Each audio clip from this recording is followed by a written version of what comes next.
Paris is widely regarded as one of the most romantic cities in the world. However, there are many places in the French capital that are anything but romantic. One of these places is the Paris Catacombs.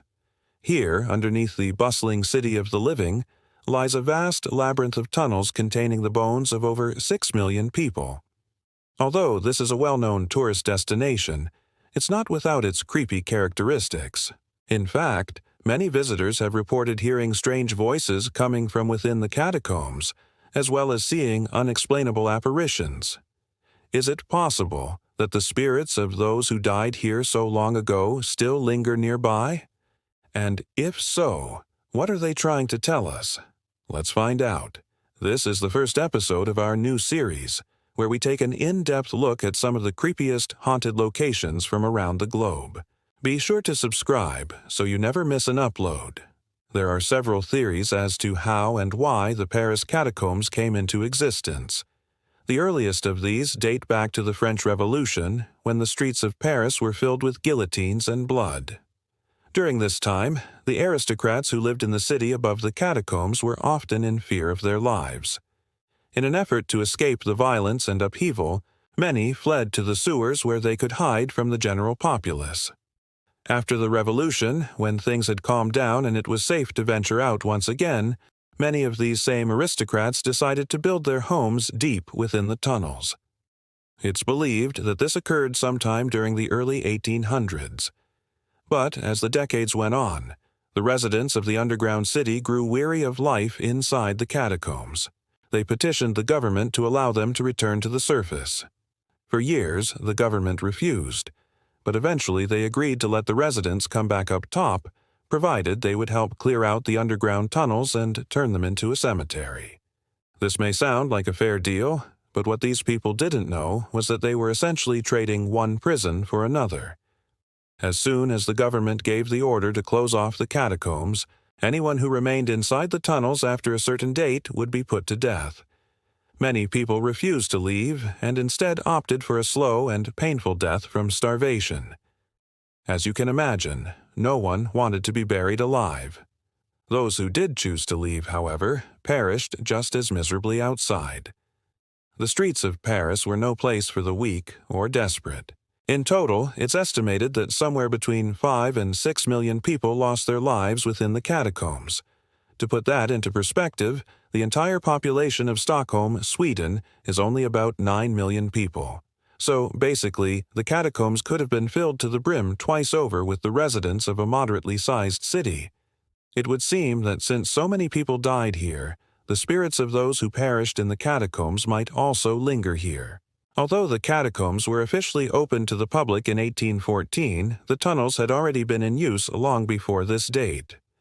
Since the 1780s, it was common for people to sneak into the catacombs and steal bones to use in rituals or to grind into powder and use as medicine. Nowadays, the catacombs are a popular tourist destination for those looking to learn more about the history of the area, or those simply looking for a cheap thrill. Some parts of the tunnels are open to the public, but due to the danger posed by unstable structures, most of the tunnels are off-limits. Despite this, thousands of tourists visit every year, and many have reported strange experiences while there.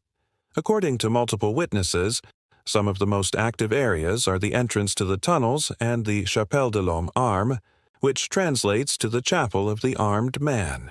It's said that if you stand at the entrance of the catacombs and listen very closely, you may be able to hear voices whispering directly to you. Some say these are the souls of those trapped inside the catacombs, while others claim that they are the ghosts of small children who died in the tunnels. Either way, no one should have to worry about the safety of their mental health while visiting a tourist attraction. Unfortunately, though, the whispers aren't the only unsettling experience that has been reported by visitors to the catacombs. On numerous occasions, people have witnessed figures walking through the tunnels. Some say these are merely other tourists, while others claim that these figures are too transparent to be human. There have also been reports of footsteps echoing throughout the catacombs, even when there is no one around. In some cases, these footsteps have been attributed to the restless spirits of the catacombs. However, there may be another explanation. It's possible that these sounds are created by rats skittering around the tunnels. In fact, it's said that the catacombs are home to the largest rat population in all of Europe. So, while it may be easy to blame these sounds on ghosts, there may be a more rational explanation. Unfortunately, for those who seek a truly haunting experience, there have been no reports of ghosts interacting with visitors. In fact, there haven't been any reports of any ghost doing anything at all. While this may disappoint some, it's good news for others. If the ghosts of the catacombs are going to appear anywhere, it's likely to be here. After all, this is where the spirits have had the most time to accumulate.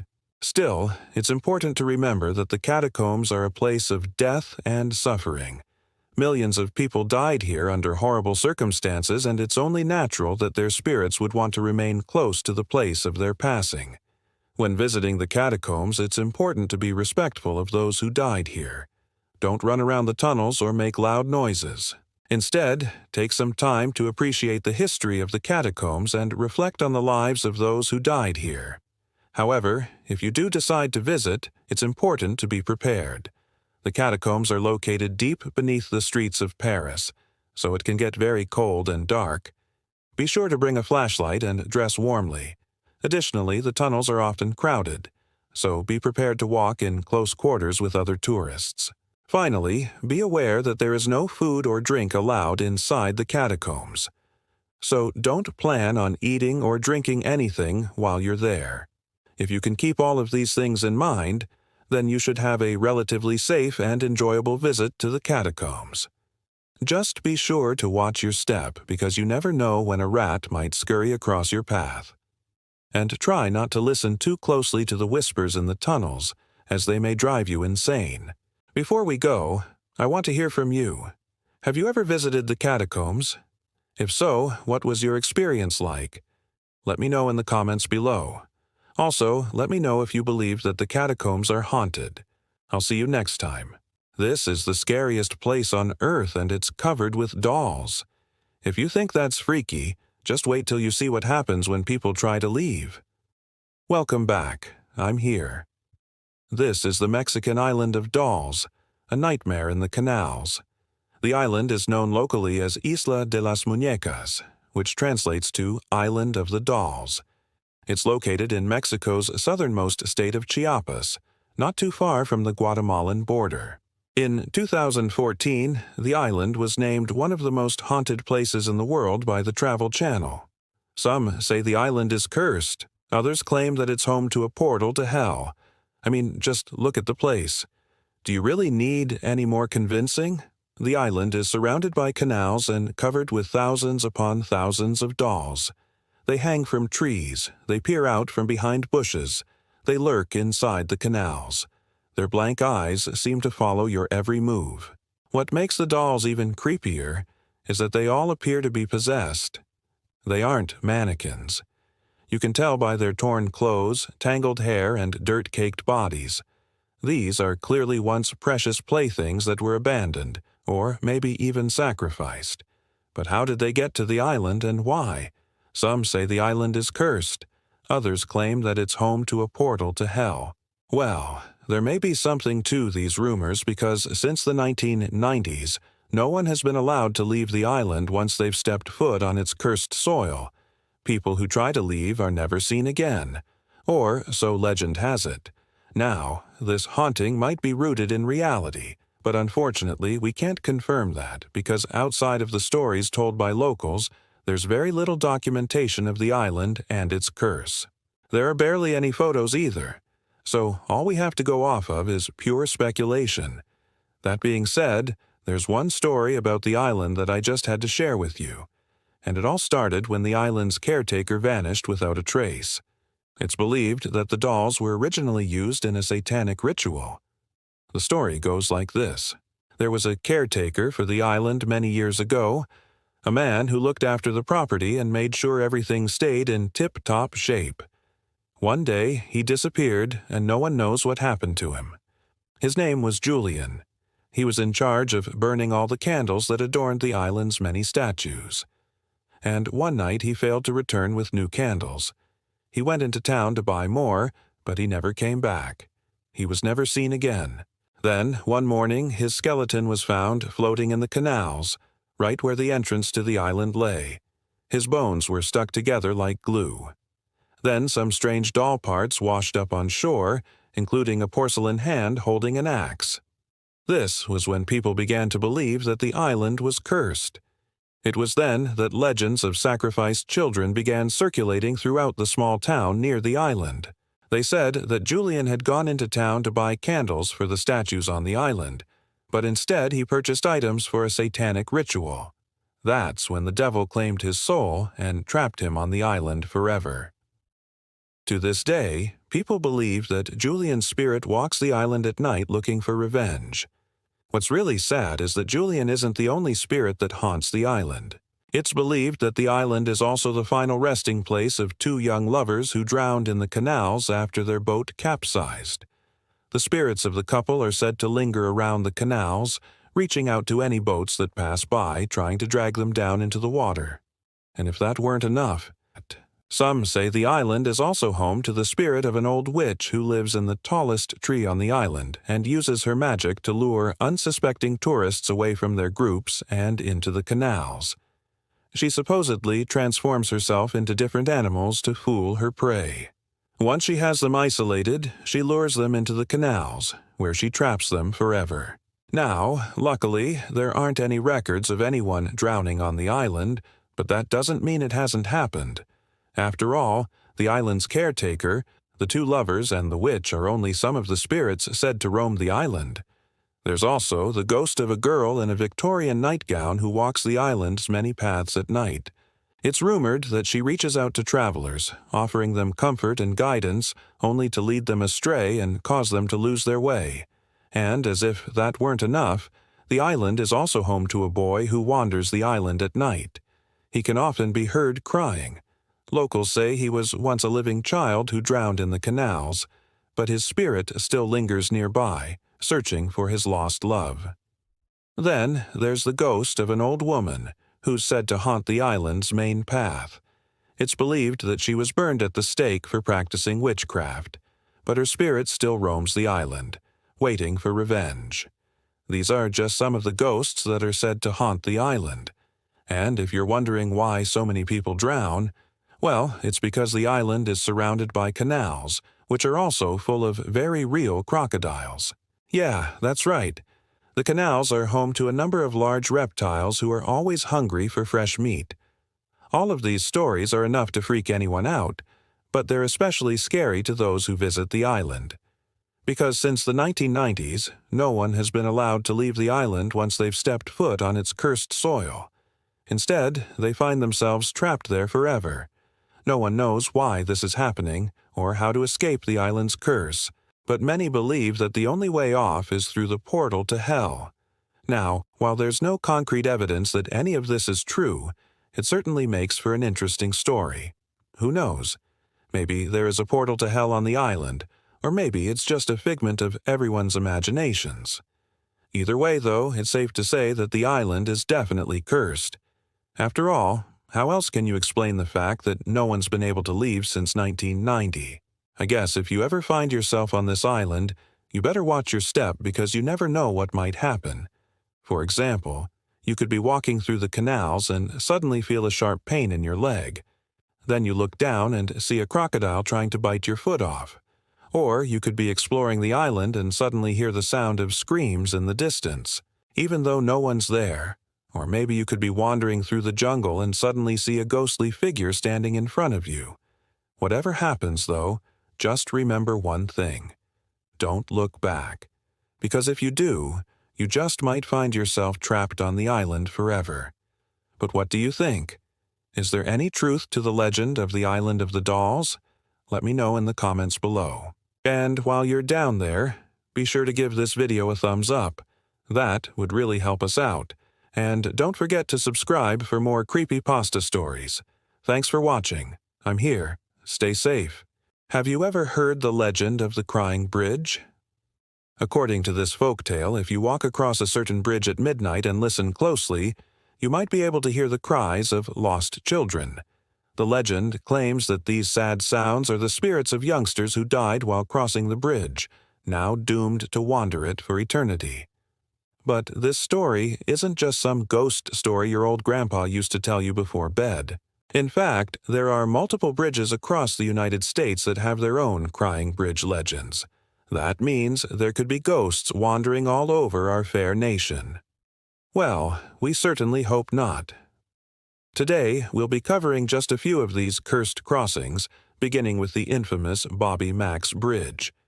This one's located in the town of Mount Gilead, Ohio, and was built way back in 1836.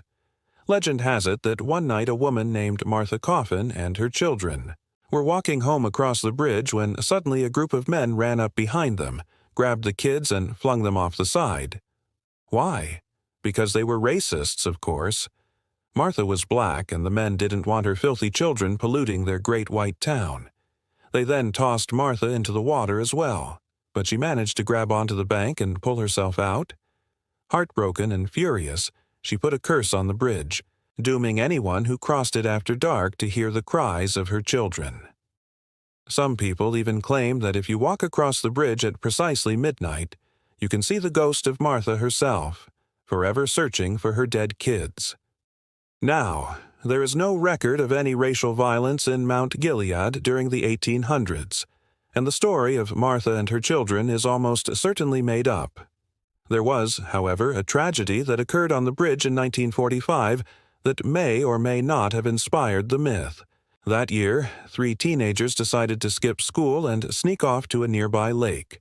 When they were spotted by a local sheriff, they fled, and 2 of them ended up falling to their deaths off the side of Bobby Mack's Bridge. Perhaps this incident is what led to the legend, or perhaps it's all just an elaborate hoax. In 2008, a local author named David A. Graham admitted to fabricating much of the story, including the names and details of the victims. However, whether the Bobby Mack's Bridge ghost story is completely made up or not, many people still swear they've heard the cries of lost children echoing across the old wooden planks. Another bridge said to be haunted by crying ghosts can be found in the small town of New Hope, Pennsylvania. This one goes by a couple different names, including the Bridge of Souls and the Ghost Bridge, but it's officially known as the New Hope, Delaware Crossing. It was originally constructed in 1794 and served as a toll bridge until the mid-1900s. According to local legend, the spirit of a young girl named Sarah Watson haunts the bridge. She supposedly drowned in the river below after falling off the bridge while playing with her dog one day. Now, those who cross the bridge at night often report hearing a woman and a dog crying near the water. Some say they even witness the ghost of a little girl in a white dress wandering along the bank. The legend of Sarah Watson is more recent than the bridge itself, however. The story was first published in a local newspaper in 1980, 13 years after the death of Helen Viola, the woman who most likely inspired the tale. Viola was a resident of New Hope who drowned after falling off the same bridge.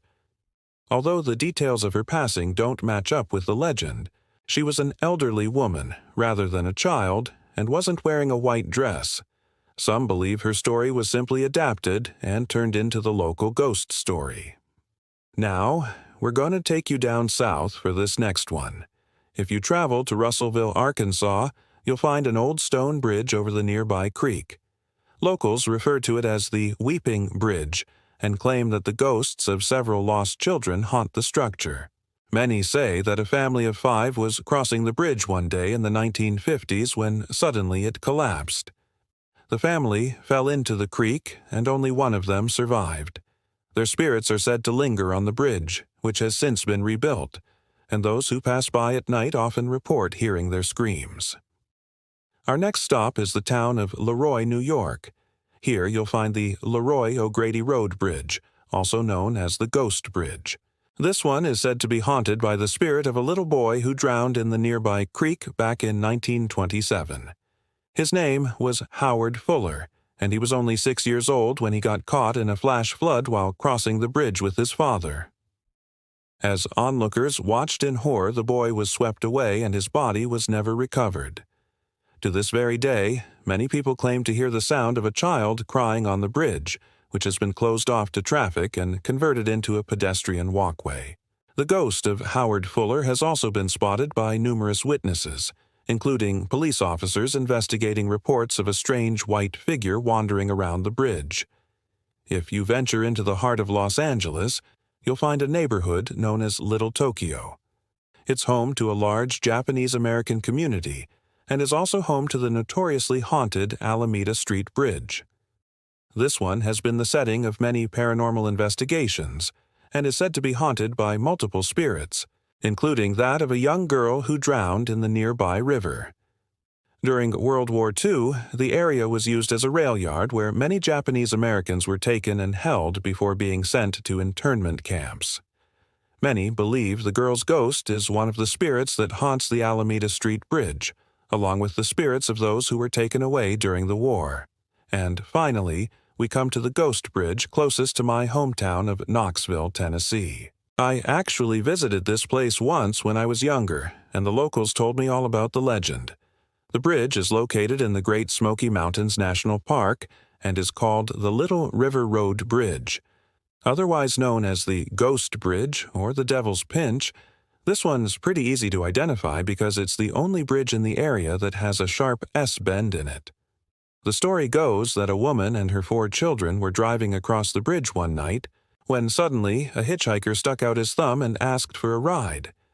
Normally, the family would never do this, but something compelled them to pick the stranger up.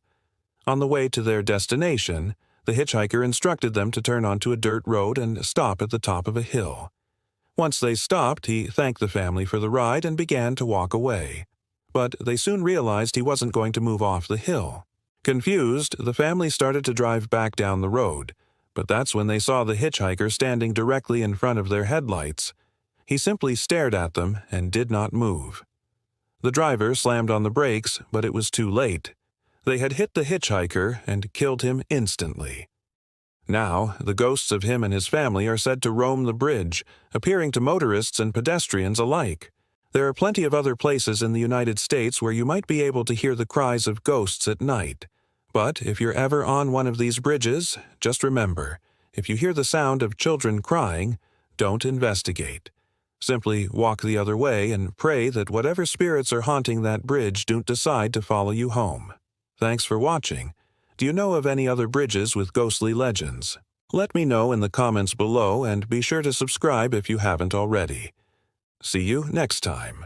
The Phantom Hitchhiker of Resurrection Mary, Chicago's famous ghost girl seen along Archer Avenue since the 1930s. Have you ever seen a ghost? In my experience, the answer is a firm no. I'm quite glad about that because I don't like ghosts.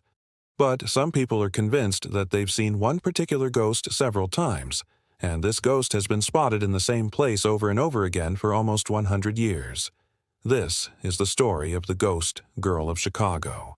This all began back in the 1930s when people began seeing the ghost of a young woman hitchhiking along a stretch of road now known as Archer Avenue in the southwestern part of Chicago. This young woman was described as wearing a long white dress and was always alone. The road was mostly deserted at the time, making it easier to spot the mysterious hitchhiker. And this is exactly what happened. On January 18, 1937, the Daily Worker reported that a local resident had encountered a phantom hitchhiker who may have been the ghost of a murdered girl. It said that Mrs. H.E. Coons of Chicago had been driving along Archer Road in the early hours of the morning when she saw the ghost. She was driving home from her work as a night nurse at Cook County Hospital when she encountered the ghost. According to the report, the specter appeared suddenly out of the darkness and walked slowly toward the side of the road. Mrs. Coons slowed down to see if the apparition wanted something from her, but the ghost just kept walking until it vanished into the night. At first, Mrs. Coons didn't think too much of the encounter, but then she realized that she wasn't the only one who had seen this mysterious hitchhiker. Other people had witnessed the same thing. In total, there were 7 women who had come forward to share their experiences with the ghost girl. They all described the apparition in the same way: a woman in a white dress, a tall, slender figure, pale in color and apparently very sad. It seemed that the ghost liked to appear at the corner of Archer and Hamlin. One of these women who saw the ghost was Helen Reardon. Helen was driving home from her job as a waitress when she saw the apparition standing on the side of the road. As Helen approached, the ghost looked towards her car, raised her hand, and stepped off the road. Helen slammed on the brakes and turned around, but when she went back to the spot where she had seen the ghost, it was gone. Helen told the police about her experience, but they didn't seem to take her seriously. So Helen took matters into her own hands and returned to the spot where she had seen the ghost. Every night for a week, Helen waited, but the ghost never reappeared. Just when Helen was about to give up hope, the ghost showed itself to her again. According to Helen, the ghost was only visible to her after midnight. It would stand on the side of the road and wave its hand, but when Helen tried to pick it up, it just disappeared. Helen started to feel tormented by the experience and knew that she had to do something.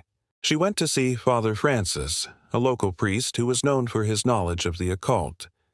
He advised Helen to hold a funeral for the ghost and to say 3 masses in her honor. After following the priest's advice, Helen never saw the ghost again. But others weren't so lucky. One man, named Joseph Sterling, was driving home from his job as a baker when he saw the ghost of a young woman in a white dress. He stopped his car and offered her a ride, but before he could get out of the car to help her, she disappeared.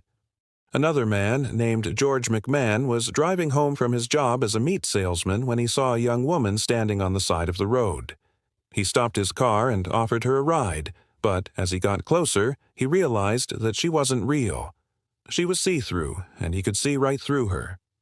George slammed on the brakes and the ghost vanished. As the years passed, more and more people came forward to share their stories of seeing the ghost girl. Some said that they had seen her as far back as the 1920s, while others said they had seen her as recently as the 1970s. Over the years, her appearance changed slightly.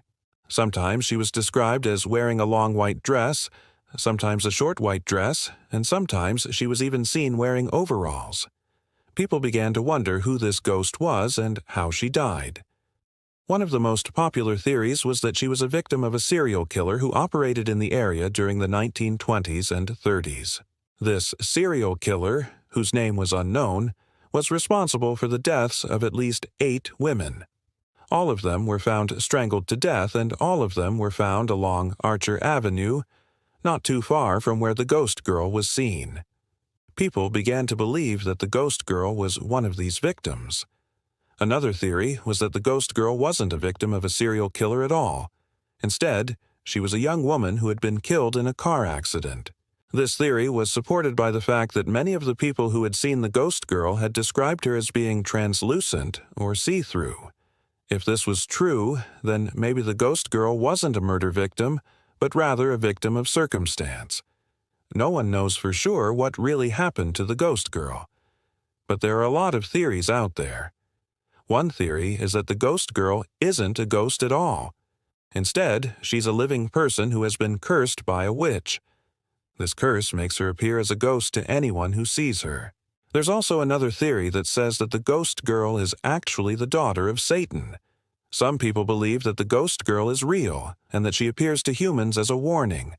She's trying to tell us that we should be careful when we're out at night, especially on deserted roads. Others believe that the ghost girl is simply lost and that she's looking for her way home. These sightings continued into the 1960s when the ghost girl was seen by hundreds of people, including 2 Chicago police officers. By this point, the story had become so popular that newspapers across the country were running stories about it. But then, suddenly, it all stopped. There were no more sightings of the ghost girl. What happened to her? Did she find her way home? Was she finally able to move on? Or is she still out there wandering the roads of Chicago, waiting for someone to help her? In the end, the truth is no one knows what happened to the ghost girl. But that hasn't stopped people from trying to find out. There are websites dedicated to her story, and there are even people who claim to have seen her in recent years. Some people believe that the ghost girl is actually the ghost of a boy. This is based on a story that was published in the Chicago Tribune in 1937. The story claimed that the ghost girl was actually the ghost of a boy who had been killed in a car accident. However, most people disagree with this theory. They believe that the ghost girl is definitely a girl and that she was killed in a much more sinister way. The most popular theory is that the ghost girl was killed by her father. This theory is based on a story that was published in the Chicago Daily News in 1941. The story claimed that the ghost girl was the daughter of a wealthy businessman.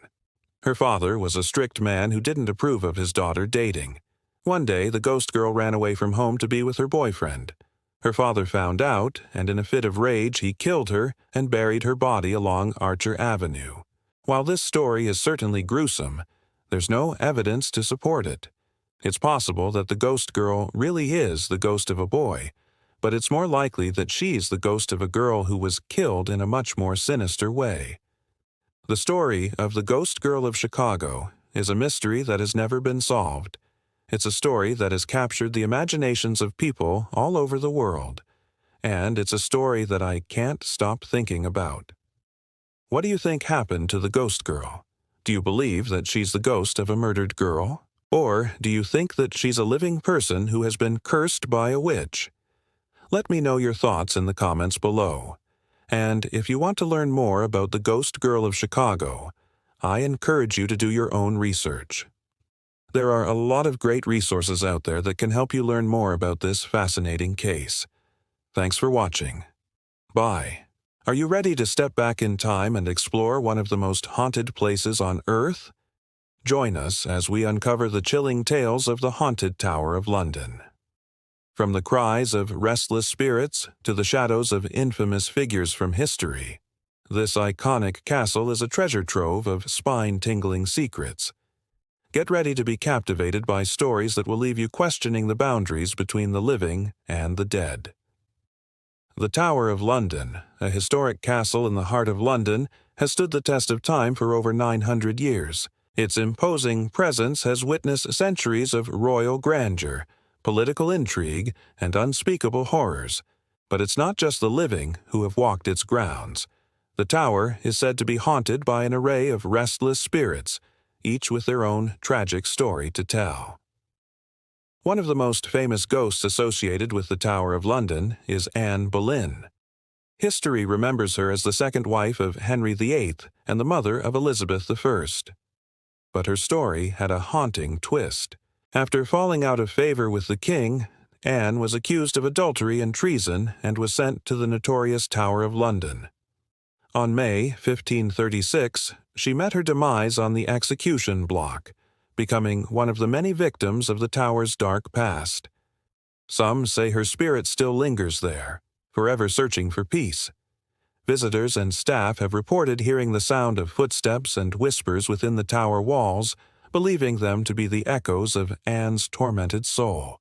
But Anne Boleyn is not the only royal to haunt the tower. King Charles I, who reigned from 1649 to 1660 during the turbulent period of the English Civil War, also found his way onto the list of ghostly residents. His statue stands proudly in the White Tower, but it's said that his spirit is far from at rest. Legend has it that the executioners chopped off Charles I's head without first obtaining the consent of Parliament, a grave oversight that angered his supporters. As a result, his remains were never given a proper burial, leaving his soul to wander the tower in search of peace. Some believe that the sightings of a headless horseman in the area may be the troubled spirit of King Charles I seeking solace after his untimely demise. Another haunting presence felt throughout the tower is that of Lady Jane Grey. This young noblewoman found herself at the center of a political storm when she was called upon to take the throne after Lady Jane Grey ascended to the throne at the age of 16, becoming the 9-day Wonder Queen of England and Ireland in 1553. Her reign was short-lived, however, and she was soon forced to abdicate in favor of Mary I. Imprisoned in the Tower of London for her involvement in a plot against Mary, Lady Jane Grey spent her final days reflecting on her tumultuous time as queen. Tragically, she was executed at the young age of 17, leaving behind a legacy of what could have been. Her spirit is said to linger within the tower walls, forever mourning the potential that was cut short. Visitors and staff alike have reported sensing her sorrowful presence, making her one of the most beloved ghosts of the Tower of London. As we delve deeper into the haunted annals of the Tower of London, we encounter the tragic tale of Margaret Pole, Countess of Salisbury. Born into nobility in 1489, Margaret led a life of privilege and influence. However, her path took a sinister turn when her nephew, the Duke of Norfolk, implicated her in a plot to replace Mary Tudor with Lady Jane Grey. Despite her loyalty to the crown, Margaret was charged with treason and imprisoned in the Tower of London in 1534. At the ripe old age of 67, she faced execution, becoming the oldest person to meet such a fate in the Tower's history. Visitors have reported hearing the sound of chains dragging, believed to be the spirit of Margaret Pole, still searching for justice and closure. Moving on, we meet Sir Thomas More, a renowned Renaissance statesman and writer who served as Lord Chancellor of England from 1529 to 1532 during the reign of Henry VIII. Sir Thomas played a pivotal role in shaping England's political and religious landscape. However, his association with the Tower of London comes from his tragic execution on July 6, 1535, at the age of 58. Charged with treason for refusing to acknowledge Henry's marriage to Anne Boleyn, he was imprisoned in the Tower and ultimately beheaded on the orders of the king. Sir Thomas's steadfast principles and unwavering integrity continue to inspire admiration, making him one of the most revered figures in English history. His ghost is said to roam the halls of the Tower, forever a symbol of the cost of conscience. Among the multitude of apparitions that call the Tower of London home, two mysterious figures stand out. Known simply as the Two Sisters, these ghostly presences have been spotted wandering the grounds of the historic castle. Their ethereal forms are often seen near the entrance to the Salt Tower, where they are believed to have died. But who are these enigmatic sisters, and how did they meet their untimely demise? Unfortunately, the details surrounding the two sisters' identities and fates remain shrouded in mystery. Their story is one of the many untold tales that add to the enigma of the Tower of London's haunting past. While their names and backstories may be lost to time, their ghostly presence serves as a reminder of the countless lives that have been touched by the Tower's somber history. Now let's shift our focus to a more light-hearted, or should I say, a lightly haunting resident of the Tower of London, Toby the dog. That's right, even the canine realm has its share of ghostly tales to tell. Toby is the spirit of a small terrier-like dog who roams the grounds of the Tower, particularly around the Salt Tower and the Moat. Legend has it that Toby belonged to a former yeoman warder named Thomas, who sadly passed away while on duty in 1952. Despite his passing, both Thomas and his loyal dog Toby are said to remain at the Tower, forming a ghostly duo that brings a touch of whimsy to this haunting paradise. Some visitors have even reported seeing Toby's apparition sitting patiently by the gatehouse, waiting for his human companion to return. Whether you believe in ghosts or not, the story of Toby and Thomas reminds us of the enduring bond between humans and their furry friends, even in the afterlife. Next, we encounter the ghost of William the Conqueror, one of the most iconic figures in English history. He is best known for his pivotal role in the Norman conquest of England in 1066, which profoundly shaped the course of the nation. William's legacy is intricately linked to the Tower of London, where he is believed to be buried beneath the White Tower. Some accounts suggest that his remains may have been interred in the Church of St. Peter ad Vincula, located within the Tower grounds. However, the exact location of his burial site remains uncertain, adding an element of mystery to his final resting place. As we conclude our journey through the haunted chambers of the Tower of London, we must pay homage to the countless victims of its brutal past. Throughout history, many innocent souls were unjustly accused of crimes against the crown and suffered a gruesome fate on the execution grounds within the Tower walls. Among them were Sir Thomas Bridges and Sir Richard Weston, two yeoman warders who were brutally murdered in cold blood by soldiers under the command of Oliver Cromwell during the Siege of London in 1648. Their untimely deaths serve as a stark reminder of the darkness that once enveloped this historic site. Cromwell's forces stormed the tower, executing anyone loyal to the Royalist cause.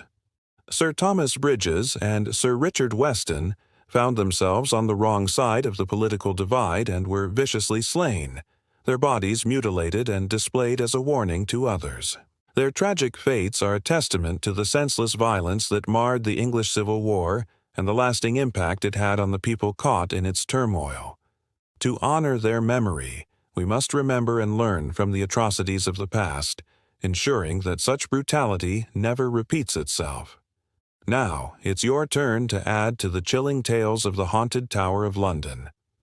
Have you ever experienced any paranormal activity, or do you know anyone with a spooky story to share? And if you visited the Tower of London, did you feel any eerie vibes or witness anything unexplained? Share your thoughts and experiences below, and let's keep these ghostly tales alive. Don't forget to like this video if you enjoyed our journey through the haunted Tower of London. Subscribe for more spine-tingling historical tales. Thanks for watching. Until next time. Deep in the heart of Pennsylvania's desolate countryside sits the burning town of Centralia, a coal mine fire that still burns to this very day, and it is one of the creepiest places in the country. On this day in 1962, an underground coal seam caught fire underneath Centralia, Pennsylvania. To this day, no one knows exactly how it started, but what we do know is that it was destined to burn for years to come. The fire spread through the mines at an astonishing rate. Within weeks, it had engulfed the entire town in flames. Homes were evacuated, but not before they all burned to the ground. Entire city blocks turned into smoldering ruins as thousands of tons of coal burned beneath the town. In the decades since, the small community has been reduced to a ghost town filled with abandoned homes, empty streets, and dark memories. Now, over 60 years later, the fires are still burning under the town, creating a haunting landscape that seems straight out of a horror movie, and it's here that we'll begin our story. Now, it's important to note that this isn't your run-of-the-mill ghost town. While many of these forgotten communities are abandoned because of economic reasons or natural disasters, Centralia is unique because it's literally burning up from the inside. You see, the town was built right on top of a vast network of underground coal seams, which eventually led to its demise. And to understand how this happened, we have to go back to the very beginning. Coal mining began in Centralia in the early 1800s when miners first discovered high-quality bituminous coal buried deep beneath the surface. With ample supplies of this precious resource, several coal mining companies sprang up in the area, including the Philadelphia and Reading Coal and Iron Company, the Weatherly Coal Company, and the Minersville Coal Company. These businesses quickly made Centralia one of the most important coal towns in the region. In fact, during World War II, the coal mined in Centralia helped power the Allied victory. So, it was quite the bustling community. But the problem was that these coal companies didn't just dig single shafts down into the earth. They dug multiple ones, and then they connected those shafts together with miles upon miles of narrow passageways. This meant that the various coal seams could be accessed from different points, allowing miners to extract the coal more efficiently. But it also created something else, a massive labyrinth of tunnels stretching beneath the town. And it was here where the problems began. See, the thing about coal mines is that once they're dug, they don't really go away. In fact, they can continue to produce coal for decades or even centuries. It is for this reason that many coal mines are often left open after the resources have been depleted, at least partially so that they can continue to produce coal in the future. And this was done with the various coal mines around Centralia. Of course, by the 1900s, the company knew that there was a serious issue at hand. There were dozens of abandoned coal mines scattered throughout the area, along with hundreds more across Pennsylvania. At first, they tried to keep the mines sealed off, but that proved difficult. As time went on, some of the mine shafts mysteriously reopened, spewing deadly gases into the town. So they decided to take another approach. Instead of sealing the mines, why not burn them? And so in 1906, the coal mining companies began purposely igniting the abandoned coal seams. This process removed dangerous gases and prevented further cave-ins. And it worked. For a while, the mines remained relatively safe. But it also created a new problem. How do you put out a fire that's burning under 100 feet of solid rock? The answer is, you don't. In the decades that followed, the fires grew larger and more frequent, forcing many residents to flee their homes. By the 1950s, Centralia had become too dangerous to live in. The land had become riddled with sinkholes and the air quality was hazardous. So most of the residents packed up and moved away. But the fires continued to rage on. That brings us to February 1962. At 3 a.m., an intense heat was felt throughout the town. Soon after, smoke began pouring out of a manhole. Residents looked up and down the street, confused as to what was happening. Then, suddenly, flames erupted from the pavement and within seconds, a massive fire had engulfed Centralia. But the question was, what did they ignite? The fire spread rapidly, engulfing entire city blocks in flames, and it became clear that there was no way to stop it. Fire crews from neighboring towns arrived on the scene, but they couldn't put the fire out. They were fighting against Mother Nature herself. In fact, firefighters were ordered to abandon the hoses and evacuate the town. No one could stop the fire. As the residents fled, they watched in horror as the fire consumed their homes and businesses. By the next morning, 17 homes were destroyed, and over the next few days, hundreds more would follow. After the fire, most of the residents refused to return home. Today, only a handful remain. Most of the people who did leave never came back. That means that for over 60 years, Centralia has been nothing more than a charred wasteland. The town of Centralia is located in Columbia County, Pennsylvania. The county was formed in 1811 and is named after the Columbia River in the Pacific Northwest. In the early 1800s, the area that would become Centralia was a small farming community. But everything changed with the discovery of coal. As it turns out, the region is one of the largest deposits of anthracite coal on the planet. So in 1857, several businessmen formed the Philadelphia and Reading Coal and Iron Company. They began digging coal mines throughout the region, and before long, several other companies followed suit. This led to the rapid growth of the local economy, and by the turn of the century, the area had become a major coal producer. To support the miners working the mines, several small villages popped up in the area. One of these villages was Centralia. Originally, it was called Mount Pisgah, but in 1898, it was renamed Centralia. By this point, the town consisted of a few hundred homes, a schoolhouse, a church, and a general store. Life was hard for the residents of Centralia. The town was located in a remote part of Pennsylvania, and the residents had little access to basic amenities. Plus, the work in the mines was dangerous and the pay was low. But despite the hardships, the residents of Centralia were proud of their town. They had a strong sense of community, and they were determined to make it work. Then came the fire. In 1902, a minor accident in one of the local coal mines caused a small fire. The blaze spread quickly and soon engulfed the entire mine. Fire crews from neighboring towns rushed to the scene, but they could do little to stop the flames. The fire burned for months and eventually spread to other mines in the area. As the fire spread, the residents of Centralia were forced to flee their homes. Many of them lost everything they owned. In the aftermath of the fire, the residents of Centralia were determined to rebuild their town. They worked hard to create a new Centralia that was even better than before. But the fire wasn't the end. Over the next 6 decades, several more would occur.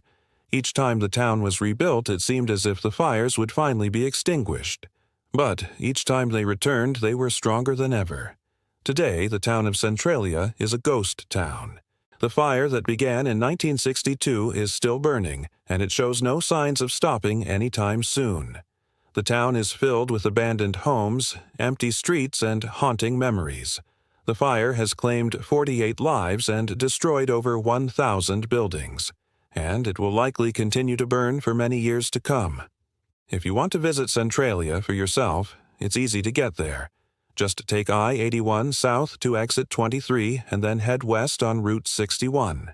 The entrance to Centralia is clearly marked. Once you enter the town, you'll be greeted by a sign that reads, "Welcome to Centralia, population 7. Don't let the small population fool you, though. There's a lot to see and do in Centralia. Be sure to check out the abandoned homes and businesses and take a stroll down the eerie streets. You can also visit the graves of the 48 people who lost their lives in the fire.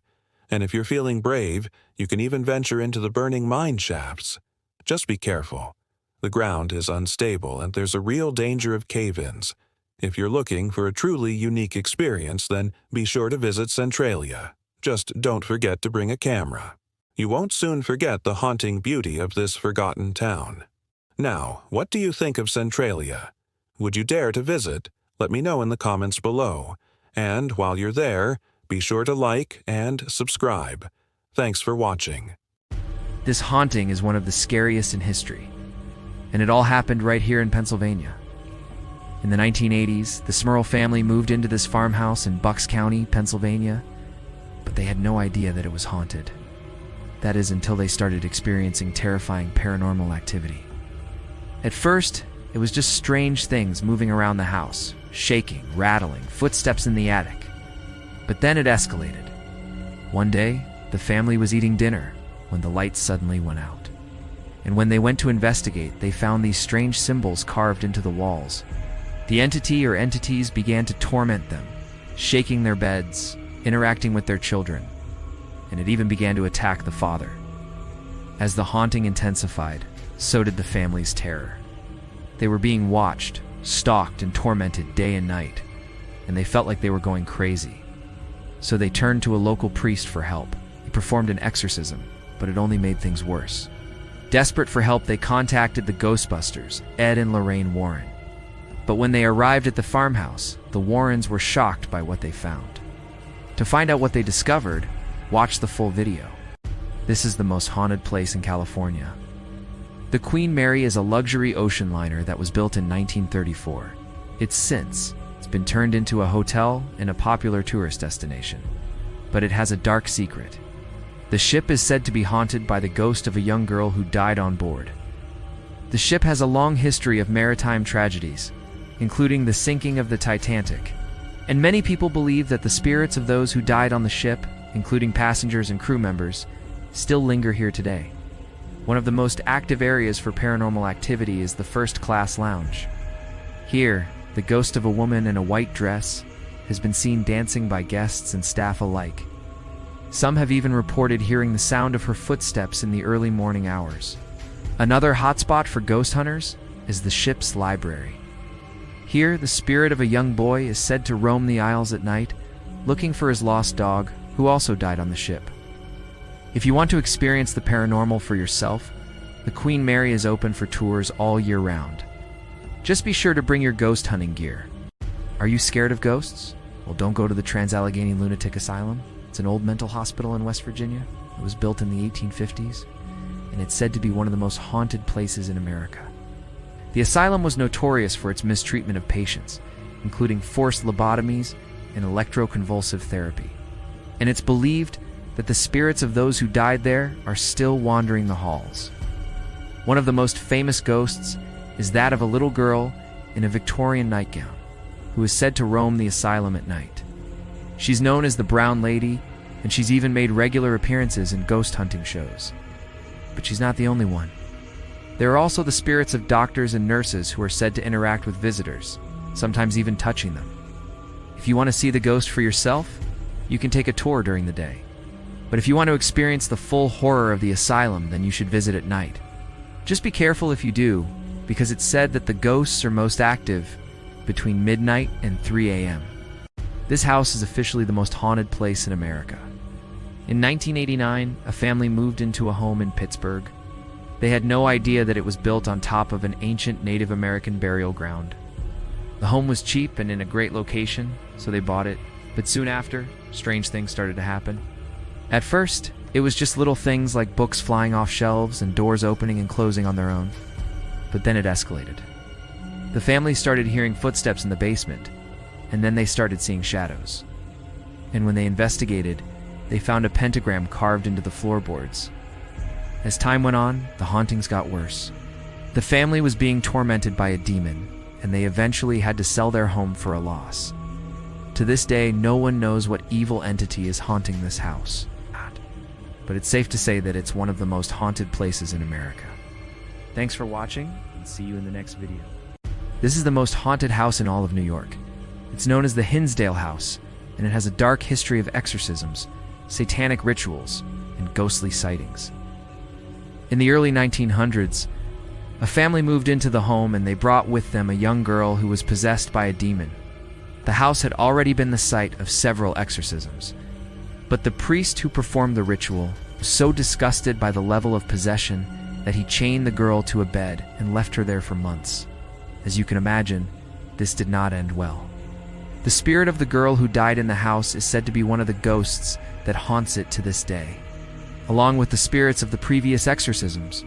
People who have visited the home have reported seeing apparitions, feeling cold spots, and even hearing the sound of footsteps. One person even claimed to have seen the ghost of a little girl standing at the foot of their bed. If you want to visit the most haunted house in America, then you know where to go. This is the Winchester Mystery House, one of the most bizarre mansions in the world. It's located in San Jose, California. The story goes that Sarah Winchester, the heiress to the Winchester rifle fortune, was so afraid of ghosts that she spent the last 38 years of her life running from them. She believed that the ghosts of everyone who had died from a Winchester rifle or shotgun were coming for her. So she started constructing this mansion with the help of a psychic medium. And as the years went on, the house grew and grew, with secret passages and staircases leading nowhere, all to confuse the ghosts that were chasing her. She even had the windows boarded up at night to keep them out. But did it work? Well, that's up for debate. Some say that Sarah's fear of ghosts led her to build one of the most elaborate and confusing houses in the world. Others say that there's a more logical explanation for the house's strange layout. What do you think? Let me know in the comments below. This is one of the most haunted places in America. It's not even a graveyard. In 1692, a group of people were wrongfully accused of being witches in Salem, Massachusetts. They were tortured and executed, and their spirits are said to be restless. One of the most famous victims was Bridget Bishop, who was hanged in 1692. She was the first woman to be accused of witchcraft in Salem, and when they searched her house, they found nothing but an old mortar and pestle. But the accusations didn't stop there. After her execution, more and more people were accused of witchcraft, including Reverend George Burroughs, who was hanged alongside his wife and 2 daughters. Today you can visit the Salem Witch Museum to learn more about these tragic events. And if you're brave enough, you can stay in a replica of one of the prison cells where the accused witches were kept before their trial. But be careful. If you do decide to stay the night, don't bring any pendulums or Ouija boards. This is one of America's most haunted plantations. The Myrtles Plantation in Louisiana is said to be one of the most haunted places in the United States. The plantation was built in 1796 and is located just outside of New Orleans. It was here that a brutal murder took place. The victim was a former slave who had been freed, but then accused of stealing from his former master. He was tortured and then killed, and his ghost is said to haunt the plantation to this day. In the years since, many other tragedies have struck the Myrtles. During the Civil War, the plantation was occupied by Union soldiers. They used the home as a hospital, and it's said that they buried some of the wounded soldiers in the backyard. To this day, visitors have reported seeing the ghosts of these soldiers, as well as hearing their screams in the night. After the war, the plantation was abandoned and fell into disrepair. It was on until the 1960s that it was restored and opened to the public as a tourist attraction. But many believe that the ghosts of the Myrtles Plantation are still here. This is the most haunted place in America, and it's not even close. The spirits of the Lemp family are so strong in this St. Louis mansion that paranormal investigators have never been able to set foot inside. The Lemps were a wealthy family who built their fortune on beer and breweries. But by the 19th century, they had lost everything. The family's only hope was to move to America and start over. But within a year of arriving, their son Adam took his own life, and soon after, their daughter died of a broken heart. And to top it all off, the family was murdered by a jealous lover.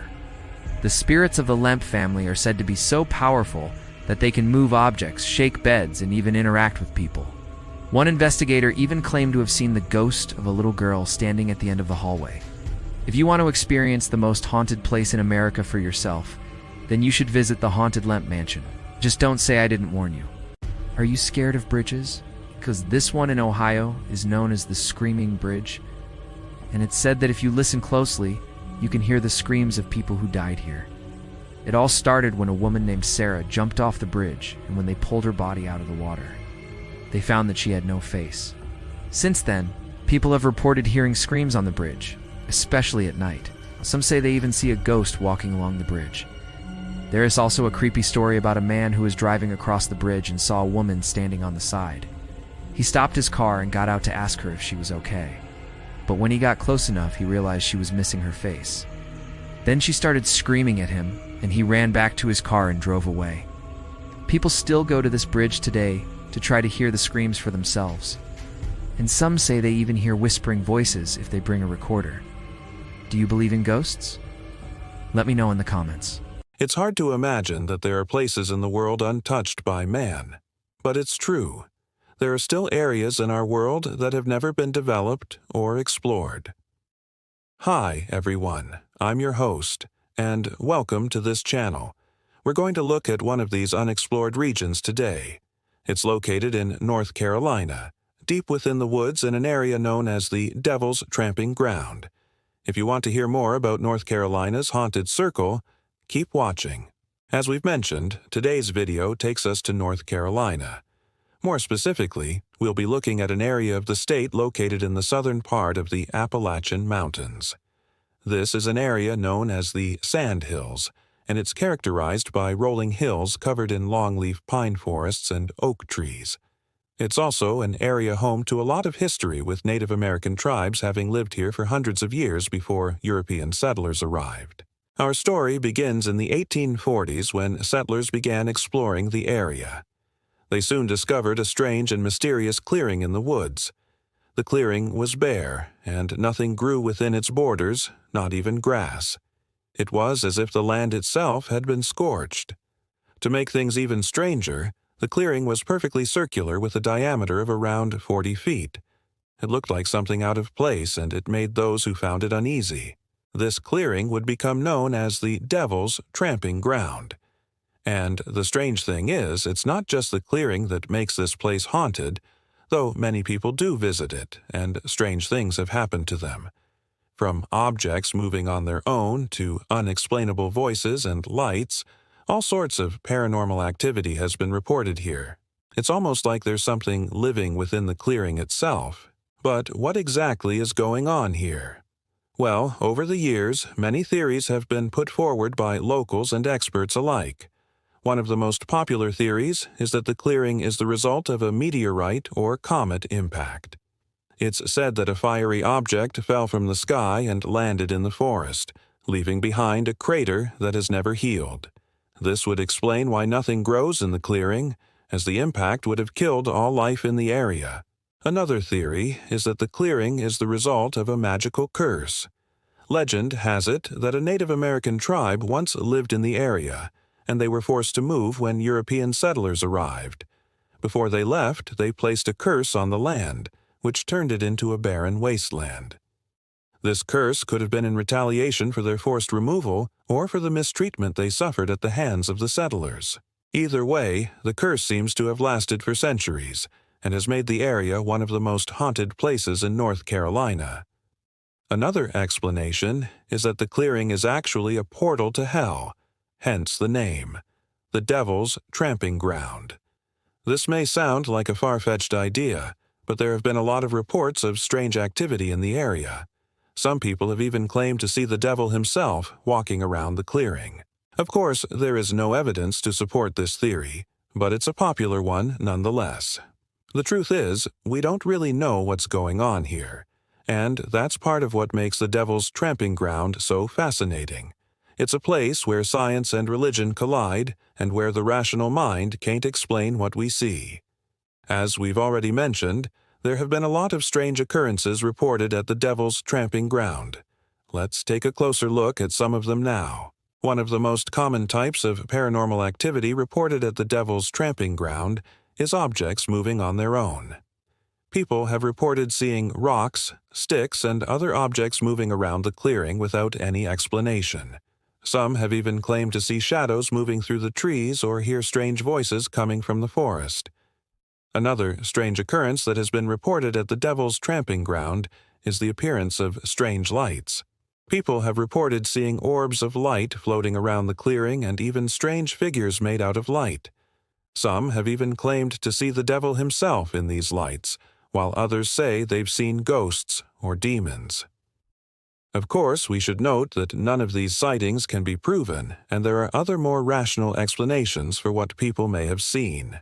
For example, the lights could have been fireflies or other insects, while the moving objects could have been caused by wind or animals.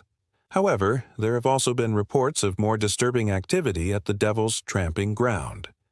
People have reported feeling a sudden sense of dread or fear when they enter the clearing. Some have even claimed to be touched or scratched by unseen entities, while others have reported hearing whispers or voices trying to communicate with them. There have even been reports of missing time at the Devil's Tramping Ground. People have claimed to have entered the clearing and suddenly found themselves somewhere else, sometimes with no memory of how they got there. This type of activity is often associated with demonic activity, and it's said that the devil himself may be responsible for these incidents. Now let's look at some of the more terrifying stories that have come out of the Devil's Tramping Ground. One of the most well-known stories about the Devil's Tramping Ground comes from a local legend. It's said that a farmer was cutting down a tree near the clearing when he was attacked by the devil himself. The farmer fought back and was able to escape, but not before being marked by the devil with a hot poker. The mark remained on the farmer's body until his death, and it's said that only the devil knows what it means. There are also stories of people who have entered the clearing and never come out. Some say that these people were taken by the devil, while others believe they simply vanished. There have also been reports of bodies being found near the clearing that have never been identified. These cases have only added to the mystery of the Devil's Tramping Ground and have made people even more afraid to go near it. In recent years, the Devil's Tramping Ground has become a popular destination for paranormal investigators. Many of these groups have set up camp near the clearing and have spent the night trying to capture evidence of paranormal activity. Some say they've captured images of ghosts or demons, while others say they've heard strange voices or sounds. However, there is no concrete evidence that has been found to prove that the Devil's Tramping Ground is actually haunted. Despite this, the legend persists and people continue to report strange activity in the area. What do you think? Is the Devil's Tramping Ground really haunted? Or are these stories just a product of people's imaginations? Let us know what you think in the comments below. And thank you for watching. If you enjoyed this video, please consider subscribing for more content like this. And don't forget to check back for new videos. Also, be sure to check out our other videos which we think you'll enjoy. What do we have here then? Something strange, mysterious, and unexplained. If you're a fan of the paranormal, then the Devil's Tramping Ground might be the perfect destination for you. Just be sure to watch your step because you never know what you might find. Maybe you'll even get a chance to meet the devil himself. If you are easily frightened, do not watch this video, especially at night. It is about one of the scariest places on Earth, and even though it's just an island, it has been given a much bigger reputation than it deserves. So today we will talk about the scary island that's forbidden to visit. But before we get into everything, please hit that like button for more videos. Let's go. Number 10. The island's history. Poveglia is an island near Venice in Italy. It is part of the Venetian lagoon, and since 1778 it has been used as a quarantine zone or lazaretto for ships arriving from Asia, Africa, and the Americas. During the Middle Ages, it was common for people to come down with diseases while traveling abroad, and many of these illnesses were deadly.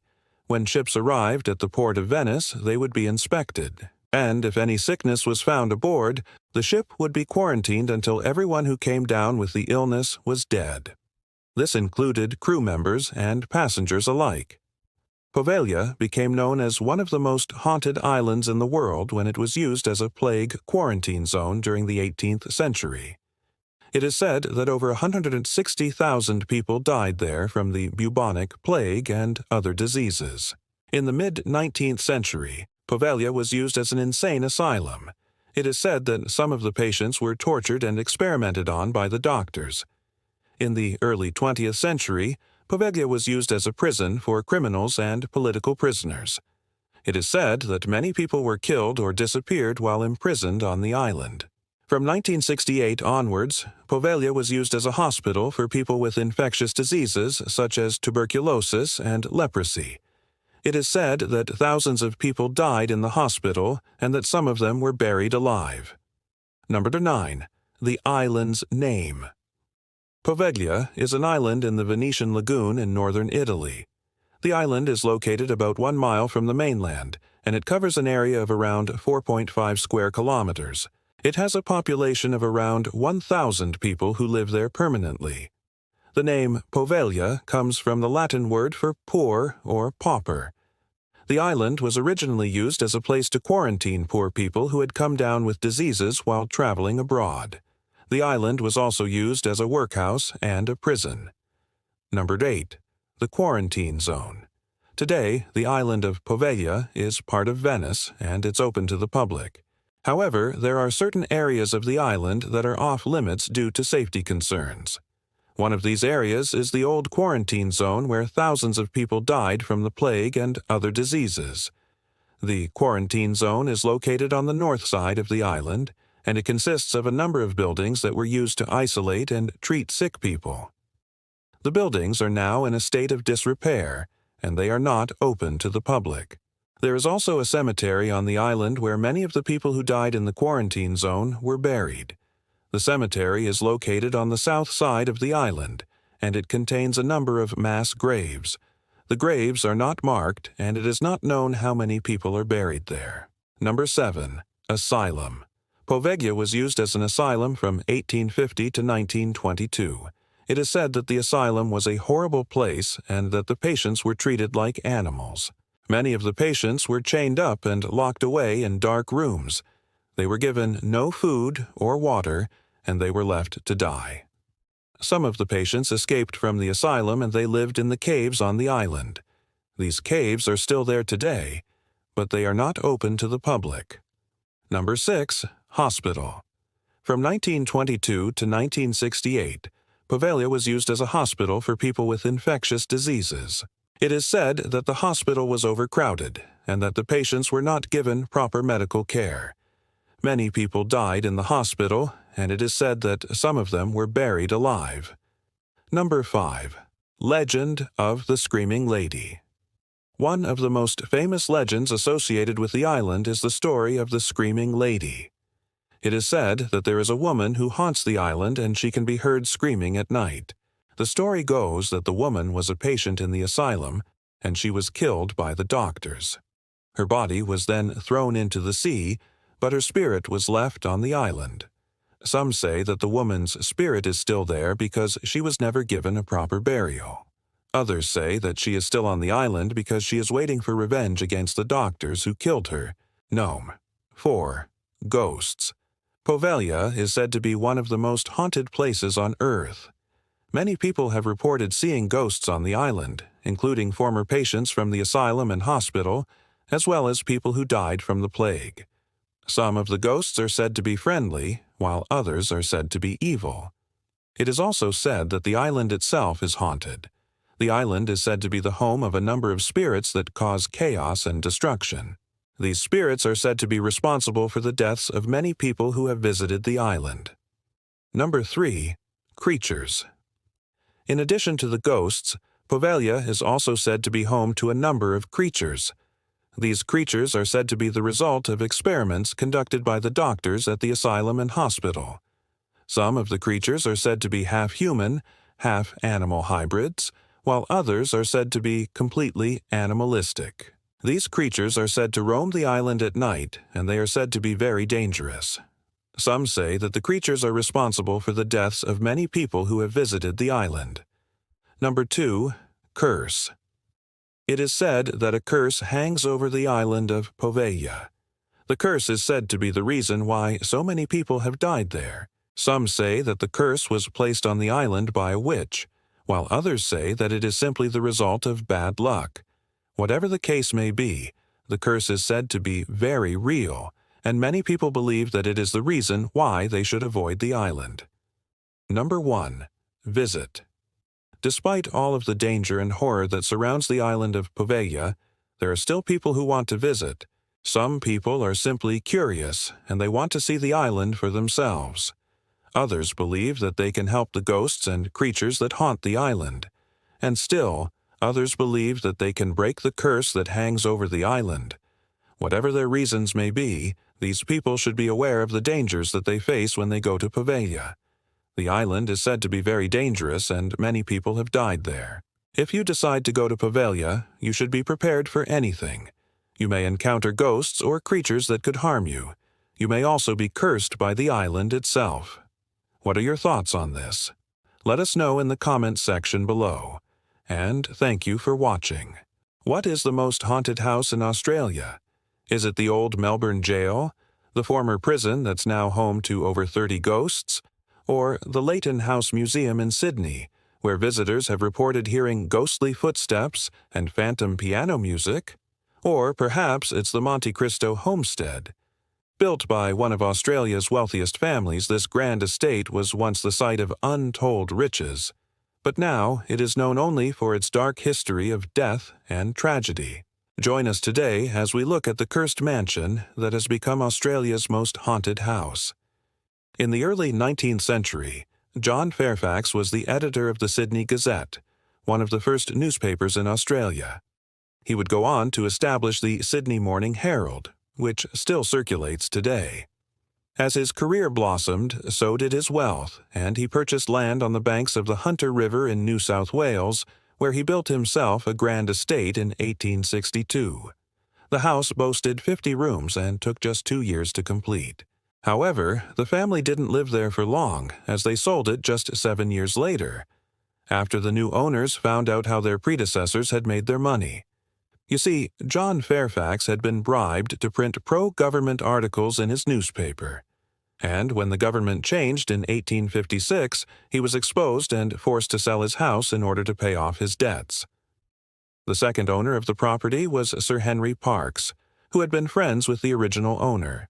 However, he, too, would soon be forced to sell. When he purchased the house, the price was equivalent to about $4.5 million in today's money, but within a few years, he was forced to put it up for sale again. Parkes had plans to demolish the house and subdivide the land. But when he realized just how expensive it would be to do so, he abandoned those plans and instead sold it to a wealthy businessman named Christopher Rolfe. While Christopher loved the house, he could not afford the upkeep and the rates, and so he rented it out to various families while he lived elsewhere. Over time, the house fell into disrepair and became the laughingstock of the neighborhood. In 1894, it was said to resemble a rundown mental asylum, and a local author even wrote a story about it for the Bulletin magazine.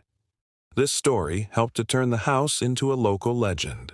After years of unsuccessful attempts to rent out the house, Christopher finally sold it in 1905 for the bargain price of £2,500, the modern-day equivalent of about $500,000. The buyer was a former politician named James Christie, who planned to convert the mansion into a school for boys. However, it wasn't long before rumors began circulating about the house being haunted. It's believed that this all started after a new caretaker moved in, having been recommended by a friend of the previous owner. The caretaker knew that the house had a reputation for being haunted, and so he decided to play into it. He told the boys that the house was indeed haunted, and then went around at night making regular spooky noises. The boys quickly believed him, and the local newspapers picked up on the story. Soon, everyone was talking about the haunted house. Despite the rumors, business boomed for the school, and James was happy with the arrangement. However, everything changed in 1912 when one of the students died in mysterious circumstances. The boy had been playing with some of his friends near the stables when he suddenly collapsed and died. Of course, the caretaker blamed ghosts, claiming that the poor boy had been playing in an area known for paranormal activity. This led to the school closing down in 1913. James tried to reopen it a year later, but the damage had already been done, and no one wanted to send their children to the haunted school. So it sat empty until 1924, when it was bought by a woman named Helen Albury Nicholson. Helen had lost her husband and 3 children in the war, and she saw the house as a chance to start a new life. She also brought with her a love of animals, and so she converted the stables into a hospital for sick and injured horses. She then opened the house to paying guests, hoping to make enough money to cover the cost of the stable. However, she was unaware that the house came with more than just boarded-up windows and overgrown gardens. It didn't take long for Helen to experience something strange in the house. She was awakened one night by what sounded like a small child crying at the top of the stairs. She then began to hear regular footsteps and voices throughout the house, as well as smelling the phantom scent of cigar smoke. Tragedy struck again in 1927, when Helen's brother, Frederick, was staying in the house while visiting from England. He had come to see his sister and enjoy the beautiful Australian countryside, but he never got the chance. While walking near the riverbank, he disappeared without a trace. His body would eventually be found 2 months later in a nearby creek, but no one knows how he died. Some say he was murdered, while others believe that he fell into the water and drowned. Either way, it's believed that his ghost still haunts the house today. In 1931, Helen's niece, Dorothy, visited the house and experienced some paranormal activity of her own. She was writing in her room one night when she heard footsteps pacing back and forth on the other side of the door. She also saw the apparition of a little girl in a Victorian nightgown standing at the end of her bed. Not long after this, Helen passed away, and in 1939, the house was bought by a couple named Claude and Elizabeth. Despite the rumors about the house, the couple were excited to make it their home. They had no plans to renovate, instead seeing the potential of the overgrown gardens. But it didn't take long for them to realize that owning the Monte Cristo homestead came with some very real problems. That's because the house was experiencing more paranormal activity than ever before. Visitors reported seeing full-bodied ghosts, hearing phantom piano music, and even experiencing disembodied touch. It was even said that an author was so spooked during a writing session that he ripped up his notes and left the house immediately. Determined to find answers, the new owners delved into the house history and discovered that many of the deaths had occurred near the spot where they were living. They also learned of the tragic tale of Frederick Aldbury and began to suspect that he was behind the paranormal activity. Over time, the hauntings grew more intense, and the couple began to fear for their safety. Claude was writing in his study one night when he felt a cold spot suddenly appear next to him. When he turned to see what was there, he saw the specter of an old man standing right next to him. Claude was so shocked that he fell backwards out of his chair. Although he was unharmed, he never returned to that room again. Elizabeth, meanwhile, was experiencing something similar in the bedroom. One night she woke up to the sound of a man humming loudly outside the window. When she looked out, however, she saw nothing but darkness. Then she began to feel a strong presence in the room, along with the smell of stale cigar smoke. She then began to see the ghost of a man pacing back and forth inside the room. She would later describe him as tall and thin, with a mustache and a goatee. The couple would go on to experience many more terrifying incidents and eventually fled the house, never to return. After the couple left, the house stayed mostly empty for several decades. However, it wasn't abandoned entirely. In 1969, part of the house was converted into a museum, while another part was used as a private residence. In recent years, the house has opened to the public for ghost tours, and it's now believed to be Australia's most haunted house. Have you ever visited the Monte Cristo homestead? If so, do you believe that it's really haunted? Let us know your thoughts below. And, as always, thanks for watching. Imagine walking through an ancient fortress. feeling the weight of its history pressing down on you from all sides. Now imagine that history coming to life in the form of strange noises, shadows, and even apparitions. Welcome to the Castle of Good Hope, one of the most haunted places in South Africa. This imposing structure is not just a tourist attraction. It's a portal to another time, a time when the air was thick with gunpowder, the sea was filled with daring pirates, and the earth trembled with the rumble of cannons. Today, we explore the spine-tingling tales that make this castle a must-visit destination for those seeking a good scare. But before we delve into these haunting narratives, let's take a moment to appreciate the grandeur of the castle itself. Built in 1666 at the tip of the Cape Peninsula, it was one of the earliest European buildings in South Africa. Its sturdy stone walls served as a bulwark against invaders, a shelter for weary travelers, and a prison for those who dared defy the colonial rulers. Now, as we step inside this historic landmark, the whispers of the past begin to envelop us. Our journey begins in the guardhouse where spectral sentries are said to patrol. Can you feel their ghostly presence beside you? Imagine the creak of floorboards under their spectral boots, the rustle of their uniforms in the night air, and the faint echo of their voices barking orders that only the wind can hear. Are you brave enough to venture into the guard room? Here, the ghosts of 2 guards are said to linger. They appear as translucent figures in their old-fashioned uniforms, complete with tall hats and feathered plumes. Some have even captured their images on camera, only to find the photos mysteriously ruined the next day.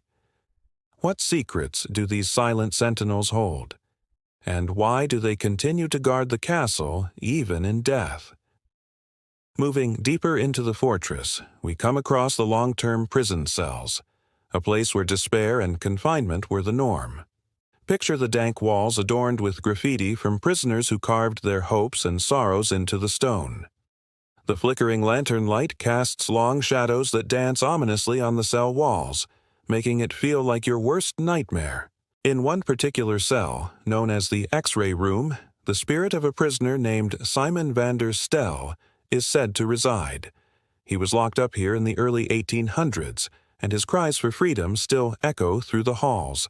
Some visitors have reported hearing chains dragging metal moans and disembodied footsteps in this very room, as if the restless spirit is trying to break free from his earthly bonds. But Van der Stoel isn't the only prisoner whose spirit remains behind. In the dungeons beneath the castle, the air grows heavy with the scent of decay and suffering. Here, criminals and political prisoners were held in the most inhumane conditions. The dim oil lamp hanging from the ceiling casts an eerie glow on the damp stone walls, revealing faded scars of the past.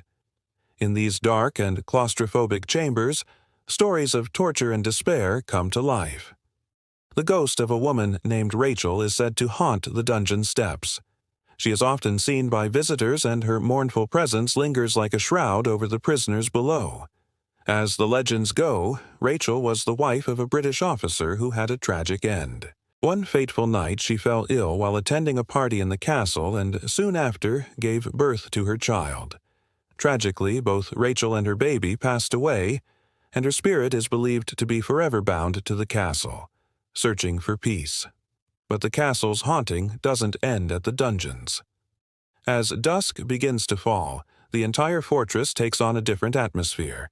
The setting sun casts long shadows that twist and turn, resembling gnarled fingers reaching out from the walls. The wind whispers through the battlements, carrying with it the mournful cries of those who lost their lives within the castle's confines. One of the most terrifying spots is the parade ground.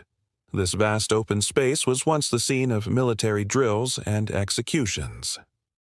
Today, visitors have reported witnessing ghostly soldiers marching and even standing in formation on the parade ground.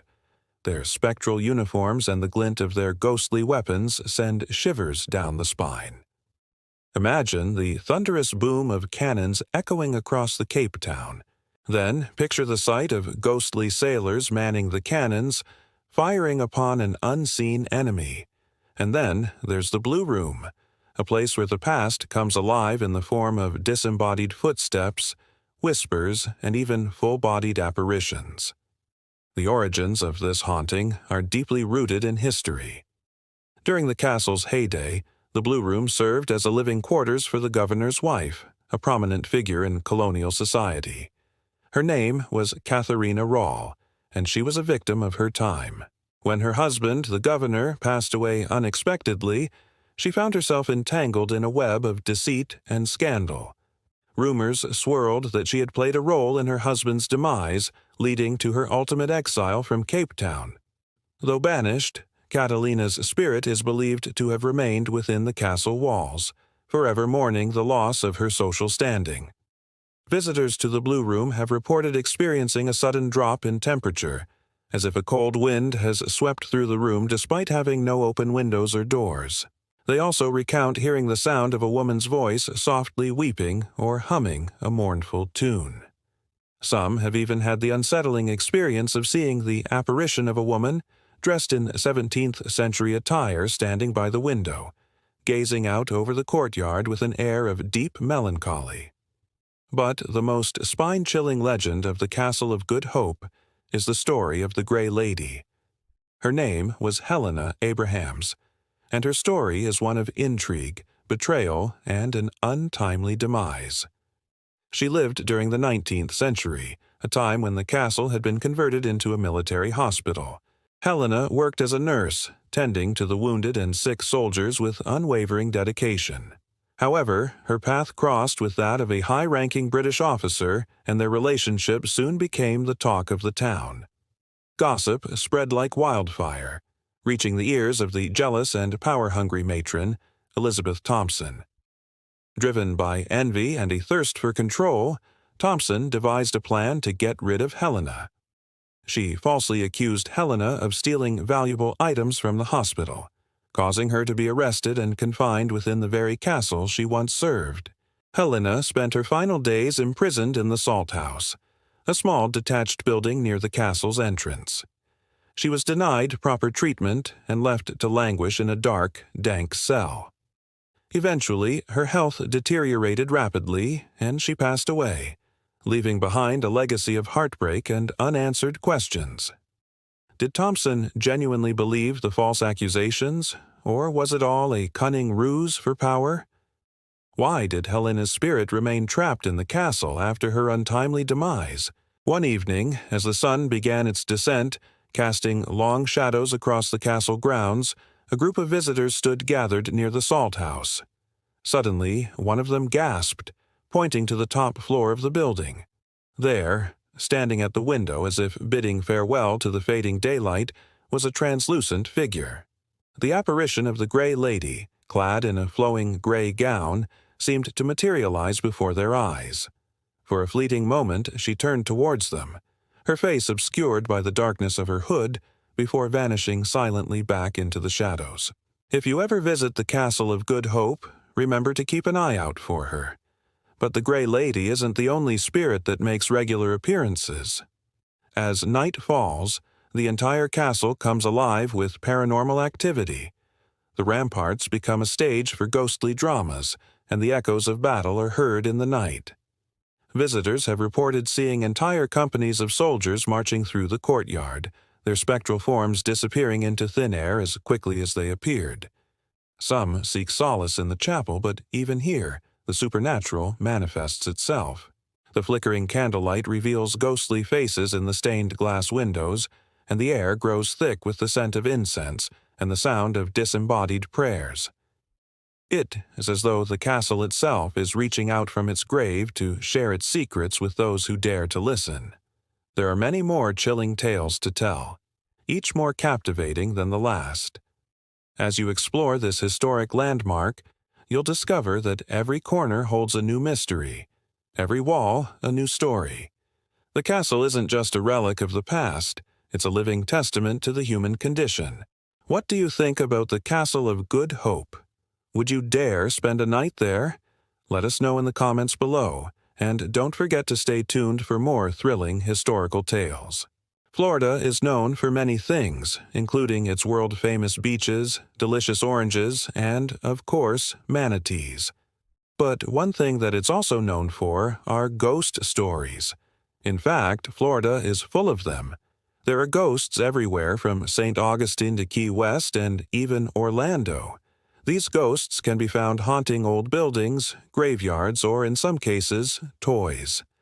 In today's video, we're going to take a look at one of those cursed objects, specifically a doll named Robert. This is the story of Robert the Doll, Key West's haunted toy. Robert Eugene Otto was born on January 5, 1906.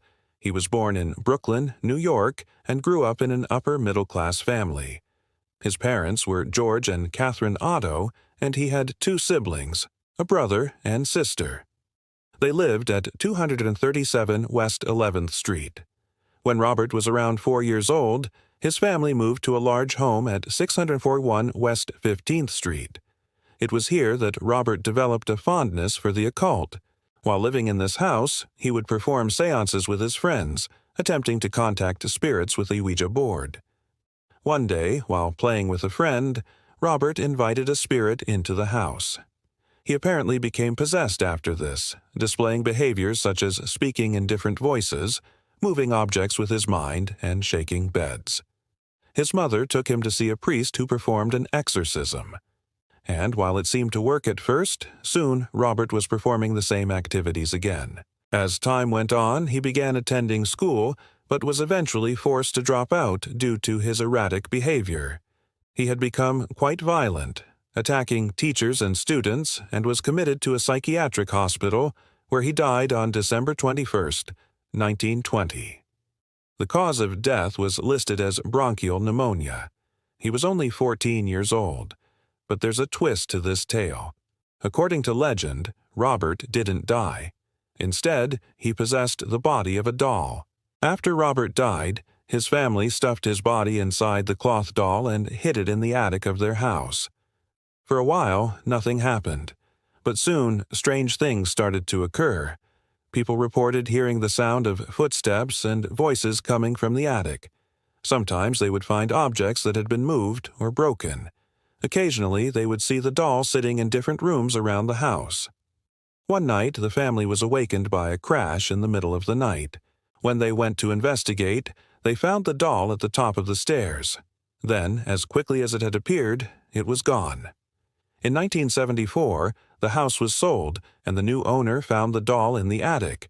She didn't know anything about its history and simply placed it in her own home. However, she soon regretted this decision. It wasn't long before things started happening around the doll. People reported seeing it move by itself. At one point, the woman's daughter touched the doll and immediately ran to hide in the bathroom. She told her mother that Robert was trying to get her. The mother thought this was just a childish fantasy until she experienced something herself. One night, she was writing at her desk when she heard footsteps approaching. She turned to see the doll slowly moving closer. It was like it was alive. Then, right before her eyes, it stood up and walked out of the room.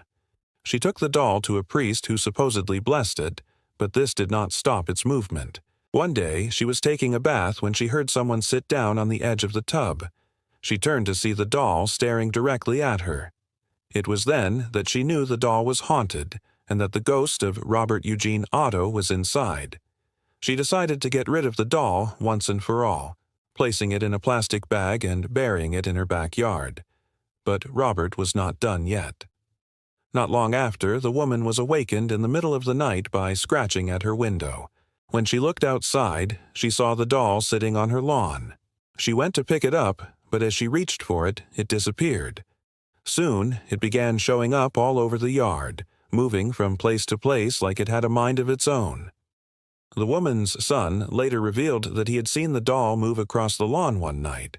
He described it as being like a frog that hops. Eventually, it disappeared, and when the woman went to look for it, she never found it again. For a while, everyone thought Robert was gone, but he returned. In 1991, the house was purchased by artist Robin Moore Wilson. She later told reporters that she never believed in ghosts until she met Robert. Like the previous owner, Wilson had no idea that the doll was cursed. That is until she experienced strange phenomena firsthand.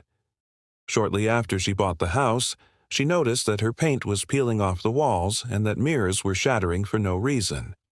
But the most disturbing things happened at night. Sometimes she would wake up to hear whispers in her ear. Other times she would feel the sensation of someone sitting on the bed. Once she was awakened by a shaking and turned to see the doll standing next to her. Its eyes were wide open and staring straight ahead. One night, she was awakened to the sound of footsteps. She followed the noise to the back of the house where she saw the doll sitting on the floor. It was facing the front door, which had been left wide open. Frightened, Wilson picked up the doll and closed the door. But this only seemed to agitate Robert further. That night, the doll was found hanging from a shelf with a noose made of rope around its neck. Wilson would eventually come to believe that Robert was trying to possess her. So she packed the doll in a box and shipped it off to New Orleans to be put in a haunted museum. However, it seems that Robert had other plans. He was never actually delivered to the museum. Instead, he was stolen from the shipping company. Whoever took him planned to sell him to a private collector for $1 million.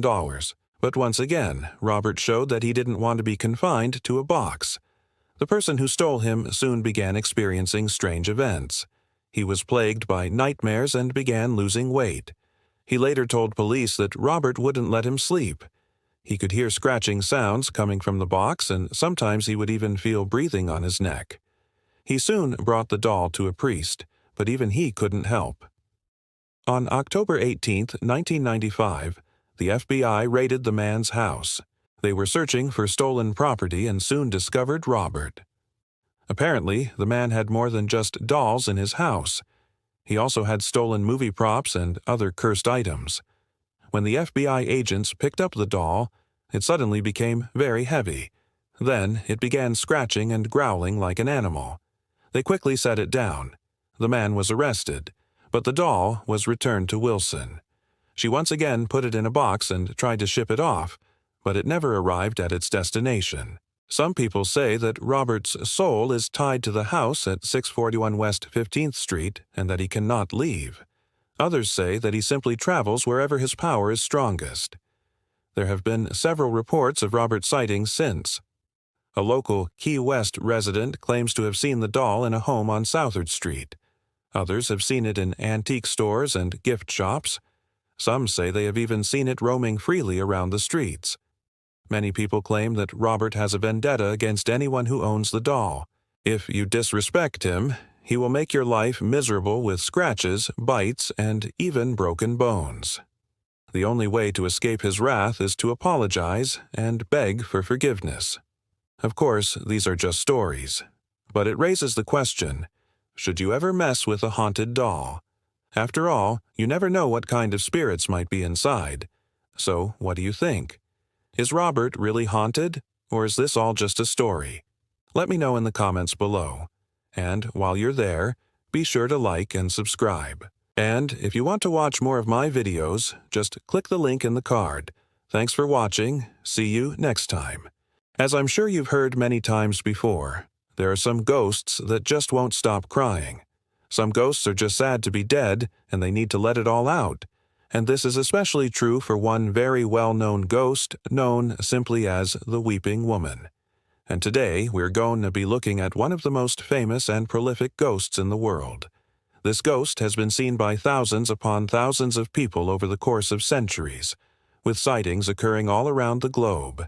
The legend of the Weeping Woman is so popular that she even has her own day where people go out searching for her. So who is the Weeping Woman and why does she cry?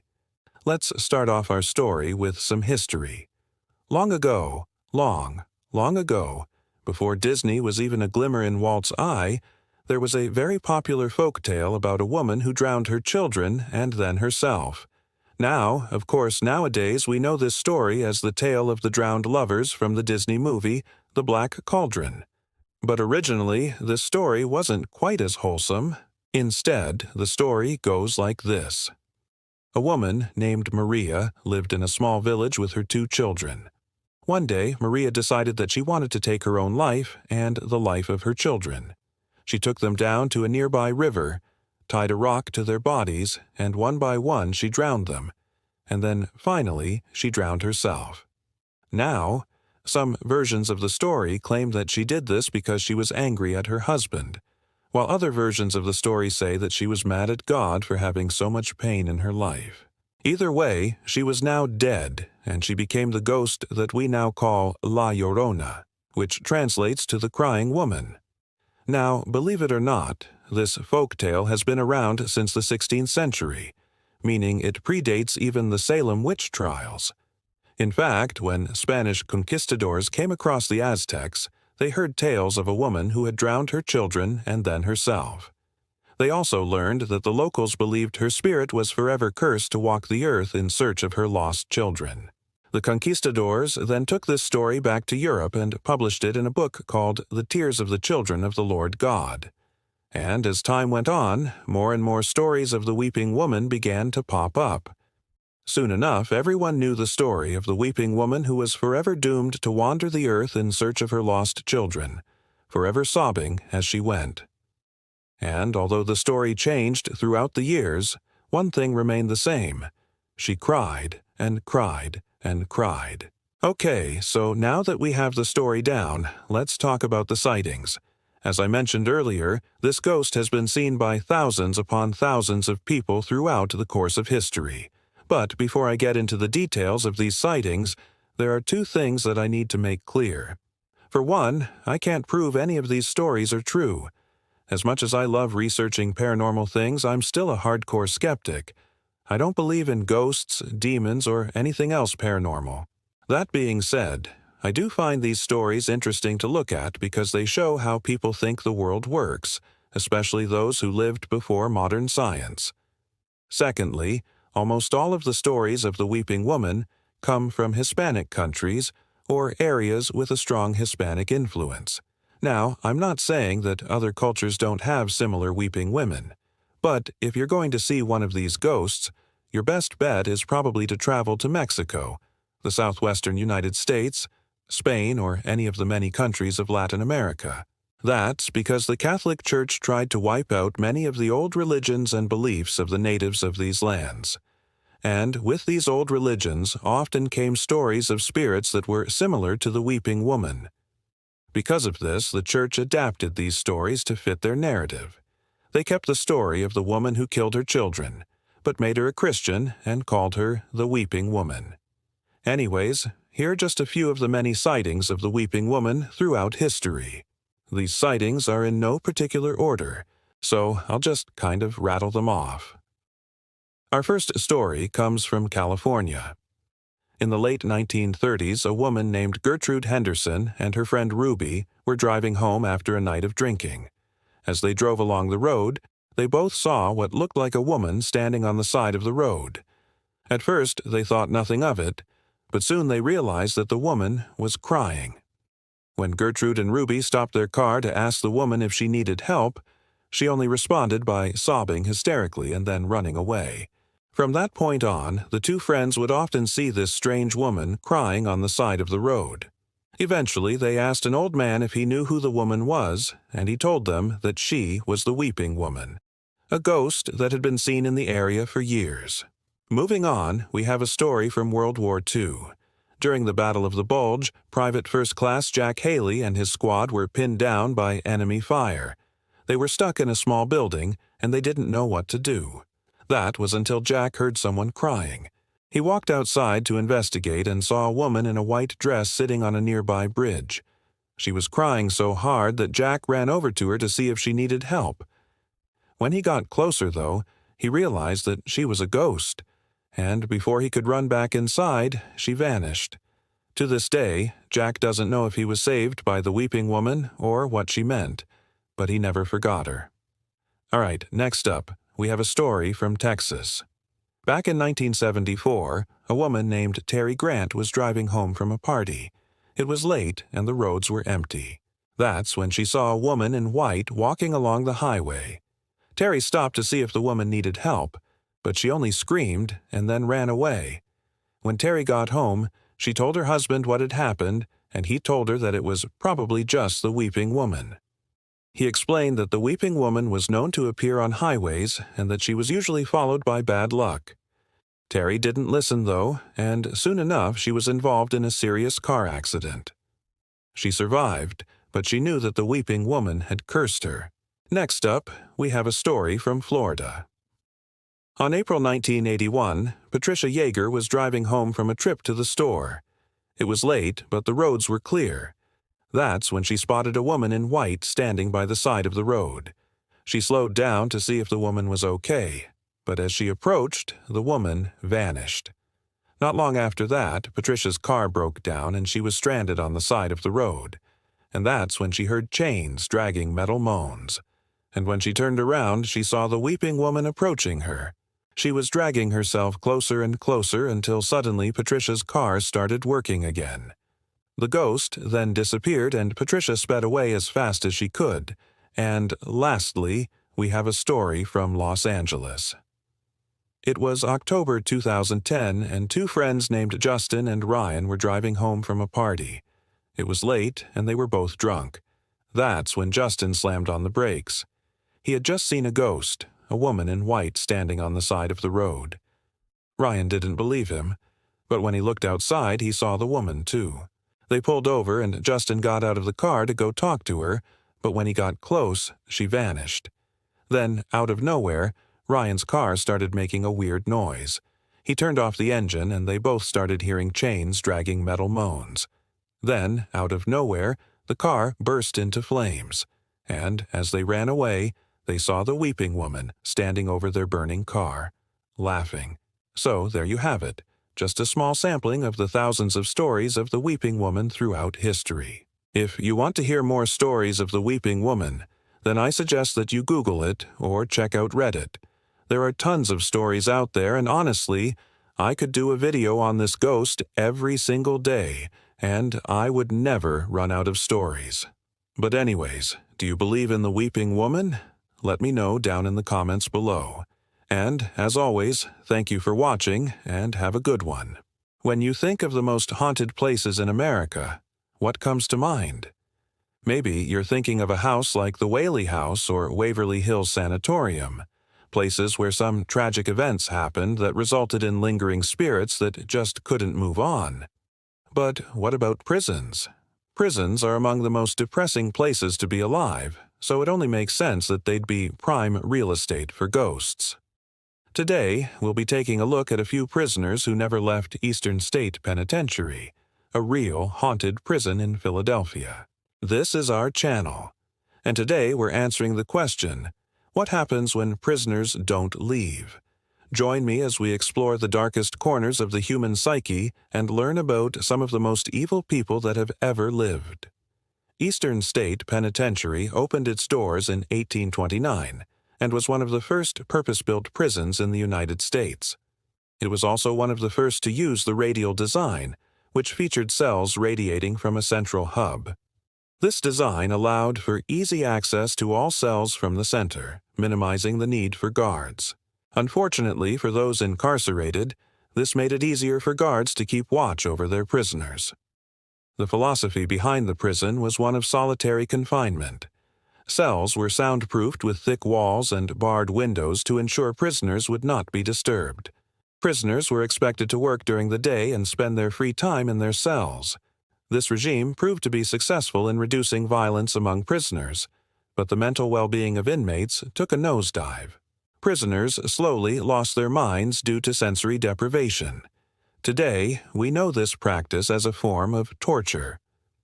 After years of declining mental health among prisoners, the prison implemented more humane practices into their daily routine, including group activities and social interaction. Unfortunately for the prison, and this would lead to an increase in violence among the prisoners. After several riots, the prison would close its doors in 1913, leaving behind a legacy of sadness, pain, and, most of all, death. Some say that death is the only thing that can set a person free. If that's true, then these men never truly left prison. Before we get into the list, make sure to hit that like button if you haven't already. With that being said, let's jump into the list of prisoners who never left Eastern State Penitentiary. Number 6. George Washington Gale. George Washington Gale was sentenced to life in prison after killing 2 men in 1923. In the early 1900s, Gale was a very successful businessman. He owned the American Straw Paper Company, which had contracts with both the Navy and the Red Cross. But his business was built on a foundation of sand, literally. Gale had been defrauding customers by selling paper made from sawdust instead of linen. When his operation was threatened by new federal regulations, he concocted a plan to sell fake radium water to unsuspecting victims. Not satisfied with the money he was making through fraud, Gale decided to take things to the next level. On April 7, 1923, he murdered pharmacist George Reiter, who was trying to buy stock in the fraudulent company. Just 3 months later, he would murder again, this time killing Dr. John R. Brinkley after an argument over the radio broadcast rights for a fake interview with the Pope. Gale attempted to flee the country, but was caught by authorities and sent to Eastern State Penitentiary. While incarcerated, he became increasingly violent, eventually stabbing another inmate, Joseph Harmon, to death. He was transferred to the infamous D Block, also known as Death Block. He spent the rest of his life there until his death from a heart attack in 1957. Many believe that Gale's spirit is still trapped in the prison, seeking revenge on anyone who enters his cell. Cell 24 is now boarded up to keep visitors out, but many believe that's not enough to keep them safe. Number 5. Paul Eberhardt. Paul Eberhardt may not have been a killer, but his crimes were no less heinous. Eberhardt was a repeat offender, serving multiple sentences in multiple states. At age 17, he was convicted for burglary and served 2 years in state prison. 3 years later, he was arrested again for burglary and assault. He was sent back to jail, but would only serve 6 months before being released. Eberhardt would go on to rob several banks and was suspected in a string of other robberies as well. After his arrest, he was sent to Eastern State Penitentiary, where he would remain until 1938. It was here that Eberhardt developed a reputation for being incredibly violent. He beat up fellow prisoners and guards and even urinated on the floor of his cell. One night, Eberhardt managed to escape his cell. Prison officials knew he wouldn't get far, so they didn't raise the alarm. They quietly apprehended him and sent him back to his cell. But the next morning, his cell was empty. A search of the prison revealed that Eberhardt had somehow made his way to the roof and jumped. He sustained fatal injuries and his body was found lying outside the prison wall. To this day, no one knows how he escaped the prison or how he managed to jump such a high wall. But some say his ghost still haunts the prison, searching for an escape that he never got. 4. The Twins. In 1948, identical twins John and Edward Smith robbed a grocery store. As they were fleeing the scene, police officers spotted the getaway car and pursued the brothers. A chase ensued, but the cops finally cornered the vehicle and arrested the boys. At trial, the brothers claimed they were innocent, but the jury saw through their lies and found them guilty. The judge overseeing the case ordered that each boy serve 5 to 10 years in prison. But the judge never imagined that housing these twins would cause so much turmoil. From the moment they stepped foot in Eastern State Penitentiary, the boys began terrorizing the staff. They fought with other prisoners, stole food, and refused to follow any rules. Guards would often find the boys standing in the middle of the hallway, laughing hysterically. It was clear that they needed to be separated. However, every time a guard tried to separate the twins, one of them would begin crying, saying that they would kill themselves if they were separated. Despite this, the prison staff carried out the separation, locking each of them in solitary confinement. Days turned into weeks, and eventually the crying stopped. However, a guard would soon discover why. Several weeks later, the bodies of the twins were discovered hanging in their cells, having taken their own lives. Many believe that the ghosts of these boys still roam the halls of Eastern State Penitentiary, searching for the freedom that they never got. Number 3. Monte Rustino.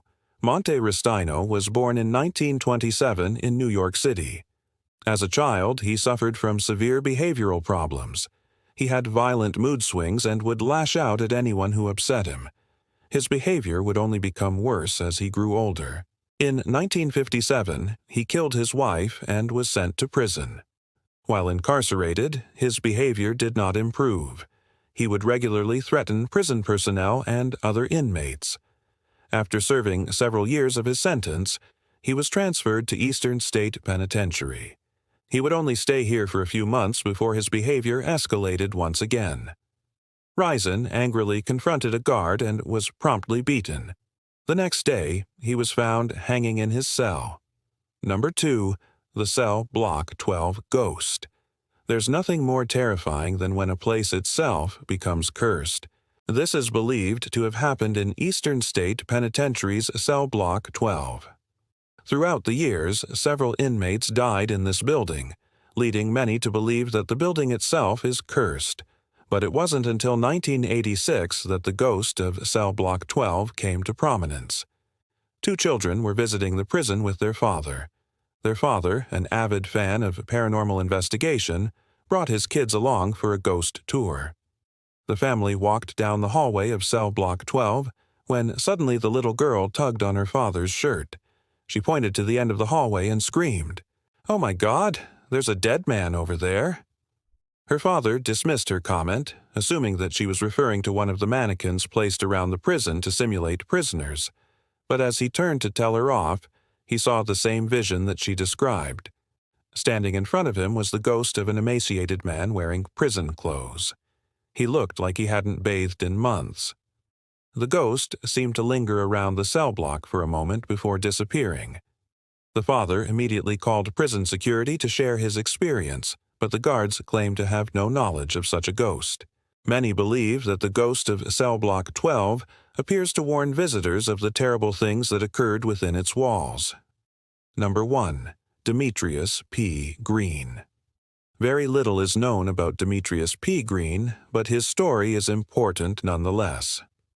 Green was sent to Eastern State Penitentiary in 1906 after being convicted for raping a woman. He was given a sentence of 4 to 10 years. At first, Green behaved well in prison, but he would later become disruptive. He was often found screaming obscenities late at night, which disrupted the other prisoners. He would also refuse to work and would often sit in the corner of his cell staring blankly ahead. It was clear that Green was mentally unstable. He was transferred to the prison's death block, commonly known as the dungeons. But Green's stay in the dungeons was short-lived. Just a year after his transfer, Green was found dead in his cell. But the circumstances surrounding his death are strange to say the least. The official report claims that he died from a cerebral hemorrhage, but others claim that he was actually hanged in his cell. Green's body was sent to the morgue where it was embalmed, but some say that the embalmers discovered bruising on his neck consistent with strangulation. To this day, no one knows how Green died, but some believe that his ghost is still searching for answers. Thanks for watching. If you enjoyed this video, check out some of our other content. Located in the small town of Villisca, Iowa, the Moore family farmhouse has stood for over 160 years. It was built in 1854 and was once a place of peace and quiet where a farmer and his family could live out their lives away from the prying eyes of the outside world. But it would be here, away from the outside world, that one of America's most brutal crimes would take place.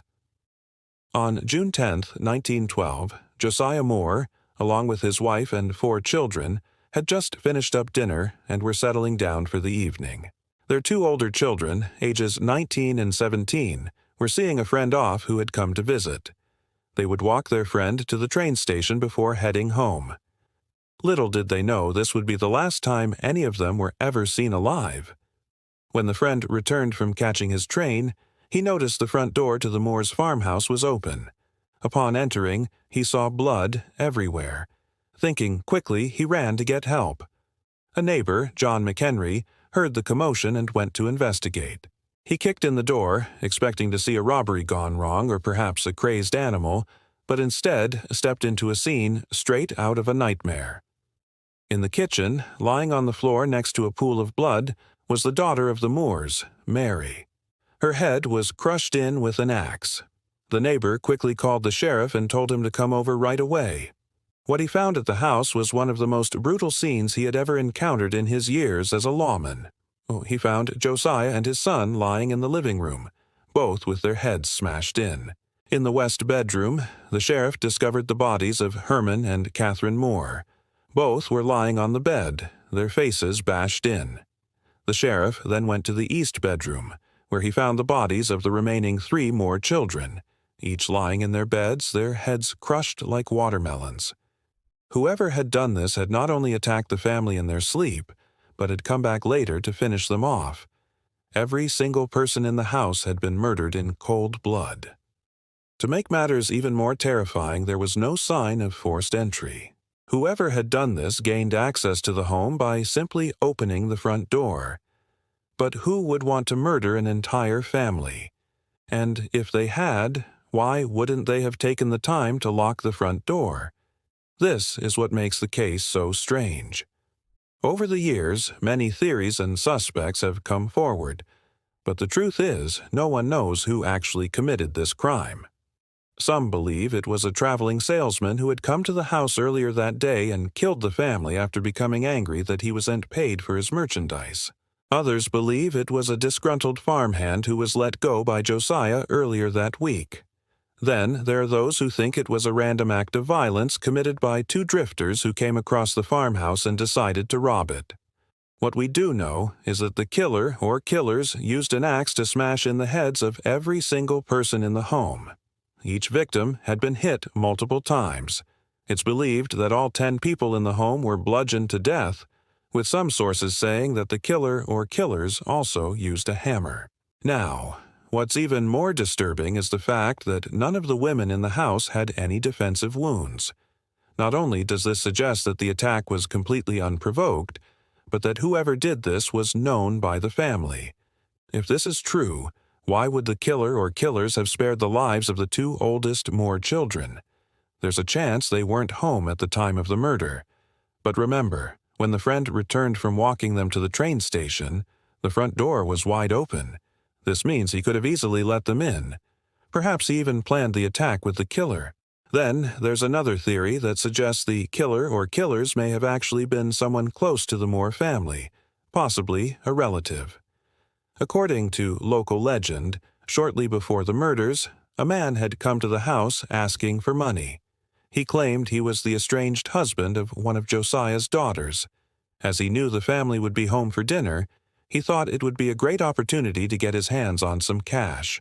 When he was refused money, he swore revenge. Could this man have returned later that night and carried out the brutal slayings? Well, this would certainly explain why none of the women in the house had any defensive wounds. Perhaps the killer spared the lives of the 2 older children because he didn't want to be caught. He had already accomplished what he set out to do and didn't want to risk getting caught with the kids as witnesses. While this may seem like the most likely scenario, it doesn't answer the question of why an axe was used or why the victims were killed in such a savage manner. But if this is true, who was this man and why did he swear revenge? It turns out Josiah's daughter, Lucy, had run away from home years before the murders. She married a man named Charlie, who she met while working as a waitress in a local restaurant. The couple eventually divorced, and Charlie started seeing someone new. In 1912, Lucy, who had since changed her name to Lillian, was living in California with her new husband. She hadn't spoken to her father in over a year, but when she heard of the brutal murders, she knew it had to be him. She immediately contacted the police and told them about her past. With no other leads, the authorities took her claim seriously and questioned her. However, when they asked her to come to Iowa to be interviewed, she declined, saying she couldn't afford the bus ticket. With that, the police decided she was clearly guilty and not only had nothing to do with the murders, but had even tried to implicate herself without having to come forward. To this day, no one knows exactly what happened to Lucy. Some believe she was killed by her jealous ex-husband, while others say she was behind the murders the whole time. To be honest, it's hard to say which theory is more far-fetched. On one hand, you have a man who swore revenge but never actually followed through. Then on the other, you have a daughter who wanted her father dead. After Lucy refused to cooperate with the police, the investigation grew cold. They had no leads and no suspects, so they closed the case and buried the evidence. For decades, the killings went unsolved, with the true nature of the crime being lost to time. Even though there were no signs of sexual assault, the newspapers of the day still managed to make it a point to mention that the women and girls had been slain in a most brutal and savage manner. This only added fuel to the fire, creating speculation that the killer or killers had not only murdered the family, but had desecrated the bodies afterwards. While there's no evidence to support this claim, it's scary to think that something like this could have happened. As the years passed, the farmhouse was sold several times. It changed hands so often that no one really knows who owned it. Throughout the years, rumors spread about the home, with some saying it was cursed. In 1959, the home was purchased by a minister named John and his wife, Helen. The couple planned on fixing up the old farmhouse and turning it into a church. However, as they began clearing out the debris, they uncovered human bones in the basement. At first, they thought they might have belonged to one of the children who died in the home all those years ago. However, after further inspection, they realized they were much older. John and Helen decided it was best to leave the bones where they were and turn the house into a church. They also held regular prayer meetings to drive out whatever evil spirits lurked inside. While these attempts were probably well-intended, they may have actually done more harm than good. According to those who attended the prayer meetings, the spirits of the Moors were very upset that their remains were disturbed. One girl even claimed that she heard chains dragging metal moans. If you ask me, I'd say the ghost of Josiah is to blame. After all, he's the only male victim. It's also said that the spirit of Mary still walks the halls looking for her father. In 1994, the church that occupied the house left, leaving it abandoned once again. Shortly after, paranormal investigators showed up. They spent the night in the house and reported hearing screams, footsteps, and chains dragging. They also said that temperatures dropped dramatically in certain areas, suggesting that the spirits of the Moors were indeed present. Other investigators have since corroborated their findings, claiming that the farmhouse is highly active. One investigator even captured what he believed to be the ghost of a young girl on camera. Another investigator said the home feels heavy, like a dark cloud hangs over it. If you decide to visit, be sure to knock on the front door. That's how the killer or killers got in all those years ago. Who knows if you'll get a response, but if you do, make sure to say hello for me. I'm the host, and if you like this video, be sure to subscribe and check out my others for all the latest in paranormal news. Thanks for watching, and I'll see you next time. This is the most haunted place in America. Waverly Hills Sanatorium is an abandoned hospital located in Kentucky. The facility was constructed in 1910 and was originally intended to house 400 patients. The sanatorium would go on to be one of the largest hospitals in the country, and it had multiple expansions throughout the decades. The sanatorium was used to treat a variety of illnesses and diseases, but it was primarily used to quarantine and treat people who suffered from tuberculosis. By the 1950s, antibiotics were invented, and the sanatorium began to shut down. The building was then used by the Veterans Administration until 1982. Today, the sanatorium still stands, but it has been abandoned for over 40 years. Many believe that the spirits of the 60,000 people who died at the sanatorium still linger about the property. In this video, we will take a look inside the Waverly Hills Sanatorium. If you love scary stories and all things paranormal, then make sure to stay updated for more spine-chilling content. Let's get into it. The Waverly Hills Sanatorium opened in 1910 as a private tuberculosis sanitarium. It was founded by Dr. J.W. Barrow, who partnered up with businessmen William G. Going and Robert Peter to open the facility. At first, the sanatorium was very successful. Wealthy families from around the country would send their loved ones to the sanatorium if they contracted tuberculosis. Many believed that the fresh air and isolation of the rural Kentucky countryside would help the patients recover. Unfortunately, this wasn't always the case, and as the years went on, the sanatorium became overcrowded and understaffed. This led to a rapid decline in the quality of care provided to the patients. In 1926, the sanatorium was sold to the state of Kentucky and became known as the Kentucky Tuberculosis Sanatorium. It was now run by the state, but it was still largely funded through private donations. During the Great Depression, thousands of people lost their jobs and many of them ended up at the sanatorium without any way to pay for treatment. Private donations were hard to come by during this time period, which meant that the sanatorium struggled to stay afloat. Despite these hardships, the staff at the sanatorium continued to do their best to care for the patients. They faced many obstacles, including a lack of supplies and a shortage of medical professionals. But they never gave up hope that a cure for tuberculosis would be found soon. Unfortunately, the disease continued to claim lives, and the sanatorium became even more crowded. During World War II, the U.S. government took over the sanatorium and used it to treat soldiers who had contracted tuberculosis. After the war, the government returned the sanatorium to the state of Kentucky. However, by this point, the disease had already claimed too many lives, and the sanatorium was forced to close in 1961. There are hundreds of rooms at the Waverly Hills Sanatorium, each one with its own unique story to tell. Some of the rooms are in better condition than others, while some are completely destroyed. No matter what state the room is in, though, each one is filled with the memories of those who stayed here during the sanatorium's heyday. The operating rooms are some of the most popular rooms among ghost hunters who visit the sanatorium. These four walls are said to be some of the most haunted in the entire building. The spirit of a nurse who worked here during the 1930s is said to appear in the operating room from time to time. Her name was Anna Malawi, and she was known for her gentle touch and caring nature. She would often stay late after her shift to help out wherever she was needed. One night, Anna was working in the operating room when she felt a sudden chill. She looked up and saw the ghost of a patient who had died on the operating table. The patient's body had been left in the room while the staff went to get ready for the next operation. Anna was so shocked that she dropped her instruments.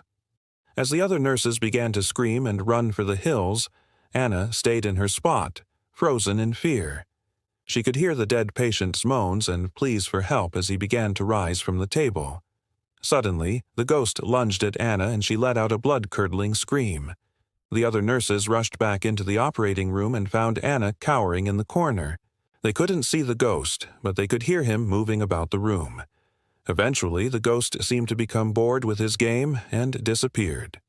From that day forward, Anna never worked in the operating room again. Instead, she transferred to the pharmacy where she could be surrounded by her friends. Tragically, Anna would die in the pharmacy in 1942. It's said that her ghost still haunts the room, along with the ghost of the patient who tried to kill her. Another popular room among ghost hunters is the body room. This is where the bodies of patients who died at the sanatorium were kept before they were sent away for burial.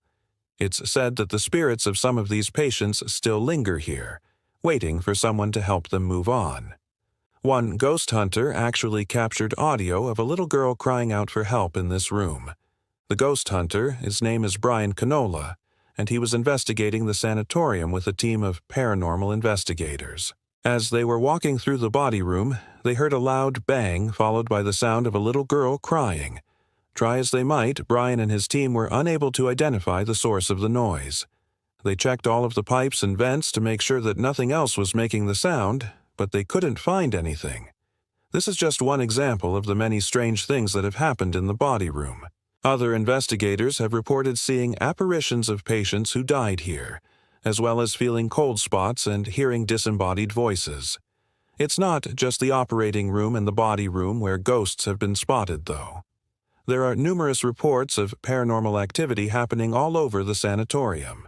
For example, one ghost hunter named Aaron was exploring the solarium when he heard the sound of footsteps behind him. He turned around to see an elderly man in a wheelchair pushing himself closer and closer. Just as Aaron reached for his camera to try to capture the apparition, the man stopped and turned toward him. Aaron could see the man's face clearly, and it was contorted in a way that suggested he was in pain. Before Aaron could react, the man pushed himself forward and disappeared. Some believe that the spirits of the forgotten patients are the ones causing all of this chaos. These are the patients who were either abandoned or had no family to claim their bodies when they died. After the sanatorium closed, their bodies were left behind and are said to be buried in a mass grave somewhere on the property. It's possible that these spirits are angry and want to be found so that they can finally rest in peace. Others believe that the sanatorium is simply built on top of a portal to the underworld. This is why so much death and suffering seems to be concentrated here, and why the spirits of the dead refuse to move on. Whatever the case may be, it's clear that Waverly Hills Sanatorium is one of the most haunted places in America. Today, the sanatorium is open to the public for tours and ghost hunts. Visitors have reported seeing all sorts of paranormal activity, including full shadow figures, orbs, and even interacting spirits. So, if you're ever in the area and you're looking for a good scare, be sure to check it out. Just be careful, because no one knows what you might encounter once you step foot inside. If you enjoyed this video, please hit the like button and subscribe for more spine-chilling content.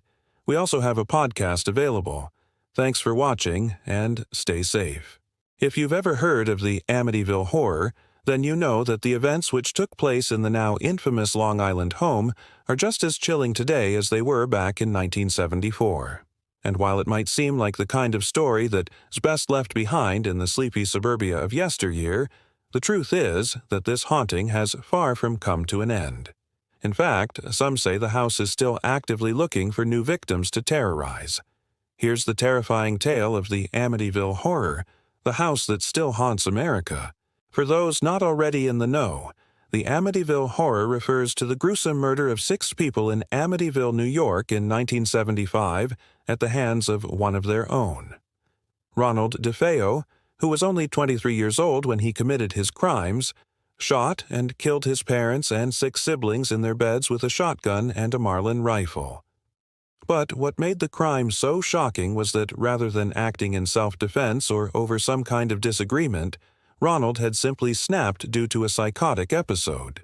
According to him, he heard voices telling him to kill his entire family. And after he did, he went out and bought pizza, played some video games, and hung out with friends, all while his 6 dead siblings lay just feet away in the next room.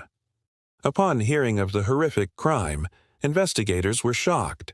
Not only was it one of the most brutal killings they'd ever seen, but they also couldn't understand what could have possessed Ronald to do such a thing.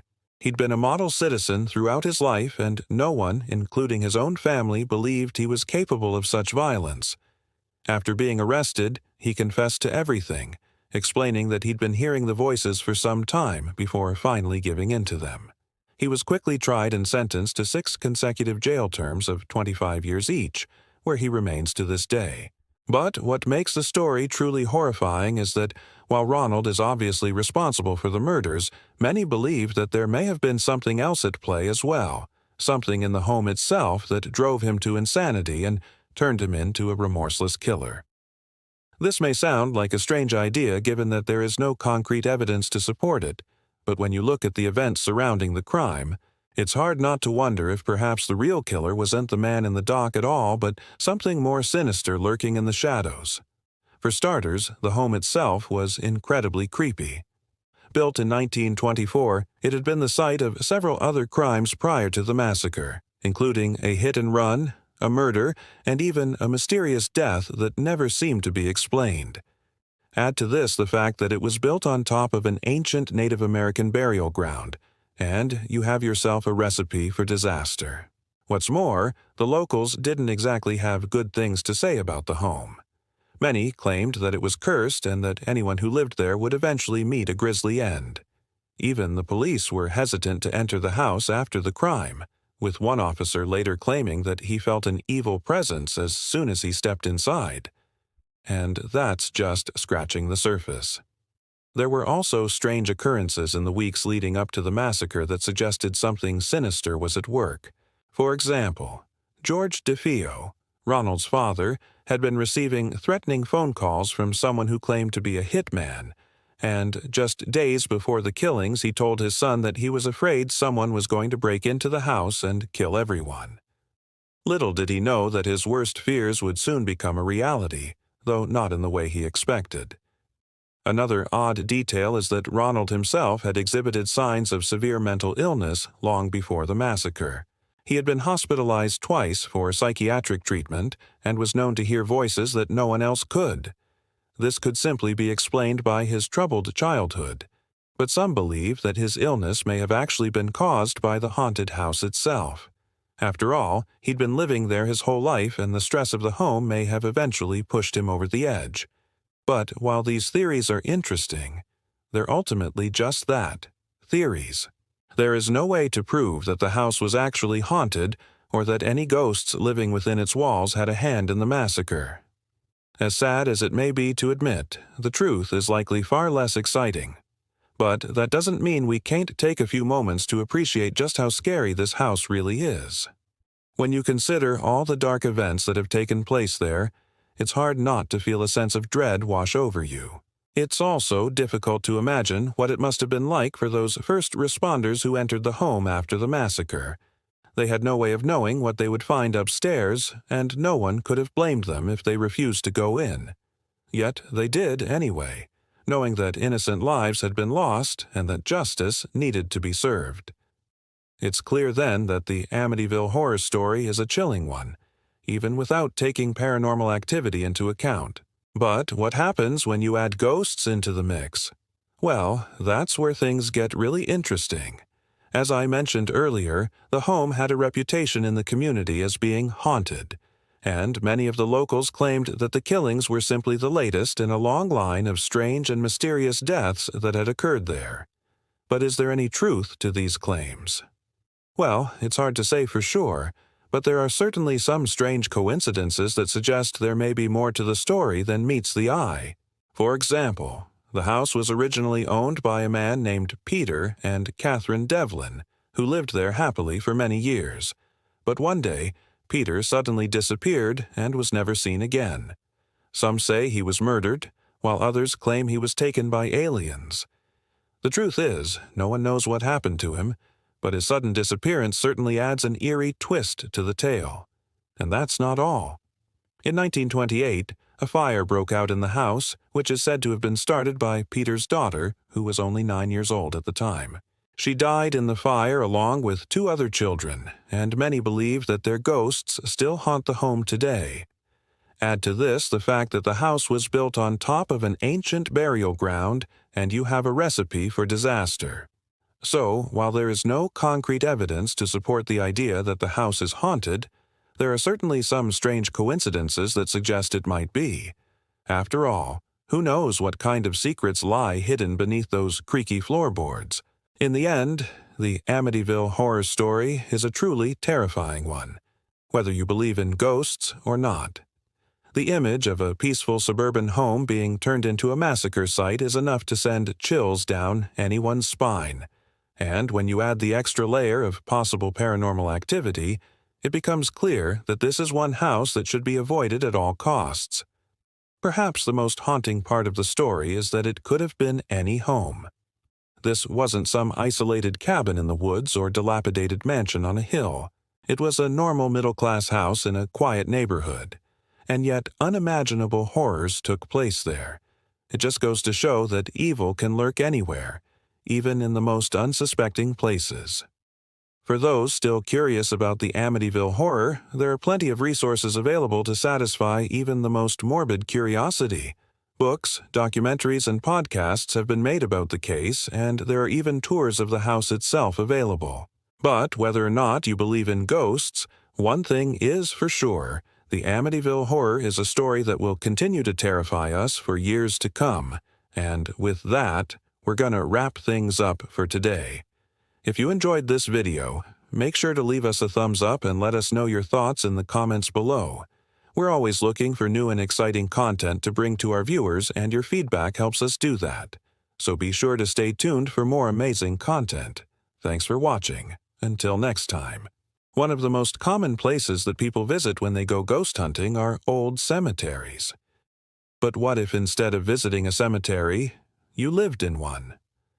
That's exactly what happened to one family who unwittingly moved into a house that was built directly on top of an old burial ground. And the spirits who lived there weren't happy about it.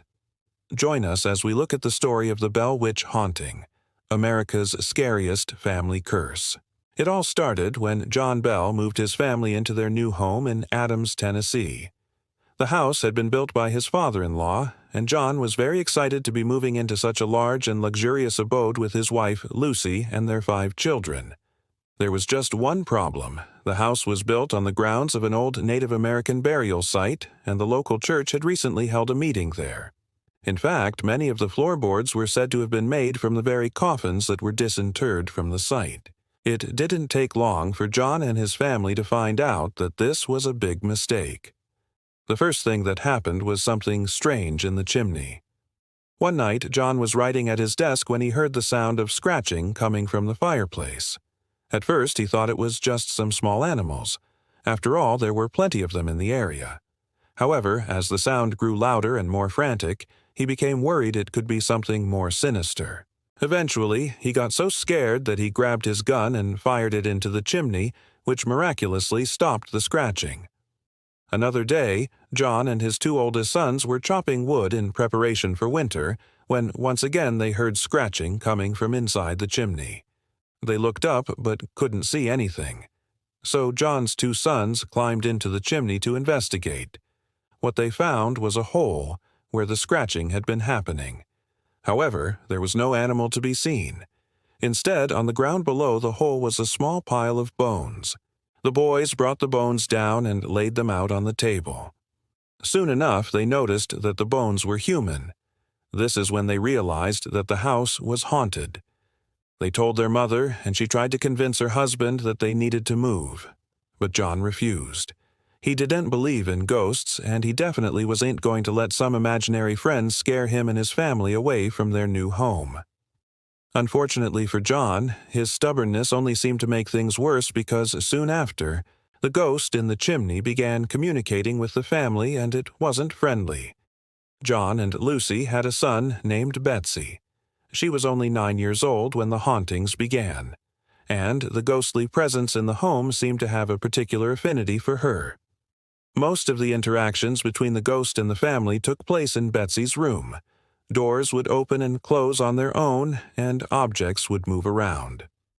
Then one day, while Betsy was playing in her room, she heard someone walk up behind her and whisper in her ear, "Beware the black spot." She turned around but saw nothing.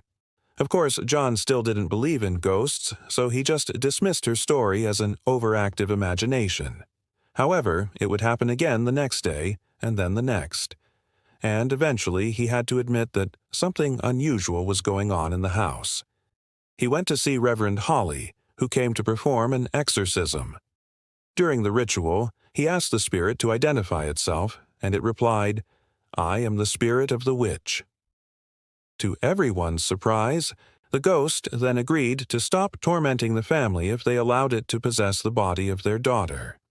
Now, despite being skeptical of ghosts, possessing another human being was a bridge too far for John, so he agreed to the exorcism. As the service continued, the ghost revealed itself to be that of an old woman who had died on the property and whose body had been chopped up and used as firewood. It also revealed that it was holding a grudge against the man who had ordered the killing Thomas S. Johnston, who was also the grandfather of John's wife, Lucy. The ghost said that if he hadn't chopped her up, it would have possessed him instead. While it may seem like this would have been a relief for the Bells, it actually caused even more problems. After the exorcism, the ghost did leave the house, but it came back with friends. Now that the family knew that the home was built on top of a burial ground, they were able to rationalize the appearance of the ghosts. Still, that didn't make it any less terrifying. As time went on, the ghosts became bolder and began interacting with the family during the day. One night, Lucy woke up and felt a hand grip her ankle. When she turned to look, she saw a translucent figure standing over her bed. Though she screamed, the ghost paid no attention to her and simply walked out of the bedroom. One night, John was awakened by a loud crash in the kitchen. He went to investigate and saw that a heavy pot had fallen off the shelf and broken on the floor.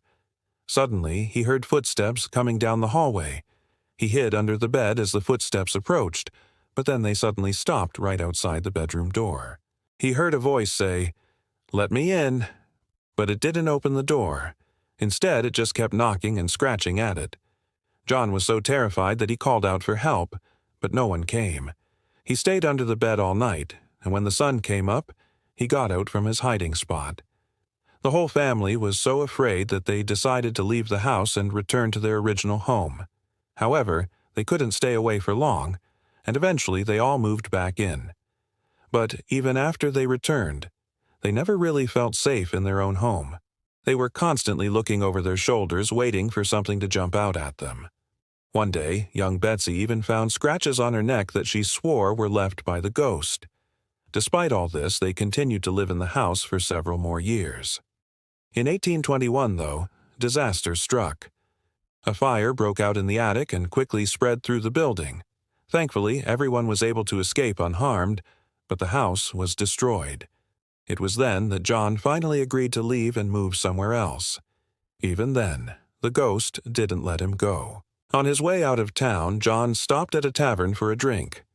As he sat there, he heard scratching coming from outside the window. When he looked up, he saw a black cat walking across the roof. Startled, he ran to his horse and rode away as fast as he could. But the ghost followed him. John could hear the scratching getting closer and closer until it was right behind him. Then he heard a loud crash as the ghost jumped off his horse and onto the ground. He turned around and saw the ghost of the witch running toward him with a knife. He whipped his horse around and raced away, but he never looked back to see if she was still following him.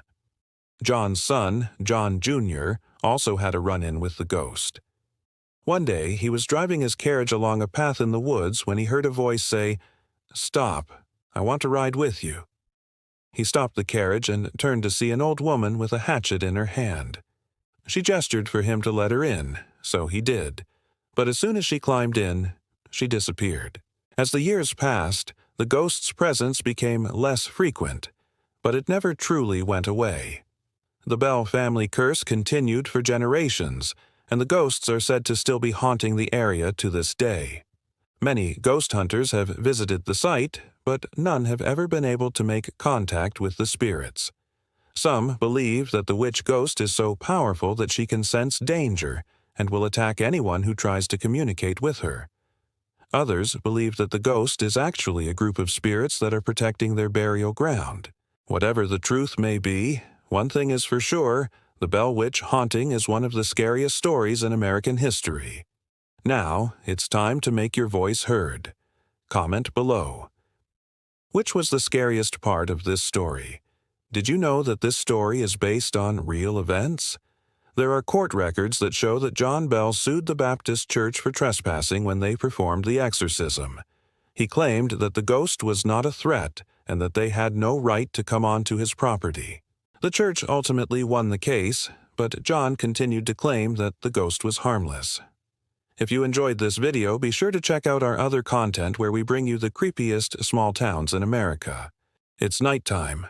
You're home alone and you hear a knock at the door. You look through the peephole and see two children standing there, both with one eye covered by a black cloth.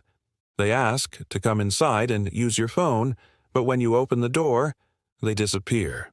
When you check outside, you see that the street is empty. If this happened to you, would you be scared? Probably. It might not just be your imagination or sleep deprivation playing tricks on you. The strange sight of children with one black eye has been reported numerous times in various places around the world. And we want to tell you about some of the most creepy, real sightings that have been well documented. But before we get started, make sure to hit that like button for more videos. Also, stick around until the end to hear about the mysterious warning many of these witnesses received. First, we have to talk about the origin story of the black-eyed children. In 2004, a man named Brian Bethel was working security at the Alton Towers amusement park in the UK. One night he heard screams from one of the park's haunted houses. When he went to investigate, he saw two children standing in the shadows. Their eyes were completely black and soulless. He tried to speak to them, but they just stared at him. When he got closer, he could smell a terrible stench coming from them. Eventually, the children spoke. They asked him if they could use his radio to call their mother, who was supposedly waiting for them outside the park. Brian was hesitant, but eventually relented and allowed the kids to use the radio. But when he turned it over to the children, their bodies began to shake violently, and then they disappeared. This incident was later recounted by Brian himself as well as other security guards who claimed to have witnessed similar encounters with the same children. They claimed that the incident took place over several nights and that the pair had somehow found their way into the park's restricted staff area. The strange thing was that nobody ever saw the children during the day. It was always nighttime. Even stranger, the local police had no record of missing children or any reports of any kind. Brian and the other security guards were never able to find out what happened to the kids or where they came from. But after hearing other stories that have come to light since then, they believe the pair may have been interdimensional travelers or something worse.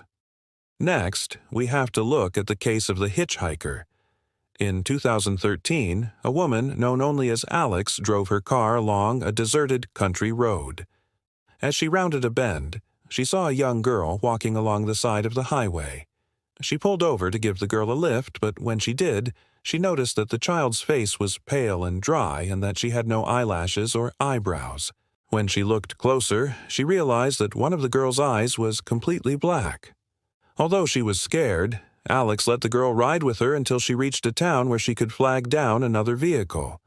When the girl got out, she thanked Alex for the ride and vanished.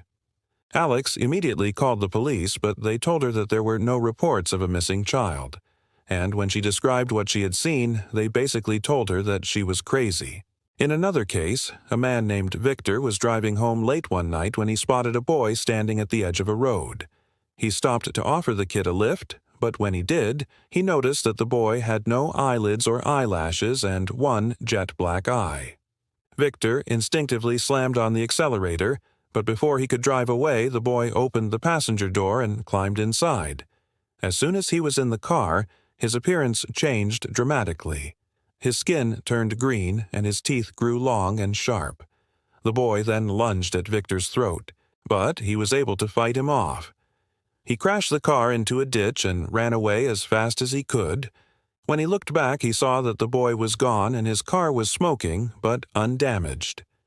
Next, we have to look at the case of the house in the woods. A couple from Texas was hiking in the woods near their home one night when they heard a knock. When they stopped to listen, they heard it again. Someone was knocking on a tree. At first, they thought it was a bird, but when they investigated, they found a young boy standing in front of the tree. He had a patch over one of his eyes, and when he knocked on the tree, it made a hollow sound. The couple asked the boy what he was doing there, but he didn't answer. Instead, he gestured to the tree and then looked at the ground. After a few moments, the couple noticed that the grass around the tree was completely dead, and there was a small divot in the dirt at its base. It looked as though someone had been digging a grave.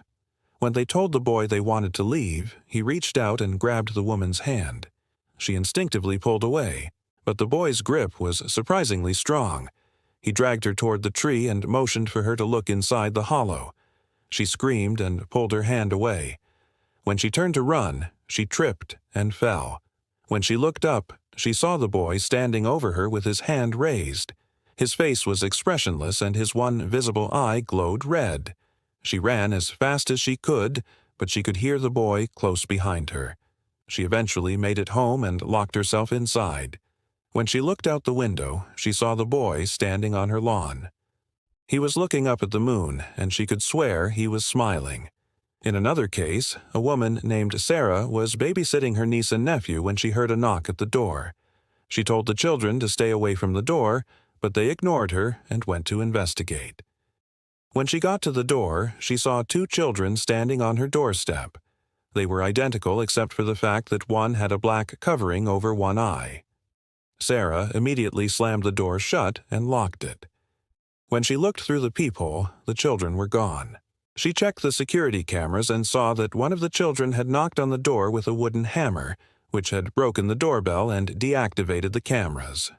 When she called the police, they told her to be more careful in the future because it was obviously just some kids playing a prank.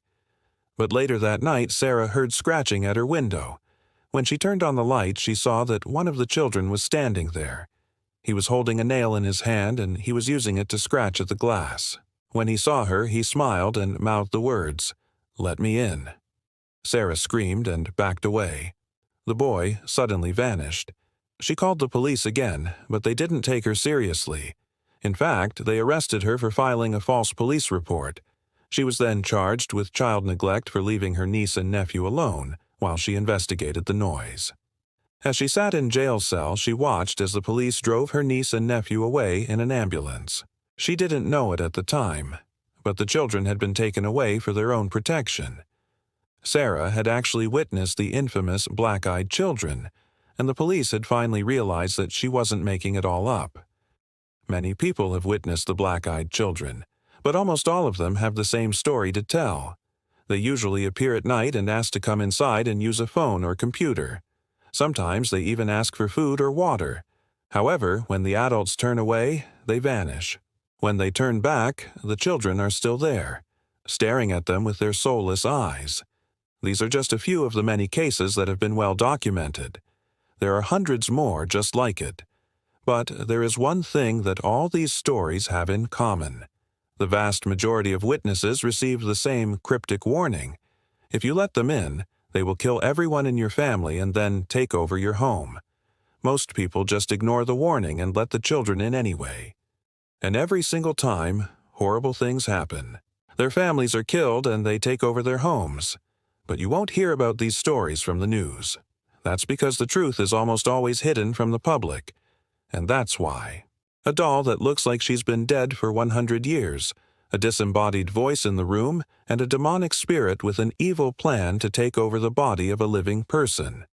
This is the terrifying story behind the real Annabelle haunted doll. Hi, I'm your host, and today we're going to look at the case of Annabelle, which inspired the movie Annabelle and the upcoming movie Annabelle Comes Home. But before we get into all of that, let's talk about how it all started. Annabelle was a Raggedy Ann doll. Like most Raggedy Ann dolls, she had yarn for hair and a red velvet dress with a white apron. She also had a slightly creepy smile. In 1970, Donna, a nursing student from Mount Carmel School of Nursing in New York, was given the doll by her mother. At the time, the doll was 4 years old, according to Annabelle herself. Donna took the doll home and placed her on the shelf in her bedroom. But soon, things got strange. Donna began hearing strange whispers and footsteps coming from around the house when she was alone. One night, she woke up because she felt something sitting on the foot of her bed. When she turned the light on, there was nothing there. However, in the morning, she noticed that Annabelle was sitting at the foot of the bed instead of on the shelf where she had left her. Donna wasn't too worried about this, though, thinking that maybe her roommate had moved the doll. But then it happened again. It was only when Donna had been at college for 2 weeks that she realized that she didn't have a roommate. As these strange incidents continued, Donna began to feel uneasy about the doll, so she decided to take her back to her mother. Her mother, believing that the doll was haunted, gave it to a friend who was a medium. Still, the strange things continued to happen. One day, her new owner found the doll sitting in the middle of the floor staring directly at them. Another time, the doll appeared to be dancing around the room, and other times she would just move positions or hold different objects. So once again, the doll changed hands. It went to a family friend who was a Catholic, who decided to bless the doll and put it in the back of a closet. That is until one day when her daughter, Debbie, was looking for a Halloween costume. The girl came across the doll and brought her out of the closet to show her friends. Little did she know that she was making a big mistake. That night, the family was awoken by screams in the middle of the night. They rushed to Debbie's room and found her standing in the corner screaming at the doll. The doll, they said, had been sitting on the dresser calmly. But when they turned their backs, the girl claimed that the doll had moved.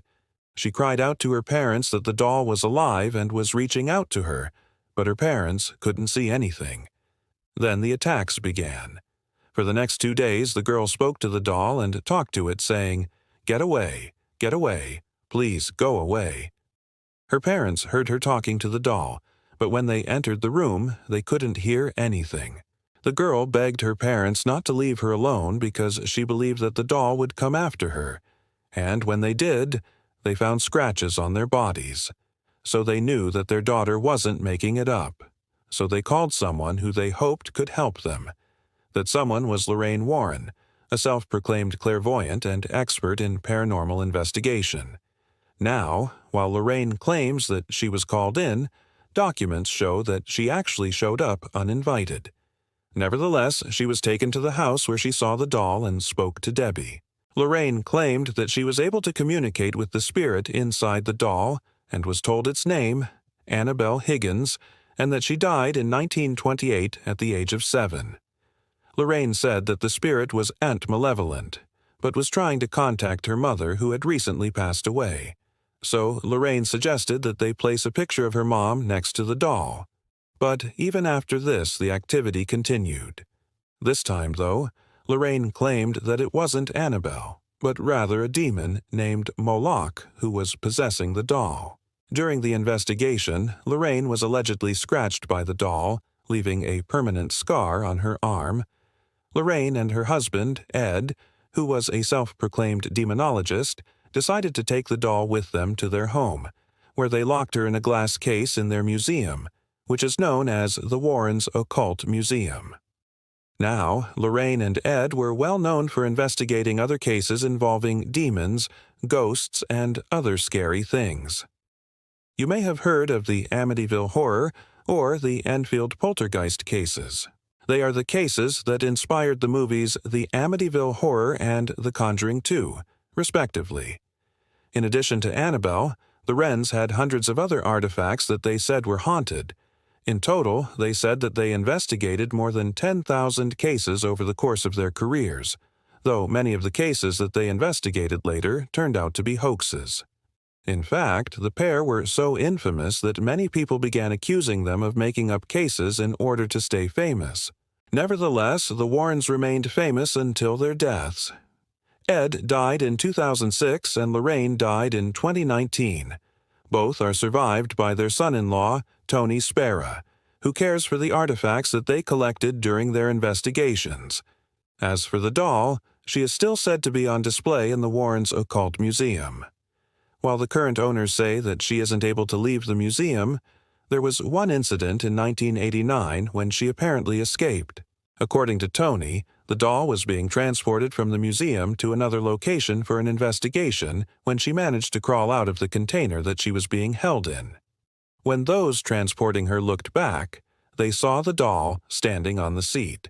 They quickly put her back in the container, never stopping to look back. For a long time, no one dared to move the doll. But in 2015, it was decided that she needed to be moved so that work could be done on the building. The doll was moved to a separate room and then returned to the main museum. Shortly after, workers began reporting strange happenings, including doors opening and closing on their own, shaking and vibrating, and whispering voices. Is it possible that Annabelle was really haunted? Or was the Warrens' fame getting the best of people, making them believe whatever they wanted to believe? In reality, we don't know. The truth is that the world of paranormal investigation is largely unregulated. Anyone can call themselves a paranormal investigator, and while there are plenty of people out there who mean well and want to help others, there are also plenty of people who would do anything for attention or money. There are plenty of examples of fake hauntings. For example, in 2013, Helen Acton, a woman from England, was sentenced to 4 months in jail for falsely claiming that her home was haunted. She had used ghost hunting equipment to make it seem as though her home was haunted when it was end. She then rented out the home for ghost hunters to investigate, charging them admission for the night. It sounds crazy, right? But the desire for attention or money is a powerful thing, and some people will do almost anything to get it.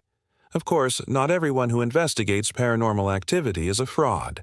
Some are genuinely interested in the field and just want to help people. The problem is that without any way to prove or disprove the existence of ghosts, anyone can claim to be an expert.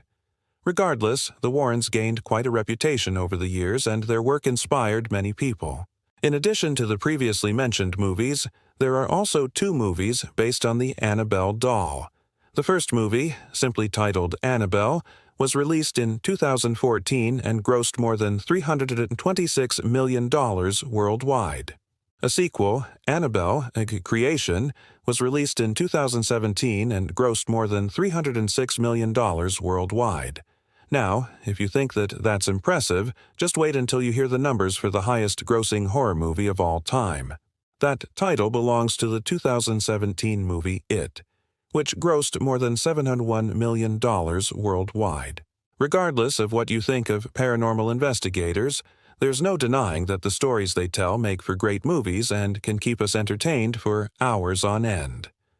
What do you think? Is the Annabelle doll haunted? Let me know in the comments below. And if you enjoyed this video, be sure to subscribe and come back for more content like this. See you next time. What is going on, guys? Welcome back to my channel, and now back to the video. There have been many cases of cursed paintings throughout history, with some being so evil they are said to cause their owners to go insane. A small group of people are said to be able to manipulate the world through art, causing it to be a conduit for the supernatural. With that said, one painting in particular has caused quite the chaos. It is known simply as the Crying Boy, and if you were to own it, bad things would happen. It comes with a warning. It says, "Beware, this painting may cause fire." What does this mean? Well, let me tell you. This painting was created by an Italian artist named Giovanni Francesco Penni. It depicts a young boy crying while standing by a body of water. However, he wasn't supposed to be there. The original commission was of a young boy who was going to stand next to a vase. But then the mother of the artist died unexpectedly, so he had to return home. Upon returning home, he was so distraught over his mother's death that he painted her instead. It was a way to cope. He would continue to paint the woman in several of his pieces, even after she had passed. Some say that the woman in the painting is actually the artist's sister, but that's not certain. What we do know is that the original owner loved the painting. They kept it for years until they had to sell it off due to financial reasons. That's when the curse began. The new owner was living in a house with his wife and 2 daughters. One night, for whatever reason, the husband decided to take the painting down and hang it in the hallway. They didn't want it hanging in the living room anymore. And just days later, the entire house caught fire. Fortunately, everyone made it out okay, but the place was burned to the ground. So the man took the painting to an antique shop, where it was examined and deemed valuable. He then sold it to a new owner, who hung it in his dining room. Just days later, the man's house also caught fire. This happened twice in the same spot, and no one could understand why. People started saying the painting was cursed. It was then bought by a Major Archibald who returned it to Italy. It was here that the legend of the painting truly began. The first mention of the painting can be found in a book called Wonders of the World. It says, "A picture of the Immaculate Conception, which is in Major Archibald's house in Florence, is so miraculously that it causes great fear. For though it hangs in a strong room shut up from all access, yet it has often happened that the room is found next morning filled with lighted flambeaux, and sometimes the very walls are on fire, and yet neither flambeaux nor walls are consumed or damaged." After hearing this, Major Archibald immediately took the painting down and hid it away. He never wanted to see it again. It stayed hidden until 1928, when it was discovered by an art dealer. He saw the potential in the painting and thought he could make money off of it. He put it on display in his shop and quickly sold it to another art dealer. The man brought it to London and hung it in his home. He showed it to friends, but they all thought it was ugly and strange. Nonetheless, it changed hands several more times until it ended up in the possession of a Sir Robert Hurd. While doing research for a book, Hurdis came across a story about the painting and how it started fires. he thought it was nonsense until it happened to him. He hung the painting in his bedroom, and soon after, the entire room burst into flames. He barely escaped with his life. Later, the painting would end up at an antique store where it sat for decades. No one wanted to buy it because of its history. Eventually, a man named Tom arrived. He wasn't scared of the painting. He didn't believe in curses, so he took it home. On the way to his home, he stopped to get food, and that's when everything went wrong. His car broke down in the middle of nowhere. Then, as he walked along the road, he encountered a trucker who offered him a ride. But halfway to his destination, the man dropped Tom off for no apparent reason. Tom continued walking until he finally reached his destination, only to find his house was on fire. The firefighters couldn't figure out why it started, but they believed the painting was the culprit. They told Tom to throw the painting away, and that's what he did. He didn't want anything to do with it anymore. After hearing this story, do you think the painting is cursed? Let me know in the comments below. There have been many paintings throughout history that have been said to bring nothing but bad luck to their owners. The most famous of these paintings is known as The Scream. It was created by Edvard Munch and depicts a man in a state of emotional torment. Many believe it has a disturbing presence that can drive a person crazy if they stare at it too long. The theory is that the painting is full of demonic energy. When viewed by humans, it triggers feelings of anxiety and stress. This can lead to breakdowns and other mental health issues. However, there is no evidence to support this claim, and it's likely just a rumor spread by those who wanted to make money off the painting. Another famous cursed painting is known as the Angel of Death. It is a portrait of a young girl wearing a blue dress. She looks innocent and pure, but many believe there is something sinister behind her eyes. Legend has it that anyone who owns the painting will suffer the loss of a child. Of course, there is no proof this is true. In fact, the girl in the painting is the artist's daughter, and when he completed the piece, she was still alive. The rumors started when the painting was sold to a man named Henry Ford. He hung it in his office, and soon after, his son was killed in a car accident.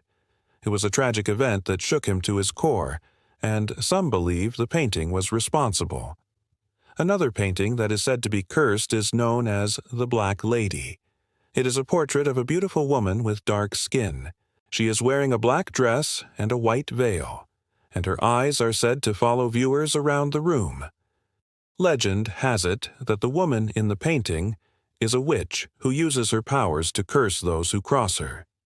She is said to bring bad luck and misfortune to anyone who owns the painting, and there have been many cases of this happening throughout history. One man named Edward Hawkins hung the painting in his home, and soon after, he lost everything. His wife left him, and he lost his job. Another man named William Palmer hung the painting in his office, and soon after, his business collapsed. He lost everything and was forced to declare bankruptcy. It seems like the painting is cursed, and anyone who owns it will suffer terrible misfortune. Now let's move on to another cursed painting, the Ghost Rider. It is a painting of a skeletal horse rider. It is said to be cursed, and anyone who owns it will suffer bad luck. The painting is said to bring misfortune and tragedy to those who possess it. Legend has it that anyone who owns the painting will die within a year. There have been many cases of this happening throughout history. One man named Samuel Chamberlain hung the painting in his home, and soon after, he died suddenly of a heart attack. Another man named Charles McDowell hung the painting in his office, and soon after, he was involved in a car accident that killed his son. It seems like the painting is cursed, and anyone who owns it will die prematurely. Finally, we have the occult. This painting depicts a group of witches performing a ritual. It is said to be cursed, and anyone who owns it will be haunted by demons. The painting is said to bring evil and darkness to those who possess it.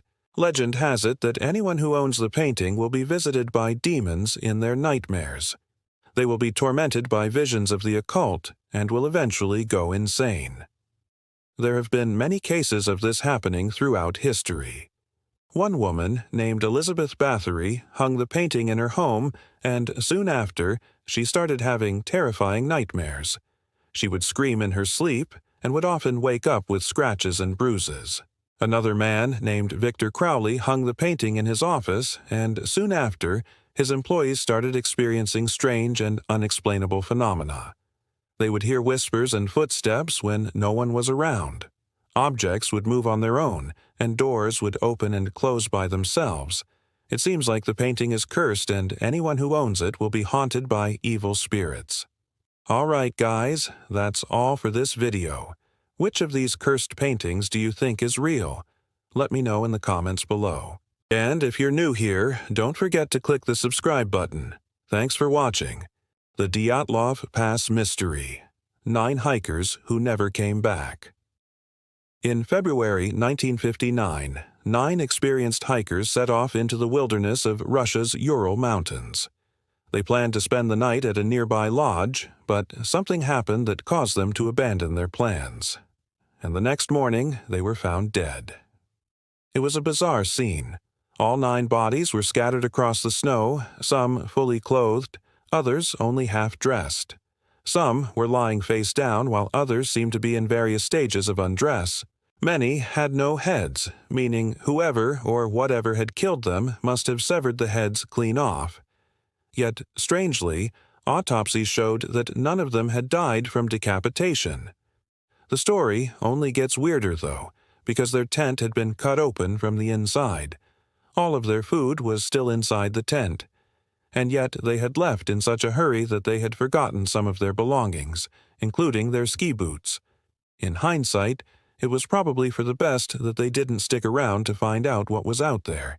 But in the end, there were so many unanswered questions and theories that even 60 years later, this remains one of the greatest mysteries of the modern era. Here are the top 9 scariest things about the Dyatlov Pass incident. Number 9. A group of friends. In total, 9 members of the hiking group called themselves the Tourist Club of the Moscow Geological Institute. There were 4 couples and 1 guy named Yuri Krivonishenko, who joined the group just before the trip. He was a qualified instructor and would prove to be invaluable on the hike. Most of them were studying geology and related subjects at the university, except for Zina Kolodina, who was a medical student. Of the 9, the 2 leaders were Igor Dyatlov and Yuri Doroshenko. The club had made several trips together, which meant that when it came time for the trek in question, everyone was pretty familiar with one another. They knew each other's strengths and weaknesses and could rely on one another to get through any tough patches on the journey. This would have helped them on the hike, but it wasn't enough to help them survive whatever happened at the end. 8. Experienced adventurers. This wasn't the first time these adventurers had gone into the wilderness. They had done similar hikes before. In fact, most of them had completed more than 20 major expeditions. So when it came to surviving in the freezing cold, snowy terrain of the northern Urals, they knew what they were doing. Their route was well established, too. Most groups traveling between the towns of Jekaterinburg and Yekaterinburg followed the same path over Otorten Mountain, along Otorten Valley, and then back up to Feklstovo. Along the way, there were several spots where hikers could rest and warm up. So these explorers weren't even following an uncharted route. They knew what to expect. They also brought supplies and equipment appropriate for the region and the time of year. So, all things considered, their chances of surviving the excursion should have been quite high. Whatever happened to them, no one else has ever experienced anything like it. 7. An uphill battle. Their journey began on January. The group traveled by train from Moscow to Jekaterinburg. From there, they took a freight train to the small village of Vijay, their jumping-off point for the hike. When they arrived, however, they realized that the river leading out of the settlement was frozen solid, which meant that their trek was going to be much harder than expected. Since they couldn't cross the river at their usual spot, they had to add 4 kilometers to their daily march. Even worse, the snow was knee-deep and they had to keep their packs on. Things got so difficult that on the 2nd day they decided to split up. The plan was to meet again on the 4th day. But in the end, that never happened. Number 6. Camp 6. On the evening of February, the 9 travelers set up camp near a spot called Gizovarnia. Their goal was to reach an abandoned hut nearby. The problem was that the hut was further away than they expected, and it was getting dark. Plus, a storm was moving in. So, in the end, they decided to pitch their tent right there instead of walking all the way to the hut. They did not realize that it would be the last mistake of their lives. Number 5. Something outside the tent. When the investigators arrived at the campsite, they found the tent partially buried in snow, which indicated that something had fallen on it, causing the collapse. However, the rest of the scene suggested that the hikers had packed up in a hurry and fled into the forest. Their clothes were neatly folded. Several pairs of socks and underwear were missing. Food supplies remained untouched, and the cooking stove was in place. As if they had simply vanished, the rescuers did notice that the tent's seams had been ripped apart. What had caused that? Was it animals? Maybe a bear or wolf pack?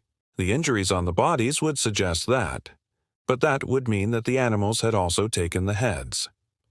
The team dismissed this theory almost immediately. Number 4. Bizarre injuries. Of the 9 victims, 3 had lost their heads. 2 of the victims suffered serious facial injuries. One woman's tongue had been torn out and her eyes gouged. Another person had his entire jaw broken. Some of them had chest wounds, and others had missing body parts. Their shoes were also missing, but it turned out that they weren't too far away. Search teams found them all lined up along a nearby hill. But how did these explorers suffer such horrific injuries? The initial autopsy reports attributed them to compression, but when the case was reopened in the 1970s, doctors discovered that only one of the victims had died from mechanical asphyxiation. The others had succumbed to severe heart attacks or had died from blood poisoning due to chest injuries. While we don't know exactly what caused these conditions, it seems clear that their injuries were not inflicted by wild animals. 3. A mysterious hum. One strange piece of evidence came from a witness named Lyudmila Korovina. She claimed that on the night of February, she heard a loud, drawn-out hum coming from the direction of Otorten Mountain. That hum continued for 30 minutes, stopping and starting every few minutes. She assumed it was machinery of some kind, so she reported the noise to the authorities. But when they checked the area, they found nothing. The hum is especially weird because even after all these years, people still report hearing it from time to time. Locals say it sounds like a spaceship, which might make sense considering the fact that, according to the official Soviet records, the entire group perished from a strong wind blowing directly into their tent. In other words, they suffocated.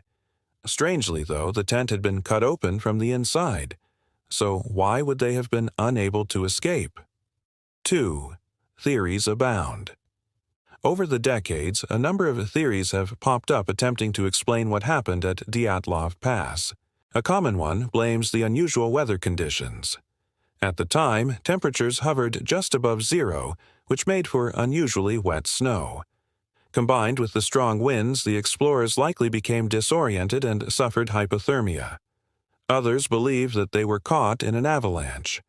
If that's true, though, it would have injured them so severely that survival would have been impossible. Still others think that they were attacked by indigenous tribesmen, although there are no indigenous tribes in the region, and none have ever come forward claiming responsibility.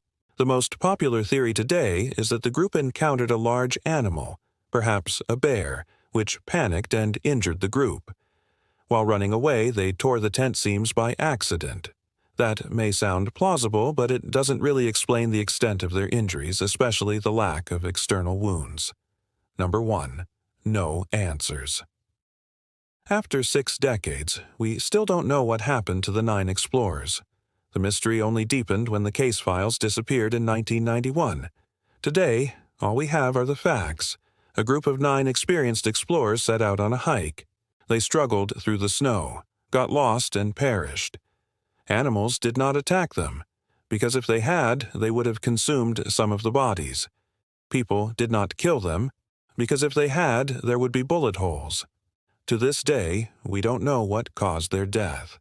Something scared them so badly that they cut open their tent and ran away in the middle of the night, forgetting their gear.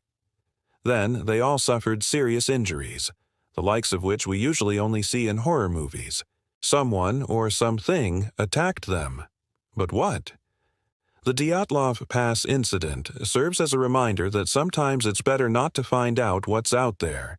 Do you know any more about the Dyatlov Pass incident? Let us know in the comments below, and remember to stay tuned for our latest videos. With Halloween right around the corner, it's time to break out the cobwebs, pull up the skeletons, and get ready for a night of frights and delights. And what better way to get in the spirit than with a scary story? So grab a pumpkin spice latte, settle in, and prepare to be spooked because we've got a real humdinger of a haunted house tale for you today. The Enfield Poltergeist is a modern horror classic that has fascinated and horrified people around the world since it happened. It all started back in 1977 in a small flat in North London. That is when a single mother of 4 named Peggy Hodgson moved into the house at 193 Green Street in the working-class neighborhood of Enfield.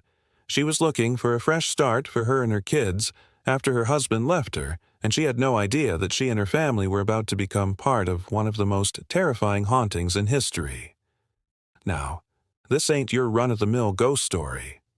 Oh no. This is a tale of poltergeists, moving objects, shaking beds, and even interacting with people.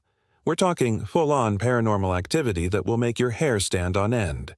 And the scariest part, it's all based on a true story. So let's set the scene. It's 1977, and Peggy Hodgson is a single mother struggling to make ends meet.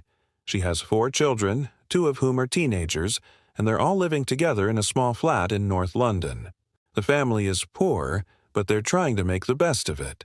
That is until strange things start happening in the house. It all begins subtly with objects moving around the house and strange noises in the middle of the night. But then things start to escalate. Beds begin shaking violently, books fly off shelves, and doors slam shut on their own. And the scariest part? Nobody is home alone when these things happen. There are always witnesses. Peggy's children are terrified, and they tell their mother that they're being tormented by a ghost. At first, Peggy doesn't believe them. She's a practical woman, and she thinks there must be a rational explanation for what's going on. But as the strange occurrences continue, she begins to worry that her family may be in danger. So she does what any sensible person would do. She calls the local priest, Father Albert Reed, who blesses the house and performs an exorcism. But it doesn't work. The haunting only gets worse. As the paranormal activity intensifies, Peggy reaches out to the Society for Psychical Research for help. They send 2 investigators, Guy Playfair and Eric Moore, to her house to try to figure out what's going on. What they find is beyond their wildest imaginations. Over the next few weeks, Playfair and Moore document hundreds of strange occurrences in the house, including regular shaking of the beds, regular movement of objects, and even the appearance of ghostly figures. They also witness strange phenomena outside the house, such as plants suddenly wilting or entire gardens being destroyed overnight. At one point, the ghost is even captured on film. And if you don't believe me, just take a look at this photo. Can you see it? The ghost of a little girl in a Victorian nightgown standing at the foot of one of the beds. Truly terrifying. And here's the thing, there are dozens of photos just like this one. These weren't some amateur snaps taken by a newbie ghost hunter. No, these photos were taken by professionals. And that makes the Enfield haunting all the more compelling. Could there really be such a thing as ghosts? And if so, why did they choose this particular house? Playfair and Moore were baffled by what they experienced at the Hodgson family home. They documented every detail in their investigation reports, which were later published in books and articles. But even they couldn't come up with a definitive explanation for the haunting. But that didn't stop others from trying. One popular theory is that the haunting was caused by the construction of the house itself. According to this theory, the house was built on top of an old burial ground, and the spirits of those buried there were angry about being disturbed. but there's no evidence to support this claim. And, besides, if that were true, wouldn't everyone in the area be haunted? Another theory is that the haunting was a hoax perpetrated by one of the Hodgson children, but again, there's no evidence to support this either. In fact, the children's stories were remarkably consistent, and they never wavered from their accounts despite repeated questioning. There's also the theory that the haunting was nothing more than a figment of Peggy's imagination, but that doesn't explain why other people witnessed the same phenomena or why the ghost was captured on film. In the end, the Enfield haunting remains a mystery. All we know for sure is that the paranormal investigators captured some truly disturbing evidence and that the Hodgson family was genuinely terrified by what was happening in their home. As for the ghost itself, well, there are many theories, but no hard evidence. Some believe it was the spirit of a young girl who died in the house many years ago. Others believe it was the manifestation of Peggy's subconscious fears and anxieties. Still, others believe it was simply a hoax. But one thing is for sure, the Enfield poltergeist is a story that has captured the public imagination and continues to fascinate us today. So, if you're ever in the area, be sure to visit 193 Green Street and see for yourself. Just be careful. You never know what might be lurking in the shadows. After the haunting made headlines around the world, the family became something of a celebrity, and they were often invited to appear on TV shows and talk about their experiences. But as the years went on, they grew tired of being gawked at, and they eventually retreated from the public eye. These days, not much is known about what happened to the Hodgson family. But we do know that they never forgot what they experienced in that house. And who could blame them? Being haunted by a ghost or poltergeist is not exactly something you forget. Peggy passed away in 2013 without ever finding out what had happened to her and her family in that house. But her legacy lives on. The Enfield poltergeist has been the subject of numerous books, documentaries, and TV shows, and it's still considered to be one of the most terrifying hauntings in history. If you're interested in learning more about this fascinating case, there are plenty of resources available. Just do a quick Google search for Enfield poltergeist, and you'll find all sorts of articles, videos, and other materials. But be warned, once you start down this rabbit hole, you may never escape. The Enfield poltergeist has a way of getting under your skin and into your thoughts. And you might find yourself wondering if your own home is haunted. If you're feeling brave, why not pay 193 Green Street a visit? Who knows what you might see or experience? Or maybe you'd prefer to stay safe in your own home and read about the Enfield poltergeist instead. Either way, this haunting is sure to keep you up at night. So if you're looking for a good scare this Halloween season, look no further than the Enfield poltergeist. Just be careful. You never know what you might unleash. Thanks for watching. If you enjoyed this video, please like and subscribe so you never miss an upload. And if you have any scary stories of your own, please share them in the comments below. We love hearing from you. Until next time, happy haunting. Are there ghosts haunting one of Georgia's most famous lakes? Perhaps. What if I told you that this was a town that was literally drowned? And then, when they say it's haunted, they mean really haunted. Some say it's home to hundreds of ghosts. Hi, everyone. Hi, welcome to my channel. I'm your host, and we are exploring the haunting of Lake Lanier in today's episode. When it comes to haunted places, sometimes it's easier to determine what isn't haunting a place. Like in the case of this lake, it's not haunted by boaters or fishermen or swimmers who come out to enjoy its beauty. It's not haunted by hikers or campers who come to see its gorgeous scenery.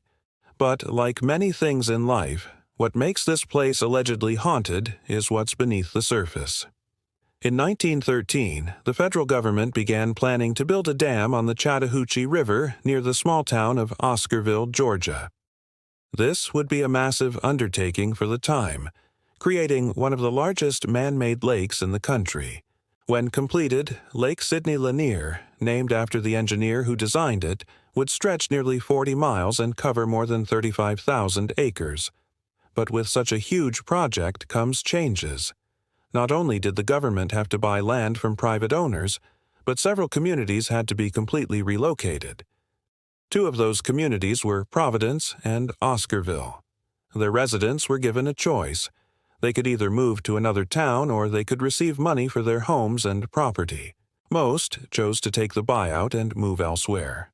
However, not all did.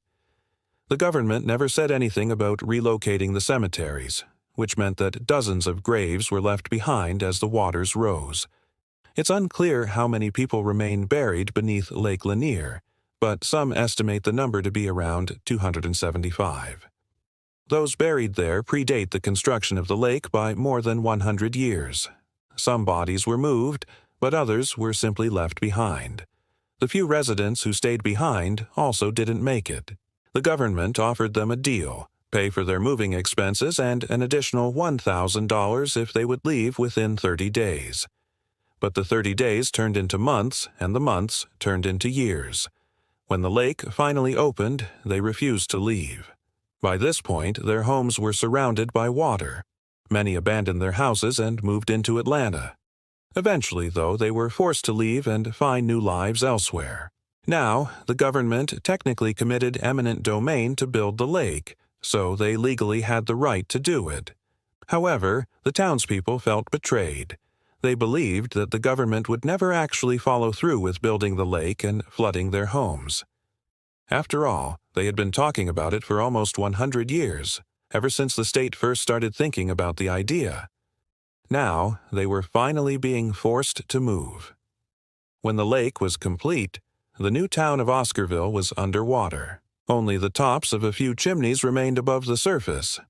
One of these belonged to the home of Samuel and Elizabeth Wynne Scott and their daughter Pearl. It was the only house on the south side of the lake and the last reminder of the town that once stood there. That was until 2013 when someone destroyed it. The person responsible claimed that they were just trying to save the home from further damage because vandals often broke windows and dropped anchors on the roof. But authorities found them guilty of criminal mischief. Even if they didn't mean to destroy the only remaining structure from the town, they succeeded anyway. But that wasn't the only loss the town suffered. In addition to their homes and businesses, the townspeople lost their loved ones too. The cemetery was full of men, women, and children. There were even babies who died in the early 1800s before the town was established. While most of these people did get to rest in peace after their bodies were relocated, that's not the case for everyone. Some remain trapped beneath the waters of Lake Lanier. It may seem heartless to discuss whether or not these people remain buried beneath the lake. After all, no matter how angry we are with the government, we wouldn't wish for our loved ones to suffer, especially not forever. But there are people who believe that they are suffering.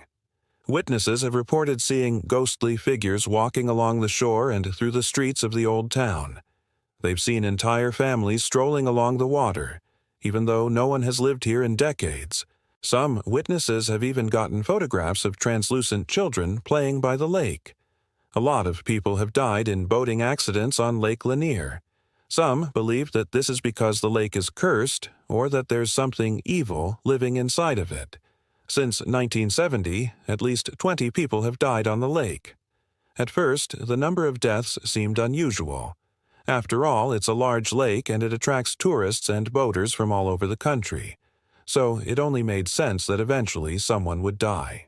But the deaths continued. Dozens of people were killed in boating accidents, drownings, and even poisonings, and many of the deaths seemed almost supernatural. A father and his two sons were riding in a boat together. Suddenly, without warning, the boat capsized. The father managed to get himself upright, but he turned back to find his sons missing. He called out for them, but the only reply was the wind whipping across the lake. He looked around frantically, but they were nowhere to be found.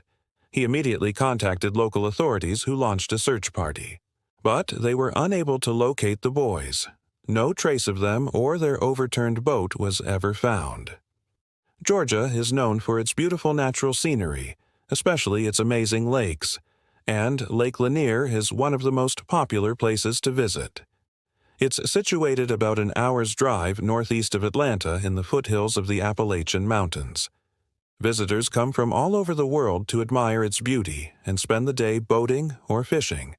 In fact, it's considered one of the best bass fishing lakes in the nation. However, it may also be one of the most dangerous. The alleged hauntings date back to 1956, when divers discovered the remains of a woman in an old wine glass bottle. She had been sealed inside for more than 150 years. Divers also recovered the body of a baby from the same location. Both of these bodies were among the first to be exhumed, but they weren't the last.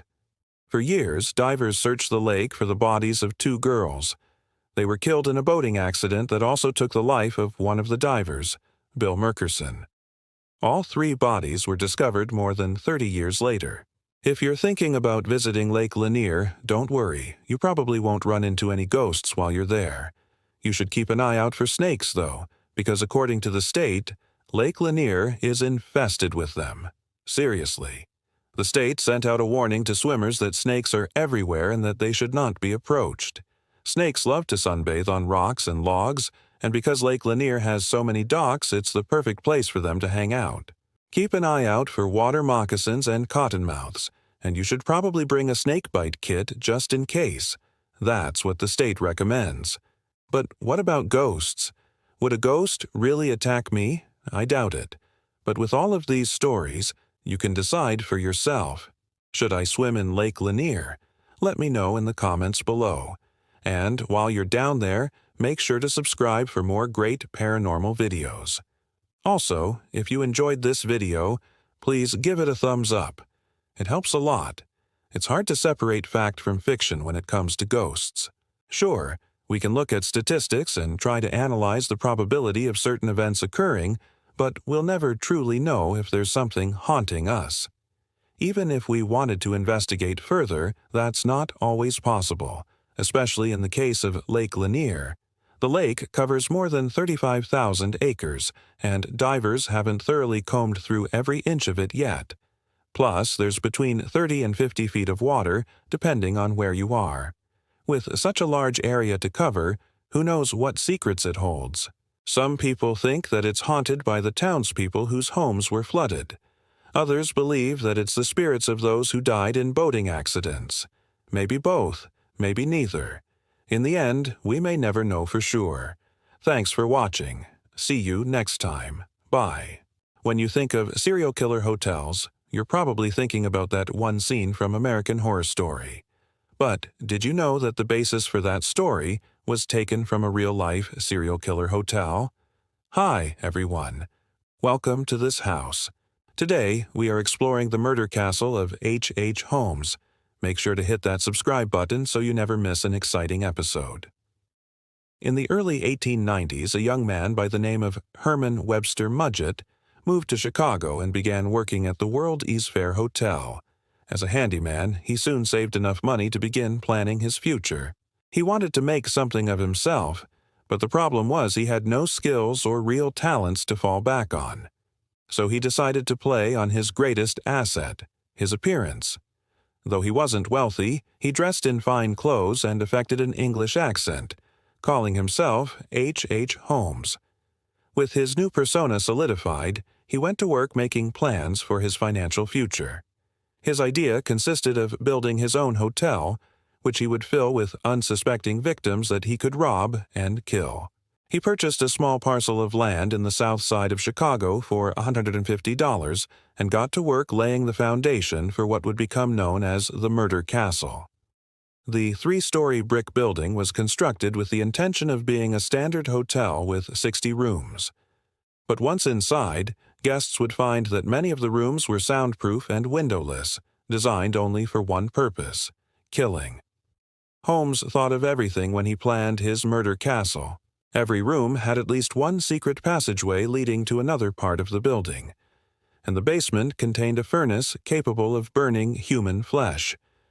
He also installed gas lines throughout the building, allowing him to turn off the building's gas in the event of an emergency. Though most of the rooms were windowless, there were several on the top floor that overlooked the street. These were designed to be used as sniper perches, allowing Holmes to take out targets from far away. He opened the hotel in November of 1891 with a big party, inviting everyone in the neighborhood to come and take a look around. He put on quite the show, parading around with a fake mustache and monocle while pretending to be British. People toured the building and enjoyed the refreshments, and no one ever suspected that it was a house of horrors. The first guest to check in was a former employee of Holmes named George Park. He checked in on December and asked to have his key delivered to his room. This was a trick he had played on Holmes during their time together at the World's Fair Hotel, and he knew that Holmes would likely oblige. As he waited in his room, he heard a loud crash from above, followed by footsteps. Not thinking much of it, he returned to his room later to find a bloody meat cleaver and the doorknob to his room. It was gone. He ran for his life and escaped unharmed, though no one believed him when he told them what had happened. They thought he was crazy and no one would listen to his warnings about the hotel. While Holmes may have killed Park, he is not officially listed as one of his victims because his body was never recovered. The first confirmed victim to check into the murder castle was a Miss Minnie Williams. She was a 21-year-old clerk who disappeared after checking into the hotel on February 1892. Her family waited a week before reporting her missing, and when they arrived at the hotel to ask about her, Holmes claimed to have no idea where she could be. Her family searched for her for weeks, but Holmes kept them guessing by claiming that she had checked out. He even showed the family a fake boarding house where he said she was staying. When they realized that he was lying to them, they returned to the hotel, only to find that Holmes had vanished along with his entire life savings. Her family never saw him or their daughter again, and they soon gave up on the search. As time passed, more and more women began disappearing in Chicago. At first, people didn't think much of it. Many of the missing women were African American, and the police didn't seem to care. But as the summer wore on, even the police were forced to admit that something was going on. Of the 27 confirmed victims of Holmes, 21 were African American. It's believed that he chose to target these women because they were less likely to have friends or family come looking for them. He lured his victims to the hotel with fake names and promises of jobs. Once inside, he would drug them and lock them in one of the many soundproof rooms. His methods of torture varied, but he seemed to enjoy using fire the most. He would often set his victims on fire while they were locked in their rooms, then watch as they burned to death through a secret passageway. Other times he would lure his victims to the roof, shoot them in the head, and then throw their bodies down the elevator shaft. Sometimes he would feed his victims to his pigs, either alive or after they were dead. As the summer wore on, Holmes became bolder and began targeting white women as well. On July 1892, 24-year-old Martha Van Devanter checked into the hotel. She was a well-known model and actress who had recently broken up with her fiancé. She was having trouble keeping a job and was desperate for money when she met a handsome stranger named Peter S. Wood. Wood seemed to have everything: a great job, lots of money, and a charming personality. Martha was head over heels for him until he proposed that she move in with him at the castle. She was reluctant to accept, but something about the hotel made her uneasy, and she soon called off the engagement. Wood was furious and vowed revenge. The next day, she checked into the hotel and was never seen again. Her sister, who was waiting for her outside, saw Holmes escort her to her room, then close the door behind them. She waited patiently, but after several hours, Martha still hadn't checked out. She went to the door and knocked, but no one answered. She tried the handle and found that the door was locked. She went to the front desk and asked for a key, but Holmes refused to give it to her. She finally broke in through a window, only to find the room empty except for a small pile of clothes in the corner. She searched the rest of the hotel and even climbed to the roof, but her sister was nowhere to be found.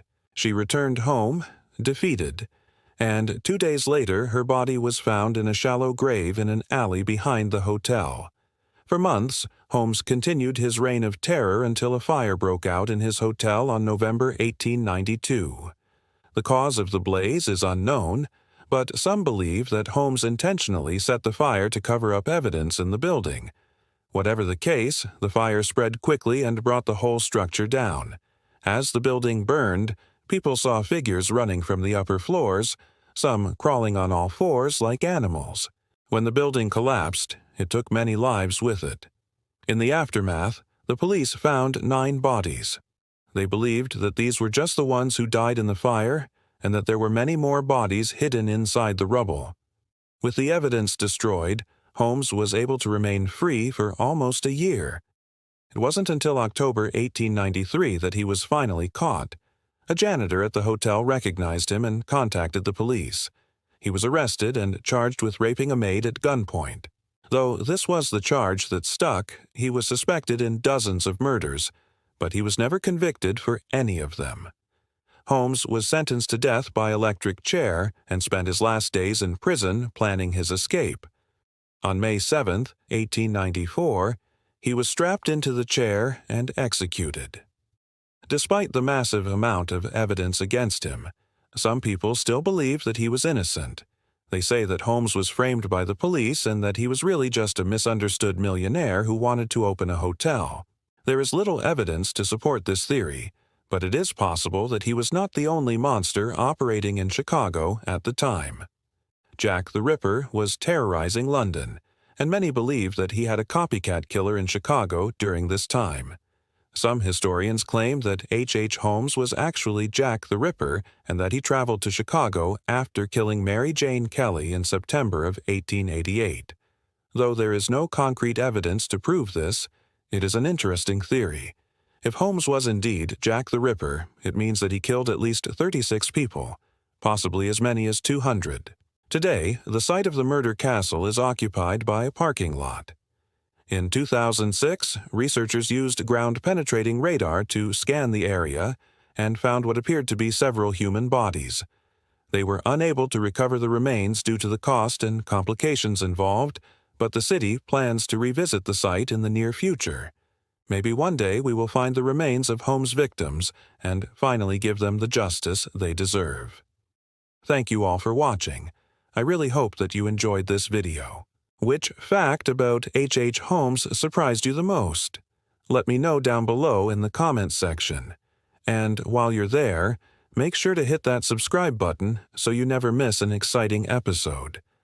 I would also like to take a moment to say a special thank you to our supporters whose names you can see on screen right now. I'll see you next time. Have you ever heard of the Devil Box? No, not that one. Not the Devil Box. The Dybbuk box is an object spoken about in horror movies. But did you know it's inspired by a real Jewish wine cabinet? Known as the Golem, these cabinets are supposed to bring bad spirits into your home, and we're going to tell you all about them today. So, what exactly is the Dybbuk box? The Dybbuk box is based off of a real Jewish wine cabinet known as the Golem.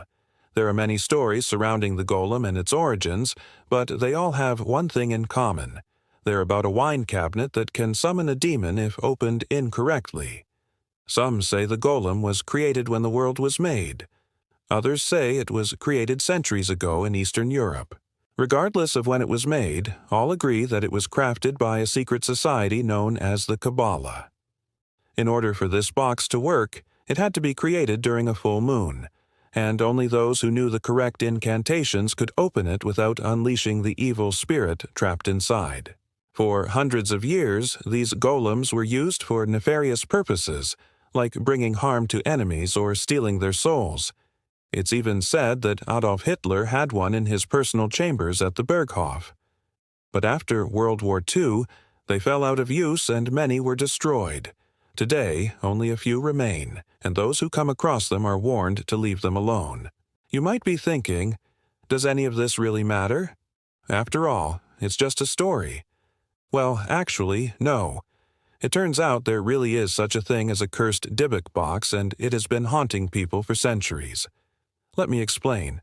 There have been several cases over the years where someone has come across one of these boxes and tried to sell it online, only to regret it almost immediately afterwards.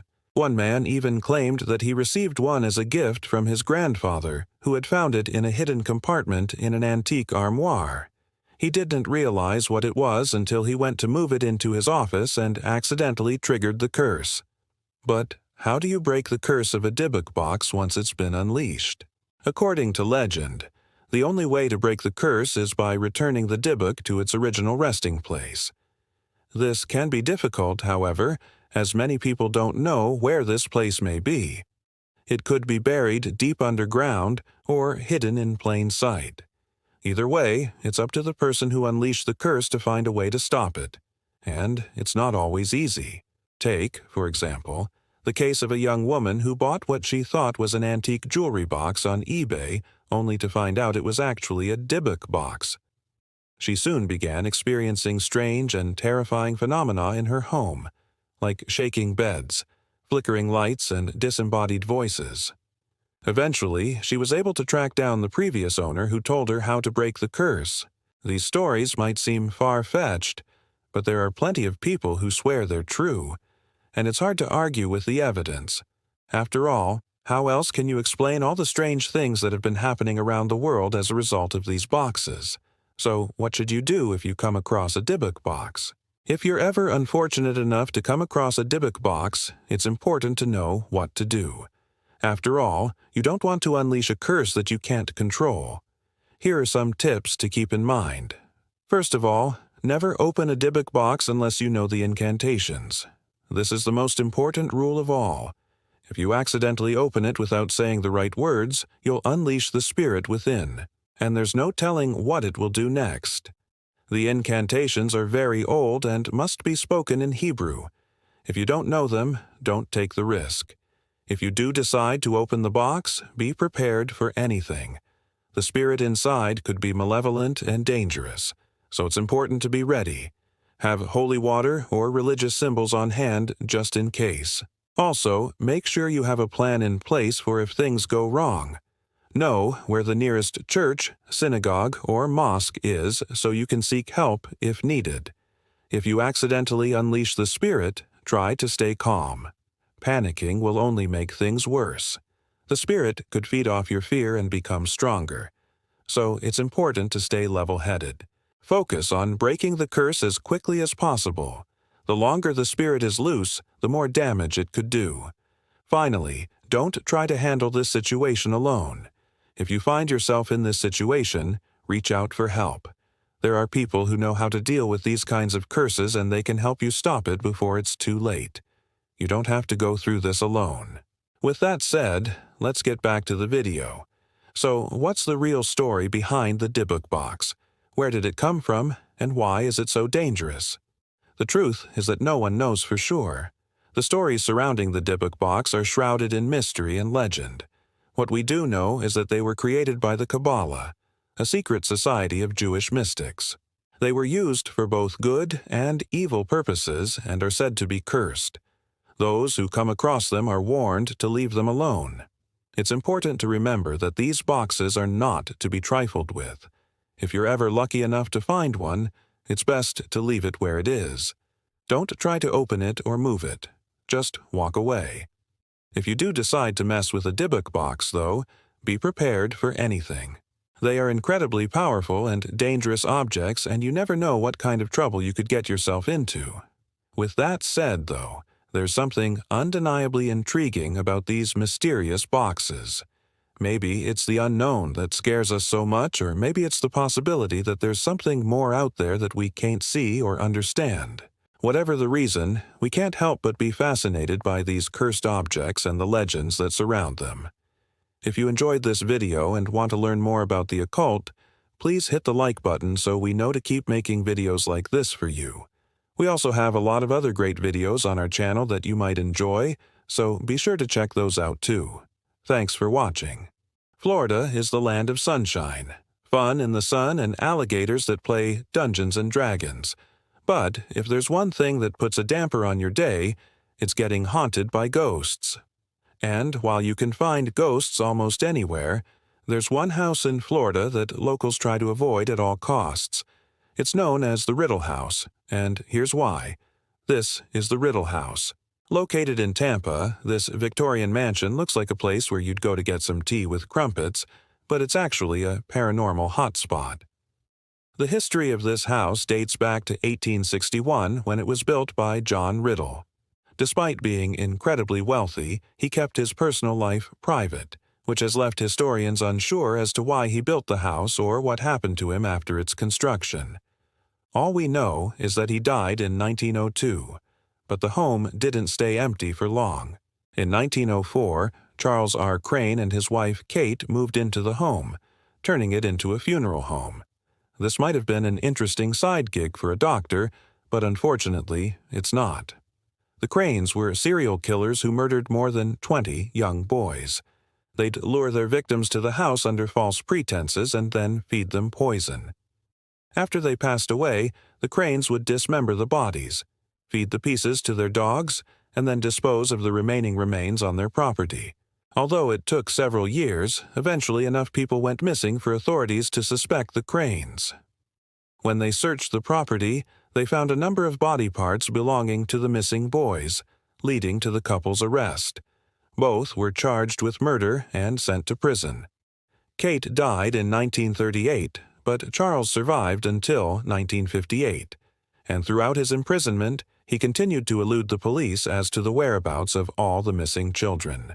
After the gruesome discovery, the house was abandoned for decades, sitting vacant and slowly falling apart.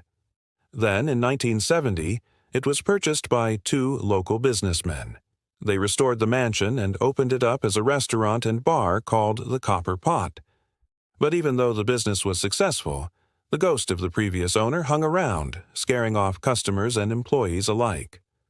One night, a manager was locking up for the evening when he heard a loud crash coming from upstairs.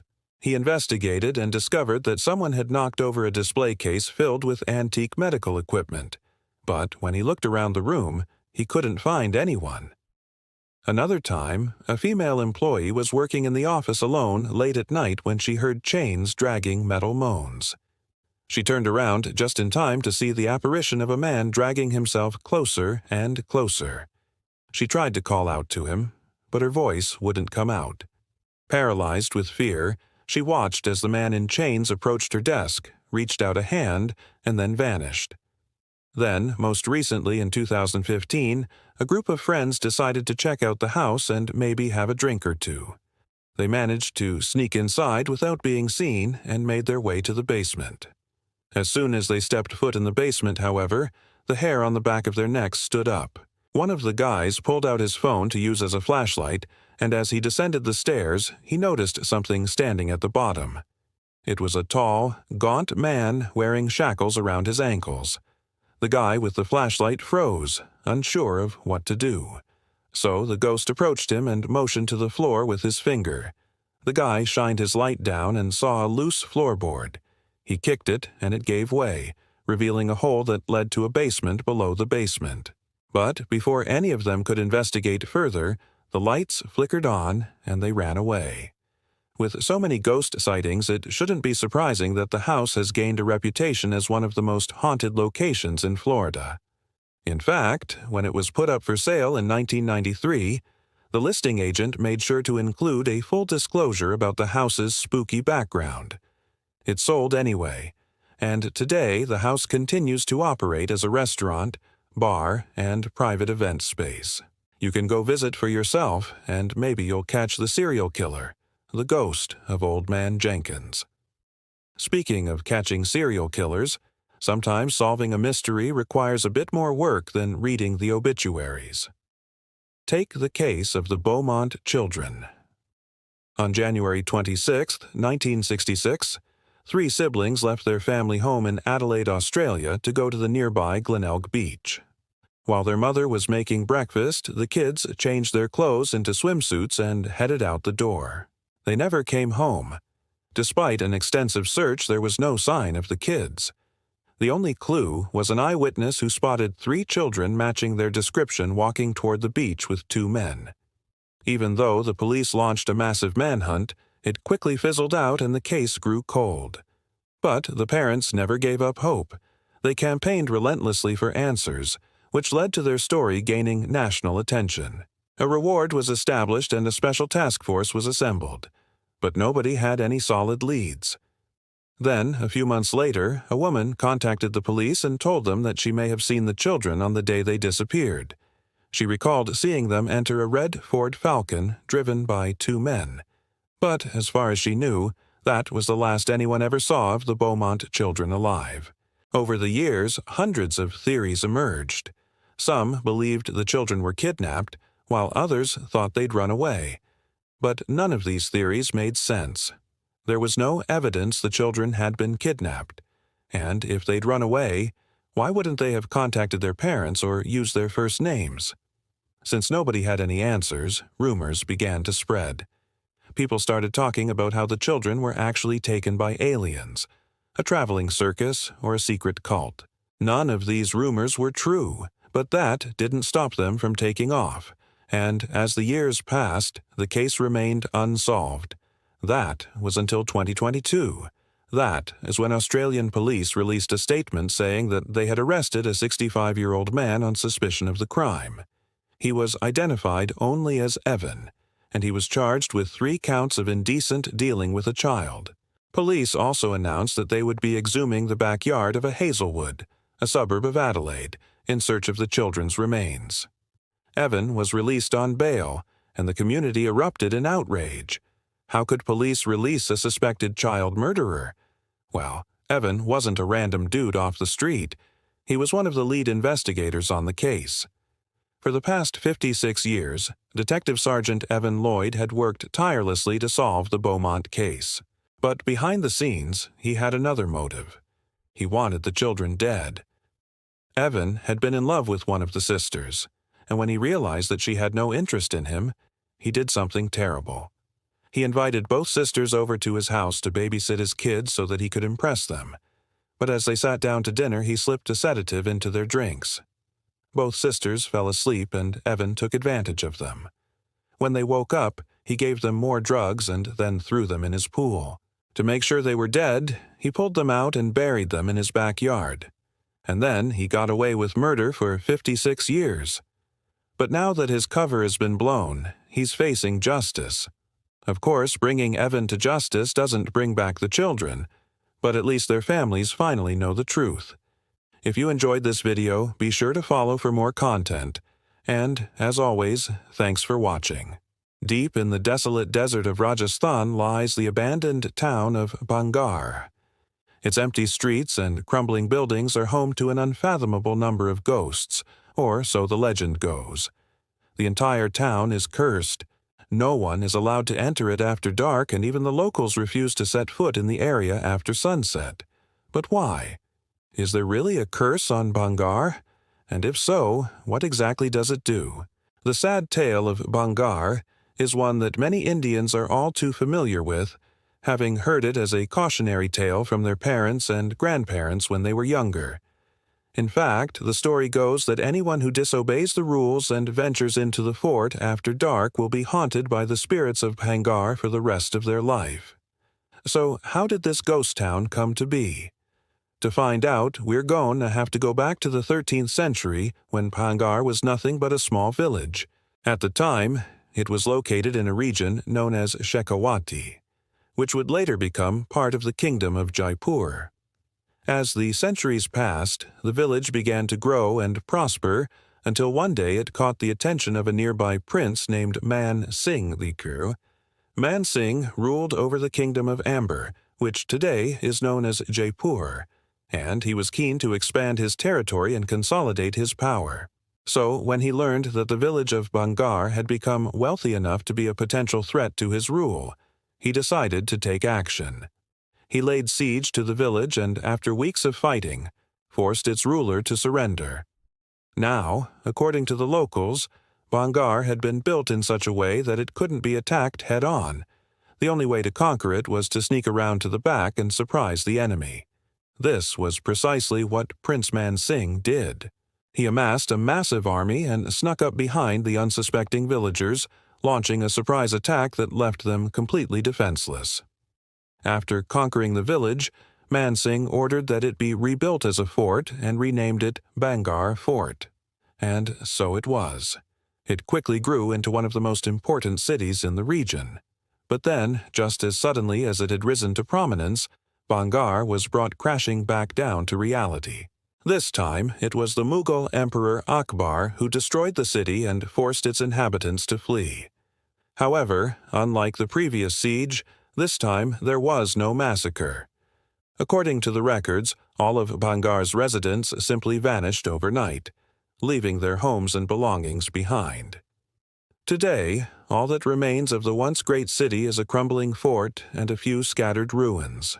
And while nobody knows exactly what happened to the people of Bhangar, legends say they were cursed by a hermit who lived in the nearby jungle. According to the story, the hermit was a holy man who lived deep in the woods outside the city walls. He was revered by the local people who often came to him for help with their problems.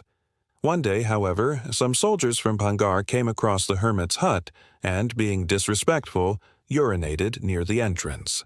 When the hermit came out of his hut and saw what they had done, he cursed the soldiers and the city of Bhangar. Some versions of the story claim that the hermit also placed a curse on anyone who entered the city after dark. As punishment for their actions, the hermit declared that the soldiers would turn into bats and that Bhangar would be abandoned forever. And just like that, the city was cursed. Overnight, every single inhabitant of Bhangar became sick, and within days, they had all passed away. Some believe that the hermit's curse was responsible for their deaths, while others blame a cholera epidemic that swept through the region at the time. No one knows what truly happened to the people of Bhangar, but the fact remains that one day they were alive and well, and the next day they were dead. According to the legend, the entire population of Bhangar, both inside and outside the fort, died overnight. As if this wasn't creepy enough, it gets even more terrifying. Even the animals that lived in the area are said to have died. Birds fell from the sky, dogs ran around the streets frantically barking, and cows and goats stumbled about before collapsing to the ground dead. As the sun rose the following morning, the citizens of Bhangar awoke to find themselves surrounded by the bodies of their friends, family, and neighbors. Many people were so traumatized by what they saw that they immediately left the city and never returned. Others stayed behind, believing that there was nothing left for them to do. But soon they too passed away. One of the creepiest aspects of this story is that there's absolutely no record of what happened in Bhangar. There's no mention of the events in any official documents, and no one knows what happened to the people of Bhangar. However, despite the lack of evidence, many believe that the story is true. In fact, there are reports that people have seen the ghosts of Bhangar's residents walking around the city at night. Others have heard the sound of drums and other instruments being played in the distance. Still, others have even claimed to see apparitions of men on horseback riding through the streets. According to Indian folklore, the ghosts of Bhangar are restless spirits who are trapped in the city because of the curse placed on them by the hermit. They roam the streets at night looking for anyone who might have trespassed into the city, and when they find someone, they drag them away and never let them leave. It's not just the ghosts that make Bhangar dangerous, though. The fort itself is said to be cursed as well. Anyone who stays inside the fort after dark risks incurring the wrath of the spirits that reside there. In fact, it's believed that staying in Bhangar after dark can have dire consequences, ranging from bad luck to insanity. That's why even the bravest of souls don't dare venture into the fort after dark. For centuries, people have been warned about the dangers of entering Bhangar after dark. The story has been passed down from generation to generation, and today it's still considered to be one of the most haunted places in India. In recent years, several paranormal investigation teams have traveled to Bhangar to try to uncover the truth about the curse.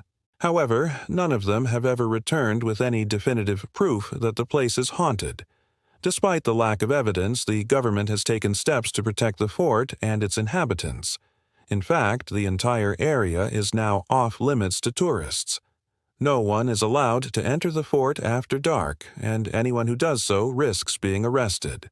There are also rumors that the government plans to demolish the fort entirely so that the spirits can finally rest in peace.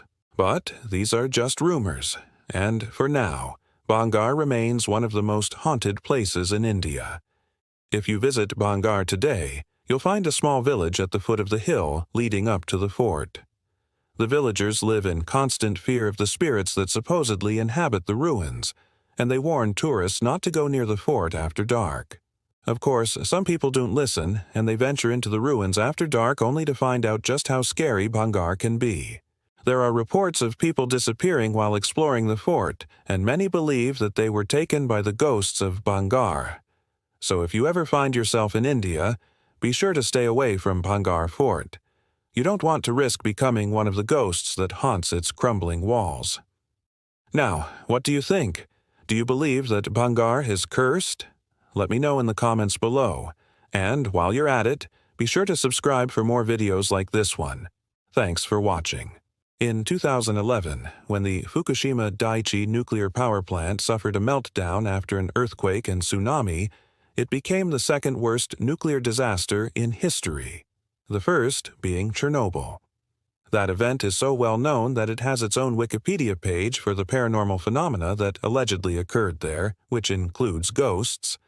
And like Chernobyl, some of the buildings at Fukushima are too dangerous to enter even now because of the amount of radiation left behind. But unlike Chernobyl, there was another nuclear accident in Japan before Fukushima, one that might have been even more serious had it not been covered up by the government. This is the story of the Tokaimura nuclear ghosts. On September 29, 1999, workers were transferring nuclear fuel from one part of the Tokaimura nuclear power plant to another. It was a routine procedure that had been done many times before. However, this time something went wrong. Sensors indicated a rise in temperature within the transport cask containing the uranium rods. And so two workers tried to lower the rods back into the pool to cool them down.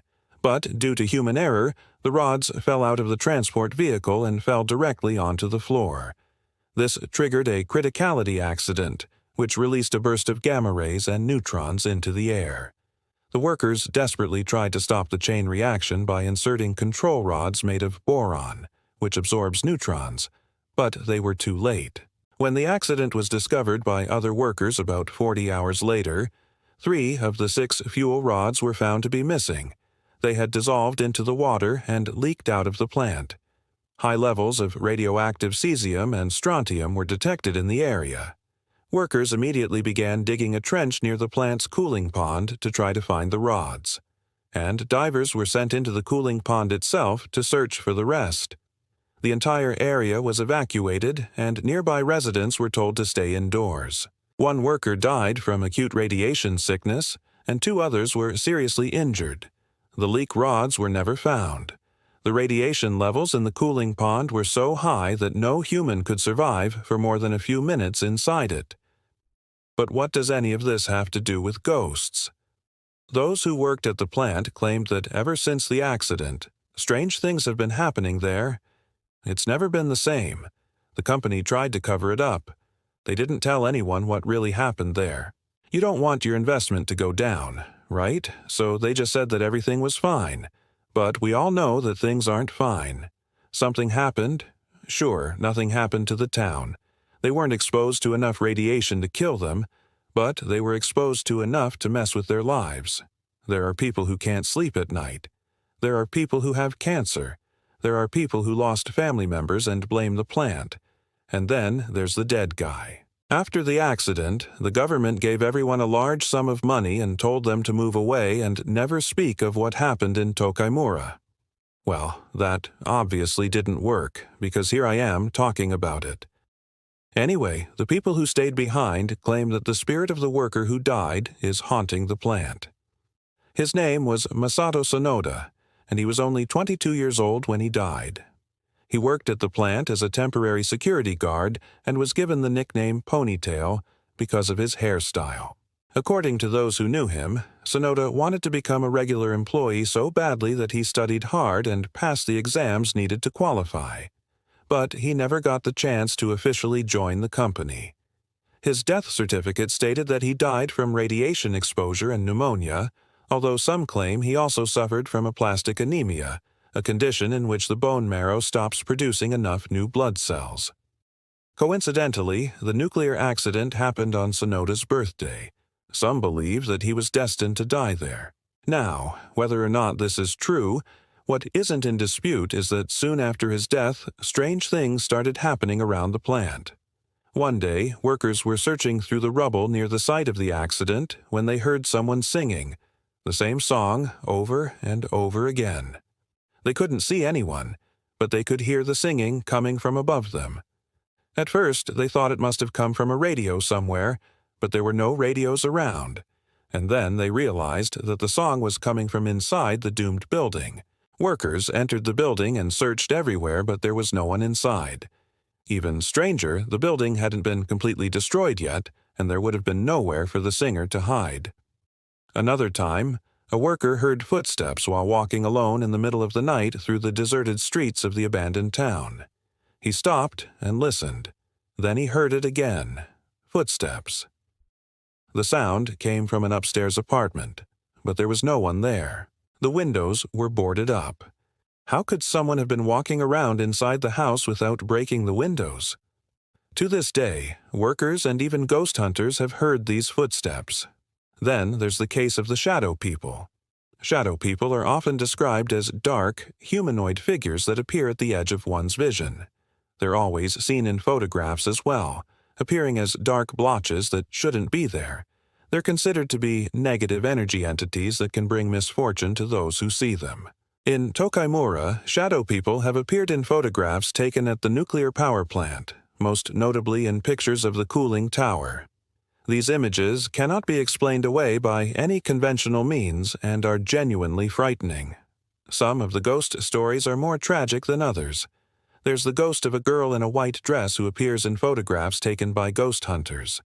She stands quietly in the background with her back to the camera. She's always in the same place, standing next to a row of houses near the river. No one knows who she is, but they believe she's the ghost of a young woman who died during the evacuation.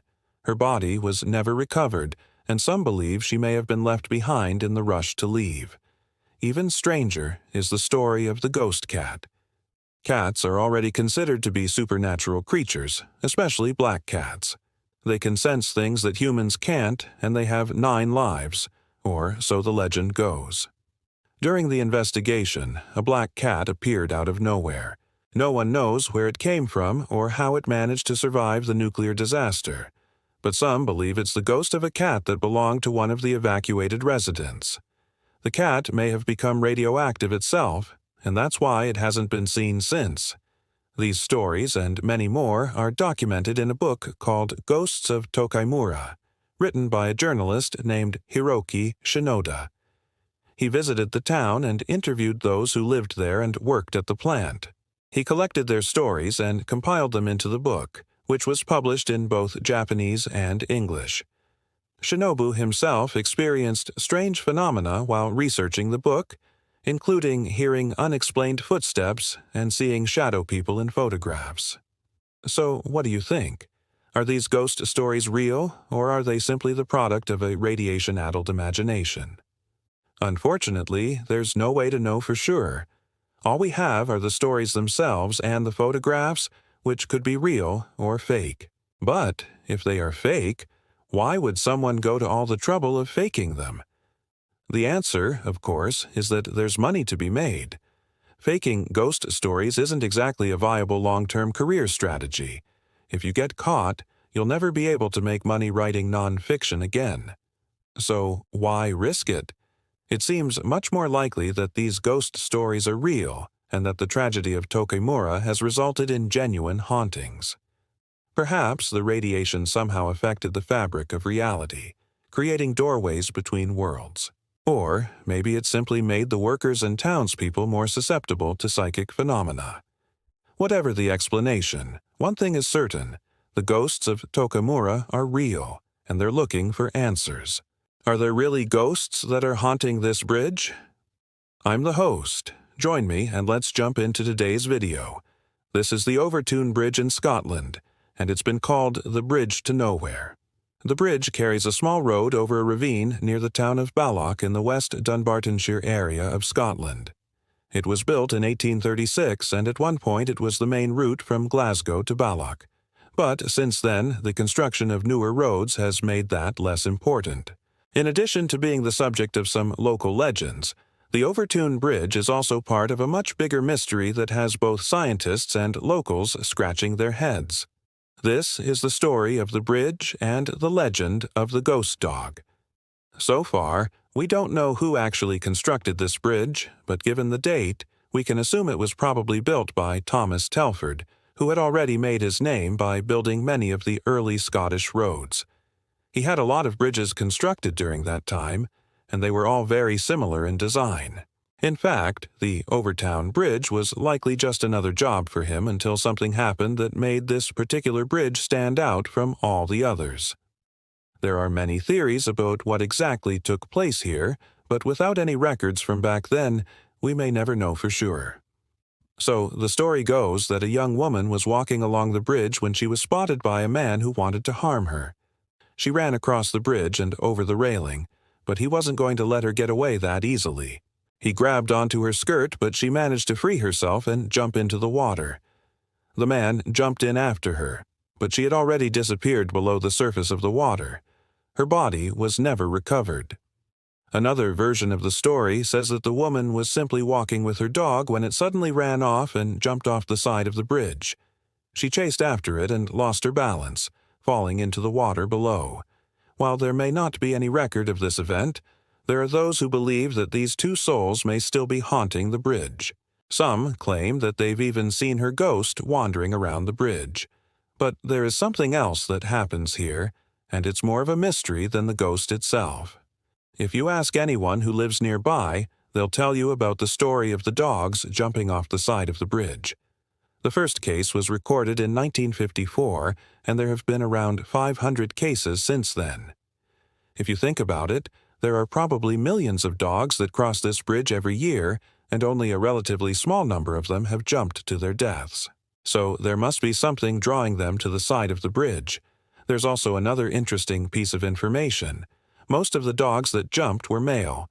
They also tend to be medium to large-sized dogs, and no matter what breed, they all seem to do the same thing.